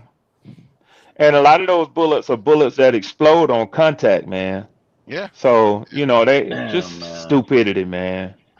Yeah. I know I ain't gonna talk about that long, Pete. I'm just saying, I know I don't want you to get no strike or nothing, man, but stupid, No, I didn't man. even know you could get a strike, but I'm really sentimental when with gunfire. I'm like I'm not a gun savvy person, you know what I mean? And Yeah, and yeah, and it kind of I'm not agreeing with guns, bro. I don't like guns. I don't like them at yeah, all. I hate them. yeah, yeah. It's all You know. good. It's And all then it's good. just that easy. See how easy that young innocent woman you just mentioned just lost her life Yeah, man. over a Yeah, push of a button. She didn't even have a chance. You know what I hate about guns, bro? You don't even get a chance to defend your life. That girl right. probably could have fought her life back, did something. Nah, man, they just pushed the button. Not even on. She probably wasn't even the target. Boom, boom, boom. Oh, Innocent she life, wasn't. man. She wasn't. You know what I mean? And I just Yeah. guessed it. You know Mm. what I mean? And Yep. that's how it just Just happened. like I said down here, it happens down here every so often. Yeah. Yeah.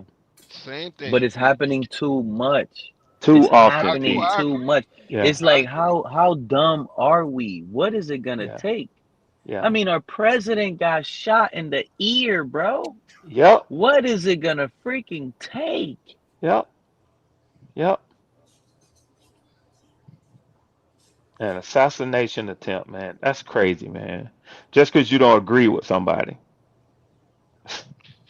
Stepped across the line. Yeah. So yeah, man. So you gonna be in Atlanta next week, Joe? Yeah, I'm going up there for about a You're gonna week catch for him a at conference. Magic City.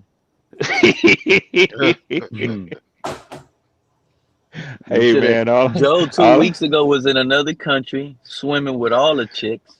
And before he was in that country, 2 weeks before that, he was in a different country swimming with different chicks all over. This man be all Yeah. over the place, just by I'm gonna hitting be all the in waters. I'm gonna be in What if Vietnam later this month. he lives summer all year long? He chases the say, hot water. say he coming to the ATL to make it rain, Big Joe. Hey, last time I went to a conference there, Nick Saban showed up as the keynote speaker. Oh Which wow. was pretty cool. And I last don't year know it was what's in up. Chicago. We had Deion Sanders there. So Oh man. I got to see Deion give like a motivational speech like a month before his son was drafted. And Yeah. he was trying to tell us, he's like, I can control the draft. And then we watched Shadur go in the fucking fifth. You didn't do a good job, dear. Yeah. Because that was surely about his daddy. That was surely about his daddy. This year they got Dale Earnhardt Jr. I'm not as excited about it because I don't watch You NASCAR. know what's funny about the draft, right? Hear me out. Mm. The Browns are in a tricky situation. They got Deshaun, they got Shadur, fan favorite Shadur, by the way. Listen to what I Yeah. just told you. Fan Yeah. favorite Fan favorite. and Yeah. fan favorite. That's what they love. And if they, but there's a chance they can really potentially draft Ty Simpson at 6. So if they draft Ty Simpson at 6, that's saying Shadur Sanders, we're giving up on you. Oh yeah, He's gonna be like I was trying to tell these other guys earlier. If we trade A-Chain, if we do, he might be a draft day trade type of guy. That's what Shadur might end up being, a draft day trade. Even though it's weird, I know I get it, but it would all it would take is for the Browns to select Ty Simpson in the first round. That's all it would Yeah, but literally I take. agree with you. If they draft Ty Simpson, Shadur is gone. He should want to be out. He should Yeah, want to be he'll out of be a there. draft day trade. The phone Yeah. lines will start ringing. Somebody's gonna pick him up, and But it could potentially just be the Dolphins. could be. Oh my Could God, be. that was Pete, I've been hearing some buzz around the Browns that the owner is saying don't be surprised if Deshaun Watson plays. And I'm gonna tell you something, man. I wouldn't care what the fans say. He'd earned some of that money I've paid him. I don't care. I don't care in what capacity. You gonna put on a suit every Sunday. If you ain't starting, you standing right there beside the coach holding the clipboard. He got to earn some of that money that I paid him instead of just continuing to get all that money for doing nothing. So, yeah, Well, that's kind of like karma. That's what the Browns get in a way, as bad as it sounds. yeah, because Sometimes he went against other owners by doing that crap, by giving him that contract. not only did he do that, he actually jumped us. Deshaun Watson was going to be a Dolphin. No, he was He going to be literally a was. Falcon. He was going to be a Falcon. Yeah, Yeah. it was between Cleveland and the Dolphins. It was a wrap. And Cleveland Well, stepped in at the last second, and they did that. They offered him a Pete, fully guaranteed contract, at which it made him okay. Pete, Oh, the okay, man, let's do it. the And man they had jumped the ship. landed. The man had landed at Hartsfield Jackson International Airport in Atlanta. Cleveland sent them the offer. They told the jet to take back off. He was coming to the Falcons, man. but he was also coming to man because he was in Miami also. He was our The ball boy in owner, high school. the Also in owner Miami. sat down. The Were owner you of the interested Dolphins in him? sat down. The owner of the Dolphins sat down with Deshaun Watson, told him, "Get these signatures approved, and you'll be a Miami Dolphin." And he was able to Watch get this. 3 out of 4. He was able to get 3 out of 4 signatures approved. I'm fixing to make a simple Google. Who was Oh, Deshaun goodbye, Tua. Watson Goodbye, Tua. And this is good signing news. with? Don't get mad because it's negative against the Falcons. Don't think saying goodbye Tua won't make the Falcons roster is a bad thing. Deshaun It's really Watson. good. But NFL Network, shout out to Cap for Life. He said Deshaun Cameron Wolf Watson said the Falcons think Michael Penix's knee will going be healthy at some point during training camp. to sign with Man, wherever this game is at, it's my pouring down rain. two Browns. Okay. Who is But I Deshaun do have to Watson end the going to stream. sign with I got prior I to got Browns? 3% left now. It says before signing with the Cleveland Browns in March 2022, Deshaun Watson was heavily considering the Atlanta Falcons and New Orleans Saints. The Falcons were considered a top contender to land him just before he reversed his decision to join Cleveland.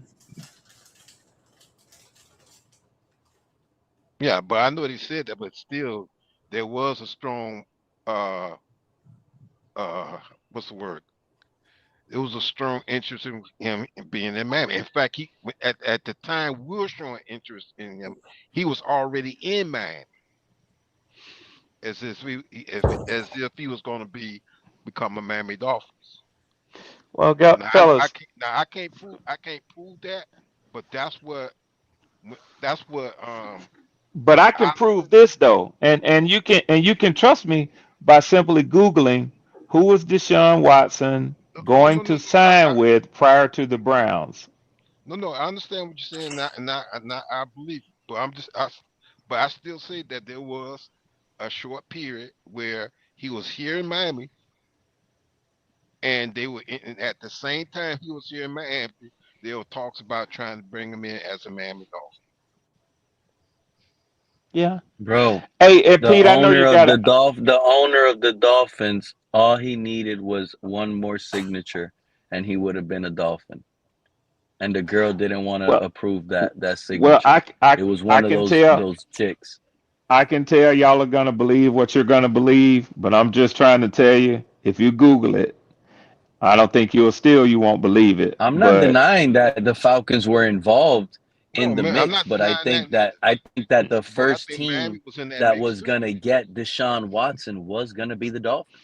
no, Once I'm he would not have got that saying, fourth, if he would have got that fourth signature, there would I'm not not, been Falcons in the mix. And the guys, Browns tried guys, tried to get in the guys, mix, but I'm not saying that the Falcons were in the mix. That's not what I'm saying. You might say that the Saints and the Panthers were in the mix. Those are teams that I knew were in the mix. I'm telling you, the Falcons were the team prior to the no. Browns. Oh no, but you're not And understanding. that's where you want to disagree. That's where you Before the want to Browns and the disagree. Falcons, the Dolphins were the team. This is what I'm trying to explain to you. Like we Yeah, were first. exactly. We were the first. Yeah, I'm gonna be honest with y'all. I never heard about the Dolphins. I'm just gonna be honest. I will tell you this though. Deshaun Watson was a ball boy for the Falcons growing up. So there was always No, this I sort of, remember that story. You just probably yeah. thought it was going to happen to you guys, but look it up. Our owner flew to Houston to meet, which the Houston Texans allowed. It got approved by the Houston Texans to let Stephen Ross meet up privately with Deshaun Watson for this trade to facilitate. Yeah, I'm gonna say it again. He was everything I'm asking about seeing the under massage parlors. everything I'm seeing under this topic talks about him having stated that he was going to be a Falcon. Let's see. Mary Kay Cabot, who is like Cleveland.com. Deshaun Watson chooses Browns in a stunning change of mind from joining the Falcons. That's all I'm seeing. Right. Um, And what we're That's saying, we're not because disagreeing with you. our But what we're saying, stipulation in order to trade for Deshaun Watson was to get the four signatures in our favor. Once we didn't get the signatures, then there was a shift into between Cleveland, Atlanta, the Panthers, all that crap. That's when that started changing because it didn't go our way. yeah, yeah, well, exactly. I'm not saying that y'all aren't don't know what you're talking about. What I'm saying is I never heard about the Dolphins. But hey, Pete, I know you said you got to wrap it up, and I understand that. Can I just make one comment in reference to the Tua Michael Penix thing? Go ahead, man, and we'll end the show with that, man. Appreciate all of you Okay, guys. Happy Easter. Hopefully, you guys happy have a great Easter. time with your family tonight. So we know that Michael Penix is going to return at some point. There's even speculation that he may be ready at the start of training camp. What I would say is he had better hope he can go and take the first snaps when Tua gets his first snaps. Because if he doesn't, and Tua gets, because they're both learning a new system, and we have a new head coach. So it's not like Michael Penix is going to be in the same old system that he was in last year. So that coupled with the fact that Tua is a veteran, and I just think that if Penix starts behind the eight ball, the only way he's going to get into a game time situation is if Tua just wets the bed. And they're both playing for their NFL futures and careers. Um, the Falcons don't owe Michael Penix anything. The current coaching staff, Matt Ryan and the GM, they didn't draft him, so he's not their guy, and he's no more their guy than Tua is. So they're both out there trying to prove themselves. Tua is playing for his next contract. And Penix is playing to be our franchise quarterback. My personal opinion is neither of the two of them will be in Atlanta with that quarterback rich 2027 crop coming out. We're going to draft a quarterback next year. Um, Yeah, I could see you guys drafting a quarterback next year. I could see that happening. Kevin Stefanski is gonna let that. I don't like that coach. I got to be honest with you. I don't like Kevin Stefanski, but at the same time, he's gonna get a year to try to make that mix. I don't think there's competition. Michael Penix, he's the starter day one, guaranteed. There is no competition. Tua could look good in preseason. Michael Penix just all he needs to do is practice with his team. The team is going to say we're rolling with Michael Penix. That's who gives us the best chance to win. Coach could tell the team whatever he wants. The players are going to sit here and see Drake London, Kyle Pitts, all these guys. They're going to say, I don't want that pass from Tua. Give me Michael Penix. Yeah, the only receiver guy y'all drafted. This isn't a guy y'all gonna have to keep a secret on and try to coddle. There's no coddling Tua. They're gonna laugh at that guy in practice when he throws interceptions. Tua is not that savvy, mouthy guy. The moment the defense gets rah-rah and starts calling him trash, you know what's gonna happen to Tua? He's gonna look in the mirror and say, I am trash. I'm not good. That's it. I don't think he's gonna be on the roster, Red Swarm. I'm being real, bro. He's not making our roster. Because for $1.3 million, it really doesn't. It's not a loss if he doesn't make the roster. That's just to make. But I think he will. To make the Falcons fan base feel like, oh, this coach is trying to put some competition in the building. Ain't no damn competition. Michael Penix is the starter. They just trying to sell that. Hey, Pete, I got news for you. I got news for you, Pete. Michael Penix only had a true rapport with Drake London. Kyle Pitts' numbers came with Kirk Cousins. And we never had a number 2 that was worth anything. The previous year, Darnell Mooney was decent, close to 1,000 yards, 900 yards, but most of that was Kirk Cousins. There was something going on between Michael Penix, Darnell Mooney, and Kyle Pitts. And I'm telling you right now, mark my words, because I want you to hear me very clearly when I say this. As the Falcons quarterback next year in the NFC South Division, Tua Tagovailoa will lead this team to more wins than y'all have for the season. I don't see that. I just stood on it. Happening. That's what you call. I'm gonna let him have it. I'm gonna let him have it. I hope you come back. Go to sleep with that. I will. I'm ending the stream with that. I'm gonna end the stream. I'm gonna let him have it. Let him have it, guys. Good talk, fellas. We'll be back at him. Okay. And when we jump off the top rope at him, we're gonna let him have it next stream. All right. Later.